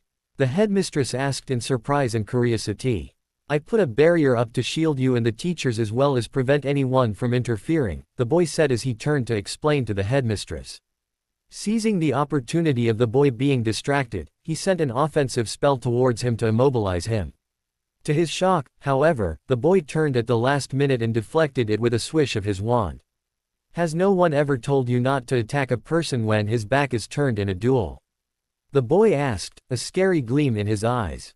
Before he could retort, the boy had an orb of light in his hand and threw it at him at such speed that he couldn't dodge or deflect it. He found himself thrown against the invisible barrier shield so hard that he had the wind knocked out of him. He landed on the ground hard, taking that brief reprieve to catch his breath. As he struggled to get up, he heard the boy taunting him. "Come on, get up, surely you aren't going to let this little boy beat you in a duel," Harry said as he neared the professor still lying on the ground. "I thought you wanted to prove that I am not capable. You're not doing a very great job of it right now." Longbush growled angrily as he threw a spell at the boy. Without thinking, Harry pulled his hands apart as he erected a shield in front of him to deflect the attack. The spell slammed into the shield hard, pushing his feet back a few inches. The professor seized the opportunity to get back on his feet, but no sooner had he done that, Harry moved his wand downward sharply, creating a whip which he had wrap around the professor's ankle, using it to drag him across the floor before flinging him into the air and then hard against the shield barrier. Once again, the professor found himself on the ground, coughing out blood as he struggled once again to his feet. "Are you ready to concede defeat, Professor Longbush, or do you still want to prove that I am not capable or worthy of running a school?" Harry asked as he leaned against one of the shield barriers, his arms folded across his chest. Grabbing his side, the professor huffed a breath. He really wanted to concede, but he knew that if he did, he was not only going to lose the respect of those who supported him, but he won't be able to wipe the smug look off the boy's face. He grabbed his wand again and sent a wave of fire towards the boy, inciting sounds of gasps from their audience behind the barrier. To his dismay, the boy lifted a hand and absorbed the fire into a ball before grabbing said ball and throwing it back at him. He barely got out of the way to avoid the ball of fire, causing the boy to laugh. He watched as the boy put his wand away into the back of his pocket. Thinking that the boy was giving up, he began to smile cockily, but the smile fell from his face when he felt a string surge of waves sweep him off the ground, flinging him about violently in the air. He tried to fight the wave with different spells, but it wouldn't give. From his viewpoint in the midair, he could see the boy controlling the wind with just a flick of his hand. Before he could get over his shock, he felt himself being dropped from the wind, but before he could hit the ground, he saw green leafy vines shoot out of the ground and wrap around him, imprisoning him in its grip. "I give up," he groaned as he felt the vines beginning to tighten their grip on him, slowly starting to cut off his air supply. The vines loosened their grips on him as soon as he conceded before falling off of him completely. "You win," he coughed as he gasped for breath as soon as he was released, falling to the ground. The barrier protecting the teachers from the duel came down, causing some of the teachers to run to his aid, helping him to his feet. Any other person wants to challenge me to prove that I'm not capable?" Harry asked as he looked dispassionately at Professor Longbush's supporters. As he looked around at them, they all looked at the ground, avoiding his piercing stare. "Get him cleaned up," he directed one of the professors as he took in the bloody and tired mess that is Professor Longbush. "Well, if that's all, I'm going to take my leave, but next time I come to visit, I expect full cooperation from every one of you." He nodded at the headmistress, who smiled at him proudly in return. With that he took his leave. Harry flopped face down on his bed as soon as he entered his room. He had just gotten back from training with Mad-Eye Moody and he was exhausted.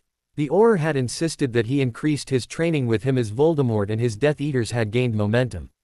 He thought back to the past few months and smiled to himself. After he had dueled with the unruly professor, his relationship with the professors had improved. He had also been able to implement his visions to improve the school with their cooperation. He was just starting to drift off when he heard a knock on his door. "Come in." His godfather poked his head in. "Hey pup, how was training today?" He answered simply. With a chuckle, Sirius entered the room. "Moony is coming home tomorrow. The term is over," he said as he settled on the bed next to the boy. "Oh really?" Harry sat up excitedly. He really missed his other guardian. Not that he wasn't having fun with Padfoot. "Yes, really," Sirius grinned excitedly. He couldn't wait to see his best friend and also introduce his girlfriend, Jennifer, to him. "That being said, I am going to Diagon Alley later, do you want to come along?" "Sure, I need to get some potion supplies anyway." Harry paused as he eyed his godfather with suspicion. "Is your girlfriend coming along?" "What? Why do you ask that?" Sirius asked. "I thought you liked her." "I do like her. She's cool, but when you lot get together you act so disgustingly in love," Harry answered with a roll of his eyes. "It really is disgustingly sweet to watch." If he hadn't experienced and seen with his own eyes, he wouldn't have believed that his playboy godfather could ever fall in love. "I can't help it, pup, I'm in love," Sirius replied with a sappy smile. "But it is just going to be the two of us going to Diagon Alley. I realized that we haven't spent time together lately, you being so busy with everything you've got on your plate and me with work and my girlfriend. Okay, do you mind if I took a quick nap before we go?" Harry asked with a yawn. He really was worn out from all the training that he had been having lately with Mad-Eye. "Of course, pup," Sirius answered as he patted his son reassuringly on the shoulder. Neville gazed around anxiously as he stood by the entrance of a Muggle library. He was waiting for James. They were supposed to be hanging out at a Muggle game arcade that Lucas had discovered before heading off to the James's house. He was looking at his wristwatch when he felt a hand on his shoulder causing him to jump. "There you are," he said as he looked up and saw Lucas grinning at him. "Sorry, we are late," James replied as he approached them. "Lucas is staying over at the manor this summer and he arrived late. We left as soon as he arrived. I already apologized and told you that it was not my fault. My mum kept fussing over me," Lucas protested with a frown. "That's because you are her baby and she didn't want you to go," James replied with an eye roll. "No, I'm not. Lucas, she still calls you her baby," James answered with a laugh. "Guys, you're bickering again," Neville said as he rolled his eyes fondly at the duo. "Let's just head over to the arcade, whatever that means." "Oh, you'll see," Lucas replied mysteriously as he exchanged a smile with his best friend. "Ignore him, you're going to love it, Nev." Sirius was just stepping out of his office when he noticed Kingsley Shacklebolt headed towards him. "Sirius, how are you doing today?" The Auror greeted jovially. "I'm doing great, just heading home," Sirius replied cautiously, suspicion tinging his voice. Although Kingsley Shacklebolt was a fellow Auror and a good one at that, but he just couldn't bring himself to trust the man due to the fact that he was practically almost Dumbledore's right-hand man. "Can I talk to you privately?" the Auror asked before glancing around surreptitiously. "In your office?" Sure," Sirius answered, his suspicions peaking. As soon as they were inside the office, Sirius casted a Muffaliato spell on the room. "Thanks for seeing me," Kingsley began. "I have a message from Dumbledore and—" "Kingsley, you know that I want nothing to do with Dumbledore," Sirius cut in, as he held up a hand to stop the man from talking. "I understand, trust me, I do," Kingsley replied earnestly. "But this has to do with Harry as well as you. It has come to our notice that Voldemort has stepped up his search for Harry, which was why he had tried to send his Death Eaters to kidnap you. His plan had been to torture the information out of you, and if that hadn't worked, lure Harry out with you being held hostage as an incentive. I am aware of this, and in case you have forgotten, I was responsible for their plan being thwarted as well as their capture, Sirius said with a frown as he folded his arms across his chest. We are very well aware of that fact. Tonks is after all a member of the Order, and so are you, by the way, the man said as he leveled Sirius with a disapproving stare. Anyway, Dumbledore would like to meet with you, Lupin and Harry to discuss. He wants to work with you three to put an end to Voldemort, but on your own terms this time. You can even choose the place of meeting. And why would we want to do that? The last time he tried to get to Harry, it was in the ruse of wanting us to make up with Remus. Why should we trust him this time? You shouldn't, but I think you should work with him to put an end to Voldemort. You can't keep the boy hidden forever without the threat of the Dark Lord hanging over your heads, Kingsley said before he began to make his way to the door.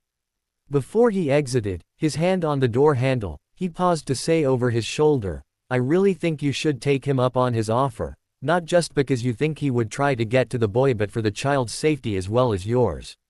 With that final comment, he departed, leaving Sirius scowling at his retreating back. Remus was catching up on some leisure reading in the vast library of the manor when he heard his name being called out by Sirius. Why in the name of Merlin's beard are you yelling my name for, Padfoot? He asked as Sirius found him. We have an issue, Sirius huffed a breath as he took a seat. Where's Harry? Oh, he's out with Lucas and Neville. Apparently they are meeting with some of Lucas's classmates who were friends with Harry before he graduated. And they took Neville with them. Sirius raised a brow. Yeah, but Harry had informed his friends to play along with calling him James, Remus replied as he folded up the newspaper he had been reading. What exactly is going on though? Sirius got up and started pacing, while Remus patiently waited as he watched his friend agitatedly run his fingers through his hair. I got a visit from Kingsley Shacklebolt at the office today, and he told me that Dumbledore is requesting a meeting with Harry and us. What? Why now? Remus shot up from his seat at the comment. He said that we needed him as much as he needed Harry. Sirius stopped pacing and dragged his hand down his face in frustration. I think he might have information on Voldemort that could be beneficial in his defeat. He wants us to schedule a meeting on our own terms, we can even pick the location. Remus replied with a frown. Sirius glanced at his friend, only to see him frowning in deep thought. Don't tell me that you are actually thinking about us agreeing to meet up with the old git, he asked, trying to keep the anger and frustration he felt from edging into his voice. Well, Remus began, carefully phrasing his words as he knew how his friend could get whenever the topic of Dumbledore is brought up. With the situation on ground with Voldemort getting stronger and gathering more followers, I think it is time that we put aside our differences with Dumbledore and work together to put an end to the Dark Lord. He held up a hand to stop his friend who had opened his mouth to speak. Padfoot, we have to do this, this is not just about us. This is about Harry too, he finished softly as he watched the fight in his best friend dissipate. With a heavy sigh, Sirius collapsed back on the seat beside his friend. We have to tell Harry. Harry and Lucas thundered in laughing as they did, but stopped short when they found Sirius and Remus sitting in the living room looking sullen. What's going on? Harry asked as he glanced between his two guardians. Have a seat, pup, we have something we need to discuss with you, Sirius spoke up. Do you want me to leave? Lucas asked, understanding that they might need to have a private discussion that he didn't need to be privy to. No, Lucas, you can stay, Remus answered. You are pretty much a part of this family. So, what's going on? Harry repeated. Sirius recounted his encounter with Auror Kingsley Shacklebolt and his message from Dumbledore. So, what do you both think? Harry asked after his godfather had finished explaining. We think that we should meet up with the headmaster and hear what he has to say. He could have some sort of information that could help us, Sirius answered. We can't keep you hidden from the wizarding world forever, Harry, and frankly I don't want us to. It is not fair to you, Remus said. We won't however set up a meeting if you aren't on board. I trust you both in whatever decision you agree upon, wholeheartedly. Besides, it is time we stopped hiding and get active in stopping Voldemort, Harry began as he glanced at Lucas, who nodded in agreement. I am definitely on board. I will contact Tonks and get her to relay our decision to Dumbledore, Remus said with a proud smile directed at his son. Hermione was lounging on the bed in Ron's room with Ginny and Ron when one of the twins apparated into the room, startling them all. Merlin's beard. Would you stop doing that, George? Ron yelled at his brother as he threw a pillow at him, causing his brother to laugh as he caught the pillow. You passed your apparition test, huh? Asked Hermione as she rolled her eyes at her friend's overreaction. With distinction, George replied with a proud smirk, just as his twin brother apparated into the room with a loud crack. Hey, you lot, Order of Phoenix business is going on downstairs, Fred announced, holding a flesh-colored string. So, there is almost one every day, Ron said dismissively. Looks like it is important because Dumbledore is here, Fred replied. He held up the flesh-colored string. We've got our latest invention, extendable ears. It will let us listen in on the Order's conversation like as if we equals are in the room. If Mum catches us, we'd get into trouble, Ginny piped up. Well, I'm in, Ron said before turning to face his sister. Ginny, you can stay here if you want. No, I'm coming along too, Ginny protested as she quickly jumped off the bed she sat on. With that they all left the room, with one of the extendable ears attached to one end of the string slipped under the door of the room where the members of the Order are located and the other ear attached to the other end. They listened to the conversation being had. They were beginning to get bored with the conversation they were eavesdropping on and starting to lose interest when Dumbledore began to speak. Ginny and Hermione gasped audibly at what they heard, causing Ron to put his hands over each of the girls' mouth. They quietly listened as the meeting was being rounded up and scurried back upstairs to avoid getting caught by Mrs. Weasley and also to process what they had heard. If Dumbledore's meeting goes well, there is a very high possibility that we could be meeting the Harry Potter soon, Ron began excitedly as soon as they burst into the room. This means Neville would be off the hook and stop feeling so down, Hermione said more to herself than to the rest of the room, ignoring her best friend's excited outburst. She began to search for a piece of parchment and quill. Hermione, Ginny said as she watched the other girl frantically looking around. What are you doing? I am trying to find some parchment in this mess, called Ron's room to let Neville know about what is going on, Hermione replied, not looking up as she continued to search through the chest of drawers. Hermione. Ron began cautiously. Yes, Ron, she answered impatiently, still not looking up. Neville is still not talking to us, remember? Ron said. Whatever, Ron, he still deserves to know what is going on, Hermione replied as she triumphantly whipped up a piece of parchment that she had found behind the chest of drawers. Besides, she continued as she grabbed a quill and began to write. He has forgiven us but just wants to take our friendship slow. Harry and Lucas had just stepped into the leaky cauldron when they heard Neville call out to them. Isn't that Neville? Lucas squinted as he took in the boy waving at them while he made his way towards them. Yeah, did we plan to meet him here today? Harry asked, as he frowned in confusion. He was pretty sure that their visit to Diagon Alley was an impromptu one. They had found out that Jennifer, Sirius's girlfriend's birthday was coming up soon and had decided to get her a birthday gift, hence, their visit to Diagon Alley. No, Lucas answered, sounding equally confused. At least, I don't think so. Hey guys, Neville grinned as he reached them. Nev, no offense but did we plan to meet up with you today? Lucas asked. No, I'm just here shopping with my Nan for school, he answered with a grimace. She likes to shop really early for school supplies. What are you lot doing here anyway? Oh, we are shopping for a present, Harry said with a shrug. One of our friends' birthday is coming up soon. Yeah, we are actually headed to Twilfit and Tattings, Lucas said before glancing at Nev. Do you want to come along? Happy at the invitation, Neville grinned. Sure, just give me a moment to let Nan know. They watched as he headed towards a tall, thin and bony woman wearing a hat with a stuffed vulture on it and carried a bright red handbag who still managed to look formidable despite her outfit. They waved at her when Neville pointed at them. He exchanged a few more words with his Nan before turning around and bounded over to meet them. You okay to come along? Lucas asked with a raised eyebrow. Yeah sure, Neville answered with a smile and a thumbs up. We want to get it over with first before Lucas drags me over to check out the latest broomstick, Harry replied as he put on his sunglasses. Okay, let's go, Lucas said with a roll of his eyes. They entered Twilfit and Tattings and were looking at dress robes when a pale-faced boy swaggered in flanked by two boys. "Look who we have here, Longbottom, is that you? You finally came out from under your grandmother's skirt to shop for dresses," he said as the boys behind him snickered. "Just ignore him, guys, he will go away eventually," Neville said under his breath but loud enough that Lucas and Harry heard him. Both boys exchanged a look and a nod before they turned to face the pale-faced boy. "I don't believe we've met," Lucas stepped forward. "Hi, my name's Lucas and that's my friend."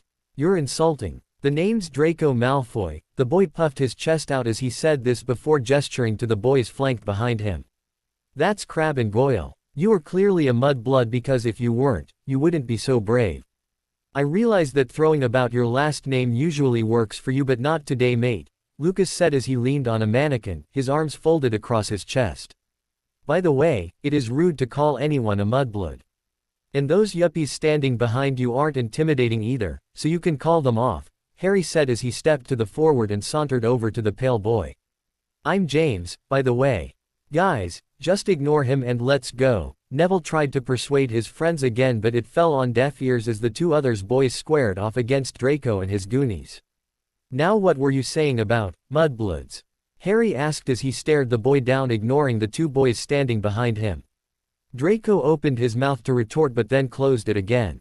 The two boys did not seem scared of him or his two intimidating friends, in fact, they seemed to be eager to get up close and personal with them. As he took both boys in, he noticed they were stood in a dueling stance which his father had been trying to train him in. "They look like they are experienced duelists," he thought to himself. Knowing that he was not, he knew neither him nor his friends would stand a chance. "Clearly you both are beneath me, so I will not smear my family name by getting into a fight with you," he sneered before turning to Neville. "Longbottom, you really should re-evaluate the kind of friends you keep.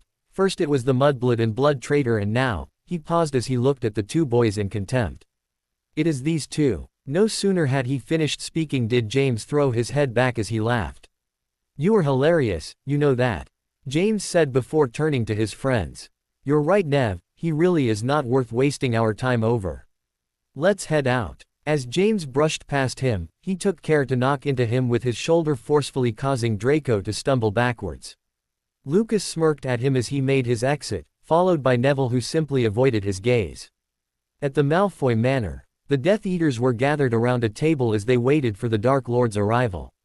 Some gasped audibly as his pet snake, Nagini, first made its appearance as it slithered in before being followed in by Voldemort. They all bolted to their feet as they bowed in greeting. Voldemort sauntered to his seat at the head of the table before gesturing to his followers to take their seats. "I have come to realize that you, my Death Eaters, are completely incompetent and I have taken it upon myself to find Harry Potter," Voldemort began without any preamble.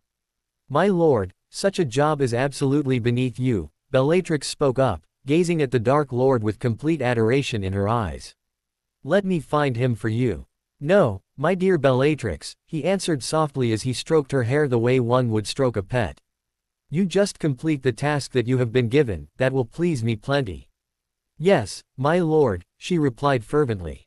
Harry and his friends apparated directly into the manor just as an owl arrived with an envelope attached to its beak. Seizing the letter from its beak, he glanced at the front of the envelope to see who it was addressed to before passing it to a very surprised Neville. "It is addressed to you, Nev," Harry said as he fed the tired owl some snack to eat before it took off. "I wonder who is writing to me," Neville said as he continued to examine the envelope. "Well, you wouldn't know if you don't open it," Lucas answered with an eye roll as he made his way to the living room to fire up the television. "It is from Hermione," Neville said as he read through the letter.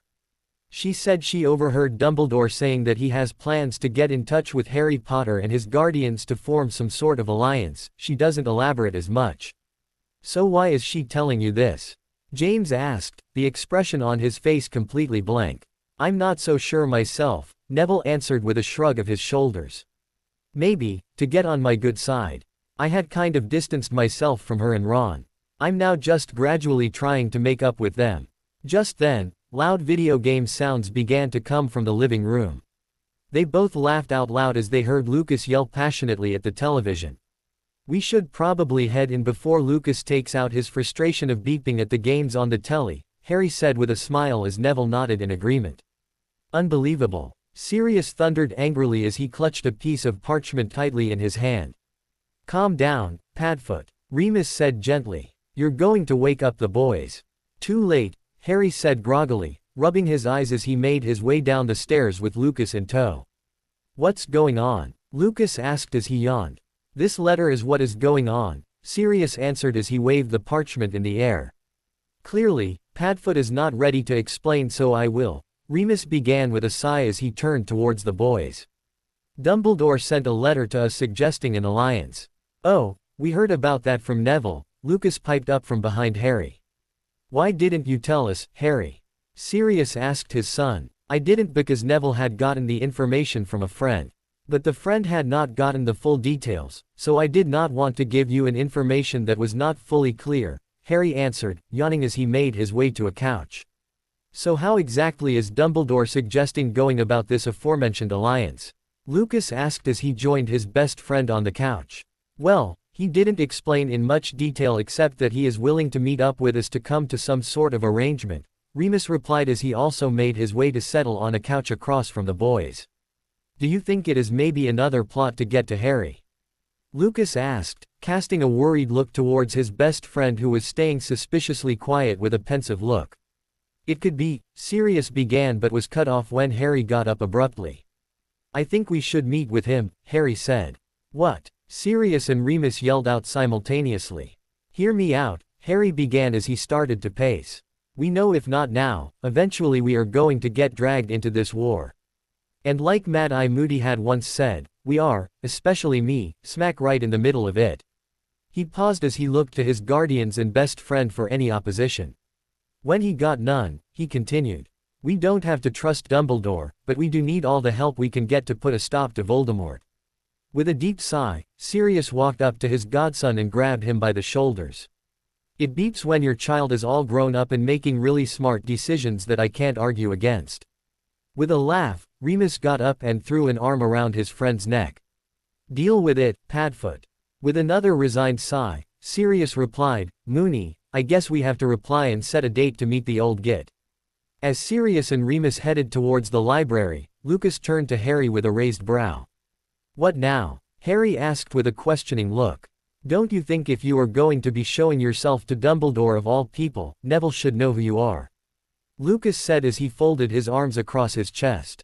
With a smirk, Harry replied, what makes you think Dumbledore is going to see my real face? Sighing exasperatedly, Lucas groaned. Harry, he should know, he's our friend. Okay fine, Harry answered before getting to his feet as he began to make his way out of the living room. Where are you going? His friend yelled after him. I have to eat first, don't I? Harry rolled his eyes. It feels like we haven't hung out together in a while, Ron said as he flopped down on Neville's bed. That's because we haven't, Neville answered with a roll of his eyes. You seemed surprised when we arrived, Hermione said softly as she perched on the edge of the bed. I guess you hadn't been aware that your Nan had invited us over, did you?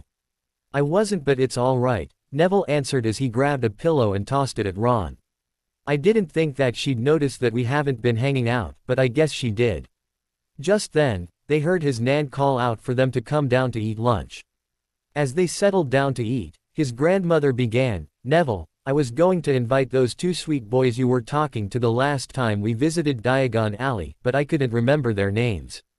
Oh, that's all right Nan, Neville answered, silently trying to telepathically tell his Nan to stop talking by widening his eyes. Either it did not work, or she was ignoring him because she kept on going. Oh, by the way, one of them sent you a letter earlier this morning. I forgot to give it to you, here you go, she continued as she leaned over to hand him an envelope addressed to him. He quickly took it and stuffed it in his pocket as he tried to ignore the questioning and curious looks being thrown his way by his friends. Do you two know them? His grandmother turned to his friends, oblivious to the awkward silence. No, ma'am, Hermione answered, still casting furtive looks at Neville while he studiously ignored her stare, paying way too much attention to the food in front of him. Why is that, Neville? His grandmother asked, frowning in confusion. I thought they attended Hogwarts. No, they go to a different school, Nan. Later after lunch, the trio sat in Neville's room in an awkward silence. So, I guess we now know what you had been up to during this summer holiday, Ron began, as he leaned back against the chair he sat on.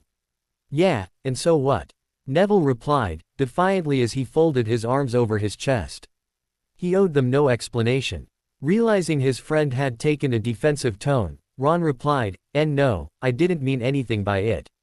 He ran his hand through his hair as he struggled to explain. "I had just been wondering what you had been up to throughout the summer." "Oh, okay," Neville answered with a roll of his eyes. "They go to different school," Hermione said softly, almost as if she was talking to herself. Neville knew she was trying to mull it over in her head who the two boys his grandmother had been talking about were. He knew she had figured it out the minute she gasped audibly. "Merlin's beard. Was your Nan talking about those two boys that we had met in Diagon Alley when we ran into Professor Lupin?" "No way." Ron bolted up from his seat upon hearing Hermione's question. "You have been hanging out with those blokes." "Yeah, I have," Neville answered with a soft smile. "They are really cool guys actually." Ron eyed his friend bitterly, not at all happy at the thought of being replaced by those two guys who they had briefly met in Diagon Alley. He did not even have to be told, to know that they were cool, especially the dark-haired one who managed to both be friendly and exude an air of polite indifference at the same time. "Do you mind me asking how you became friends with them?" Hermione asked. She still could not wrap her head around the fact that Neville is friends with the dark-haired boy she seemed to get tongue-tied around. "Actually, the day we met them, they had promised to invite me over to hang out and the rest is history," Neville said, ignoring the envious looks on their faces. He knew the boys were quite fascinating to the duo and the fact that he was friends with them while cutting ties with the duo is enough to justify the envious behavior. After the duo took their leave, he breathed a sigh of relief as he fetched the letter that James had sent to him. As he made his way through the letter, he frowned, wondering what was so urgent that James had asked him to come over to visit the next day. "Are you nervous, Harry?" Lucas asked as he nudged his best friend with his feet. "Quit hitting me with your stinky feet, you weirdo." Harry threw a pillow at his friend as they began to kick each other. After Lucas fell off the bed, causing him to laugh, Harry leaned back against the headboard before replying. "No, I am not nervous. I am glad that we won't have to lie to him anymore." Just then, Remus walked into bedroom, adjusting his collar as he did. "Hey pup, I have got a date with Tonks in an hour, how do I look?" he asked as he slowly turned around for them to scrutinize. Lucas let out a low whistle, while Harry grinned. "You look great, Moony," Sirius said as he made his way into the room. "I've also got a date with Jen, why don't we make it a double date?" "Maybe next time, Padfoot." She had been away on an order assignment for almost 3 months and this is the first time in a while we get to spend any time together, Remus replied as he shrugged on his jacket. "Oh, that's understandable," Sirius said before turning to the boys. "Is Neville still coming over today?" "Yup." Lucas nodded his head. "You are still going to reveal your identity to him then?" Remus asked Harry. "Yeah, I am." Harry ran his fingers through his hair, making it messier than it already was. "He should find out from me rather than someone else, especially since we will be meeting with Dumbledore soon." With a nod and a pat on his son's shoulder, Remus smiled in approval before playfully bumping into Sirius as he took his leave. An hour later, the boys had just walked back into the living room after play a game of Quidditch with Neville, who had arrived just in time for them to go flying. Harry and Lucas were bickering over Quidditch teams while Neville trailed quietly behind them when Dinky popped in with a tray holding 3 butterbeers. The trio took one each while thanking the house elf. As they settled down in the living room, Neville, who could not keep his curiosity at bay any longer, ended up blurted out, "Guys, the suspense is killing me. What was the important information which you had written in your letter that you wanted to disclose to me?" With a chuckle, Lucas turned to his best friend and playfully asked, "Should we put him out of his misery and tell him?" Smiling, Harry answered, "Yeah, let's get it over with." With that he put his butterbeer down and leaned forward, his face turning serious in an instant. "Neville, there is something that I have been keeping from you, but I trust you enough now to know that you'll keep my secret." Neville nodded as he answered with conviction, "Absolutely. I know that I haven't really known you both long enough, but I trust you and I'm glad you feel the same way with me." Lucas smiled before nudging his friend to continue. "Neville, my real name is Harry," Harry said as he stared at Neville to gauge his reaction.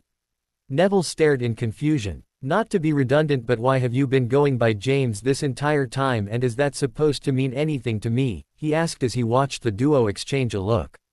James is my middle name, Harry answered. My godfather is Sirius Black, and my other guardian is Remus Lupin. They watched as Neville connected the dots, his eyes widening in surprise before morphing into anger. He jumped to his feet as he yelled, "What?" The other two boys watched calmly as he seemed to be losing it, but were quite taken aback when he burst out laughing. You guys really had me going for a minute there, Neville chuckled as he wiped a tear. For crying out loud, Harry Potter is known to have a scar on his forehead. Lucas leaned towards Harry and whispered, Harry, he is right, your scar is hidden. Neville's eyes widened in shock as he watched Harry's forehead suddenly reveal the famous lightning bolt scar that Harry Potter is known to have. What? How? He stuttered. I'm an animagus, Harry answered with a shrug. It makes it easier for me to hide my scar and live a fairly normal life. I cannot believe this, Neville yelled again. So, was this all a game to you both? What on earth are you on about? Lucas asked, frowning in confusion. Don't pretend like you don't know what I mean. You both pretend to be my friends to check out your temporary stand-in until you deem it fit to grace us with your true presence. Neville spat out bitterly. He felt betrayed. He just could not believe that he had been hanging out with the same person that had been the cause of his miserable existence since Dumbledore had chosen him as the temporary replacement. If you really think that, then clearly you don't know Lucas and I as well. I thought you did, albeit the whole hidden identity, Harry said calmly, which only seemed to fuel Neville's anger. Well, what am I supposed to think? Neville asked sadly. Here I was thinking I had met some true friends, and it turns out, you have just been using me. How do you figure? Harry said, ignoring the little elbow jab Lucas had given him. He understood Neville's anger at being lied to, but to now be accused of using him or pretending to be his friend, is an accusation that he will not allow to fly. They had befriended him because it was the right thing to do, as well as the fact that he is a rather fun person to hang out with. Neville spluttered as he struggled to come up with a reason, but he could not think of a single time that they had been cruel to him or appearing to be using him. Hell, if he looked past his anger and thought back to how his life has been since he had met them, it had been downright pleasant and improved. Nev, why don't you take a seat and let us explain to you why Harry never told you of his true identity, Lucas coerced gently. Suddenly exhausted, Neville deliberately sat down on a couch across from the boys, in order to put some space between them. Noticing that, Harry sighed before saying, Look Nev, hiding my identity has absolutely nothing to do with you, but more to do with my needing to live a relatively normal life, considering I didn't get to do so growing up. What do you mean? Neville frowned. Did you think I grew up with Sirius and Lupin? Harry smirked with a raised eyebrow. My childhood was miserable. I wouldn't wish it on my worst enemy, and when I finally got free and got a family that I had always dreamed of, guess who was trying to return me back to the miserable life that I had escaped? Dumbledore. Neville asked tentatively. Bingo. Harry answered sardonically. He had even tried to trick Lupin into giving up my whereabouts to him. Okay, so maybe I overreacted a bit, Neville began as he was starting to understand where Harry was coming from with the reasoning behind hiding his identity. But you both listened to me constantly gripe about how I am being used as a stand-in for you, and neither of you said anything. What did you expect us to say? Lucas asked as he leaned back. And how would that have helped, considering Harry had no plans of being used as Dumbledore's puppet? No offense. None taken, Neville smirked, his anger easing up. But why now? Why the change of heart? Well, my guardians and I have agreed to meet up with Dumbledore, Harry pierced Neville with a stare. I didn't want him to know my identity before you did. That's not fair to you, and I valued our friendship too much to do that. Neville sighed resignedly. He was still a bit angry at the boys for keeping Harry Potter's identity from him, but he could also understand their reasoning behind it. To be honest, I am still not happy about the lying, but I do understand it, and I appreciate you wanting to let me know before I found out elsewhere. He stared intently at them as he asked, Are there any other secrets you are hiding from me though? Nah, that's about it, but I would appreciate it if you kept this a secret between us, Harry said. Oh, sure, Harry, Neville answered with a smile. Headmaster, I still don't understand what you are saying, Professor McGonagall said, confusion marring her features. I thought you said that you were only meeting with Harry Potter and his guardians. That is correct, Minerva, but I am also going to try to convince him to join Hogwarts so that I can have him under my control and watchful eyes, Dumbledore said with a smirk, as he gently stroked his beard.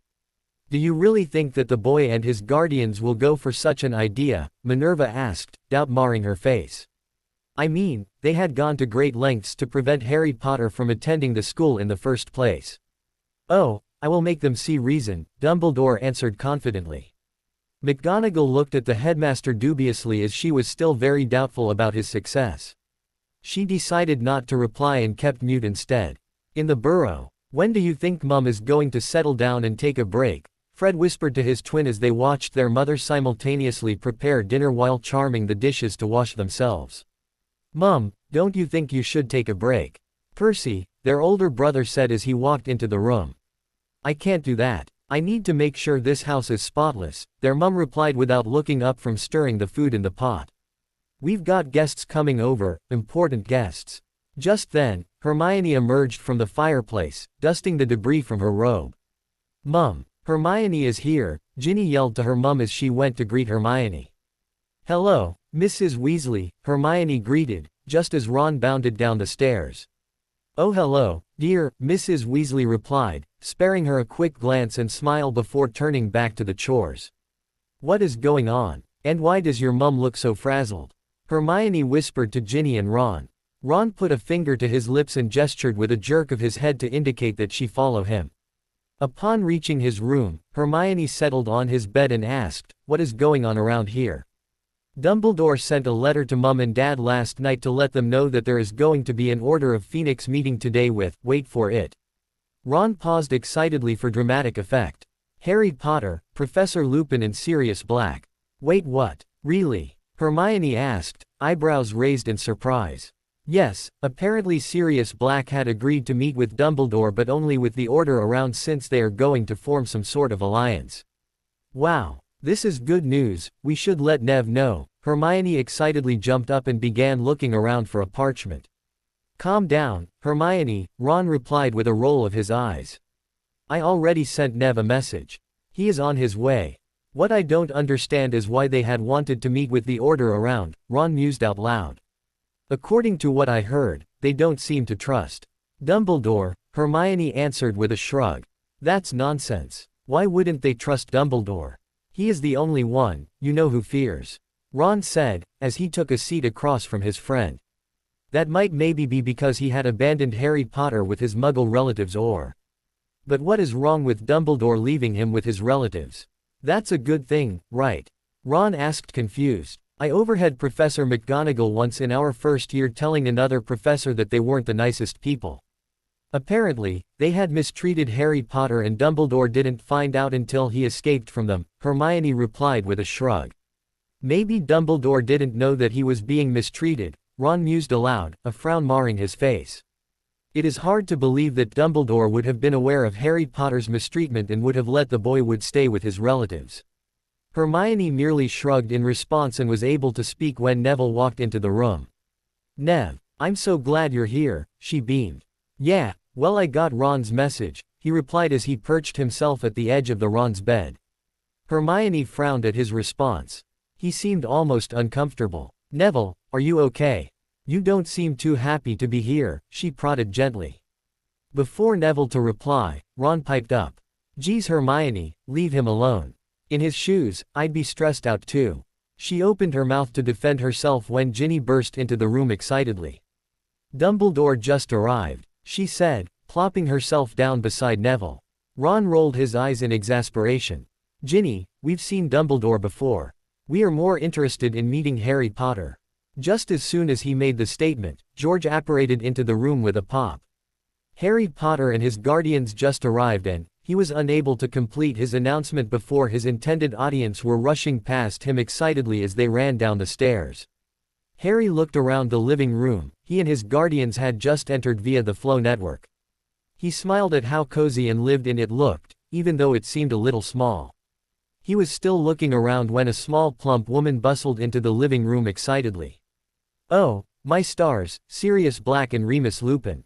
She stood on the tip of her toes to key him on the cheek before turning to Remus to do same. Molly, it is great to see you, Remus replied, while Sirius just smiled in response. She didn't respond however as she was distracted by the boy standing next to the two men. As she took in the famous lighting scar on his forehead, she noticed the boy's shuttered expression and reluctantly dragged her gaze away from his scar. "You must be Harry, it is lovely to finally meet you," she said softly, making sure to keep eye contact as she could tell the boy was not very comfortable with having his scar gawked at. He smiled back in response, saying, "Thank you for having us, Mrs. Weasley." "Oh, please call me Molly," she answered, waving her hand dismissively. "If you all can follow me, I will lead you to the Order's meeting. Dumbledore has already arrived." Harry exchanged a look with his guardians as they followed behind her.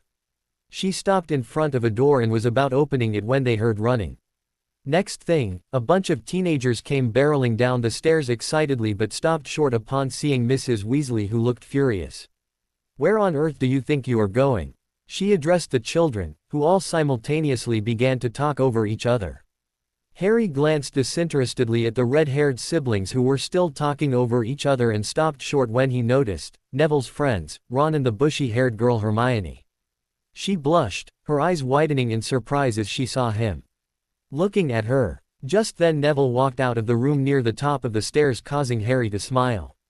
"Oh hey, Nev," he said, and was about to take a step towards the stairs when Molly opened the door to the room where the meeting is taking place. As they were ushered into the room, he took one last look at his friend before following the adults into the room. In the room, a large table was placed in the center with chairs surrounding the table. Each chair was occupied and sat at the head of the table was Dumbledore. He was exactly what Harry pictured him looking like. He had this smarmy smile which he must think looked warm and inviting but just made Harry want to punch him in the face. "Welcome Harry, Sirius and Remus," he said as he got his feet, his arms outstretched. "I am glad that you have accepted to join the Order in our fight against the Voldemort." Ignoring the members flinching as a reaction to Voldemort's name, Harry took a step forward. "We did not agree to join the Order, neither are we asking to. All we are here for today is to hear what you have to say," he said as he stared the old man down. Several of the members gasped in surprise at his statement. Even Dumbledore seemed taken aback but was quick to mask his surprise. "Harry," he began softly, "why don't you take a seat or better yet join the rest of the children outside while I speak with your guardians? As you can see, members of the Order have to be of legal age to join." "With all due respect, Headmaster," Remus said as he stepped forward to stand next to his son. "Whatever decision we make together as a unit with Harry's input. Plus, he is able to make any decisions on his own without needing our consent." Sirius also stepped forward. He folded his arms across his chest as he paused for effect, taking in the shocked expressions on the members' faces. He is after all emancipated. Even Dumbledore gasped at that revelation. Meanwhile, "Hang on, did Harry Potter just say, 'Hey,' to you?" Ginny asked, eyes still widened in shock. "I didn't know you knew him," George and Fred said simultaneously, surprise evident in their voices. While his siblings were bombarding Neville with questions, Ron, however, was eyeing him in shock. He was too numb to even formulate a sentence. Hermione, on the other hand, was mulling the interaction over in her head. Turns out, the dark-haired boy that they had encountered with Professor Lupin in Diagon Alley is the Harry Potter. But how did he manage to conceal his scar? She thought to herself. She had made sure to check for the scar the day they had encountered him. She turned to Neville and asked almost accusingly, "Did you know who he was, the whole time you were friends with him?" Neville frowned at the tone she was taking with him. He definitely didn't owe any of them any explanations. "So, what if I did, Hermione?" he replied, staring her down. "What is it to you? I don't believe I owe you any explanations or information about who I hang out with or call friends." She stuttered in response. "You're friends with Harry Potter," Ron said, almost to himself. He just couldn't believe it. He was stunned. He had always wanted to meet him, and it turns out his friend actually knew him and was friends with him too. "I need some air," Neville said, ignoring him before pushing past them and making his way outside. "Did you know he was friends with Harry Potter?" one of the twins asked. "No, we are just as shocked as you guys are," Hermione answered. "We met him once in Diagon Alley with Professor Lupin, but we didn't know it was Harry Potter," Ron said agitatedly as he ran his hand through his hair. He must have hidden it somehow. Snape stepped out of the Weasleys' fireplace and hurriedly headed towards the meeting room. He, however, stopped short when he found the Weasley children standing at the end of the staircase, all talking in hushed tones. They all stopped talking upon seeing him. Ignoring them, he opened the door to the room where the meeting is taking place but stopped short when he saw three men, two of which he recognized as the Sirius Black and Remus Lupin. His eyes widened in surprise as he took in the younger man standing next to the duo. Before he even saw the famous scar, he knew it was Harry Potter. He felt a slight pain in his chest and forced himself not to rub at it as he gazed at the boy's vivid green eyes that looked and reminded him so much of Lily, Harry Potter's mother. "Ha, Severus, glad to see you could make it," Dumbledore said as the surprise of hearing the boy was emancipated finally wore off. He was glad for the distraction Snape's entrance gave because it bought him time to regain his bearings and take back control of the situation. "Oh, so you're the Professor Snape. I've heard a lot about you," Harry said to the man with a smirk. Snape ignored the boy and went to take a seat. He wondered why everyone was staring at the boy with a look of shock in their eyes. Just as he was about to ask, Tonks walks in. "Watcha, Harry," she said with a smile before turning to a surprised Dumbledore. They were all quite surprised by the familiarity between her and Harry. "So, what did I miss?" "Hi Tonks," Harry answered, with a smile. Since they had revealed his true identity to her, they had gotten considerably closer. "You haven't missed much, just catching the headmaster and the members of the order up to speed, that I am emancipated and so should be allowed to sit in on the meeting." "The boy is emancipated?" Snape asked the headmaster, brows raised in surprise. "It seems to be so," the headmaster replied as he continued to watch the boy. He needed to do some damage control really quick and take back control of the direction of the meeting. He steepled the tips of his fingers together as he leaned forward. Raising his hand to signal silence, he said, "Harry, thank you for bringing that to our attention. As you are emancipated, you do have every right to sit at the table, so if you and your guardians will please take a seat, we can get started." Meanwhile, outside the meeting room, the Weasley children and Hermione have got their ears glued to the door, trying to listen in on the conversation going on but to no avail. Neville, who just walked in, chuckled in amusement as he took in the scene. "You lot do realize that there is probably a Muffaliato charm on the door," he said wryly as he leaned against the stair banister. "We are trying to listen in with our new invention, the extendable ears. It lets you eavesdrop on a conversation as if you're in the room," Fred replied, holding up a long, flesh-colored piece of string which extended to under the door.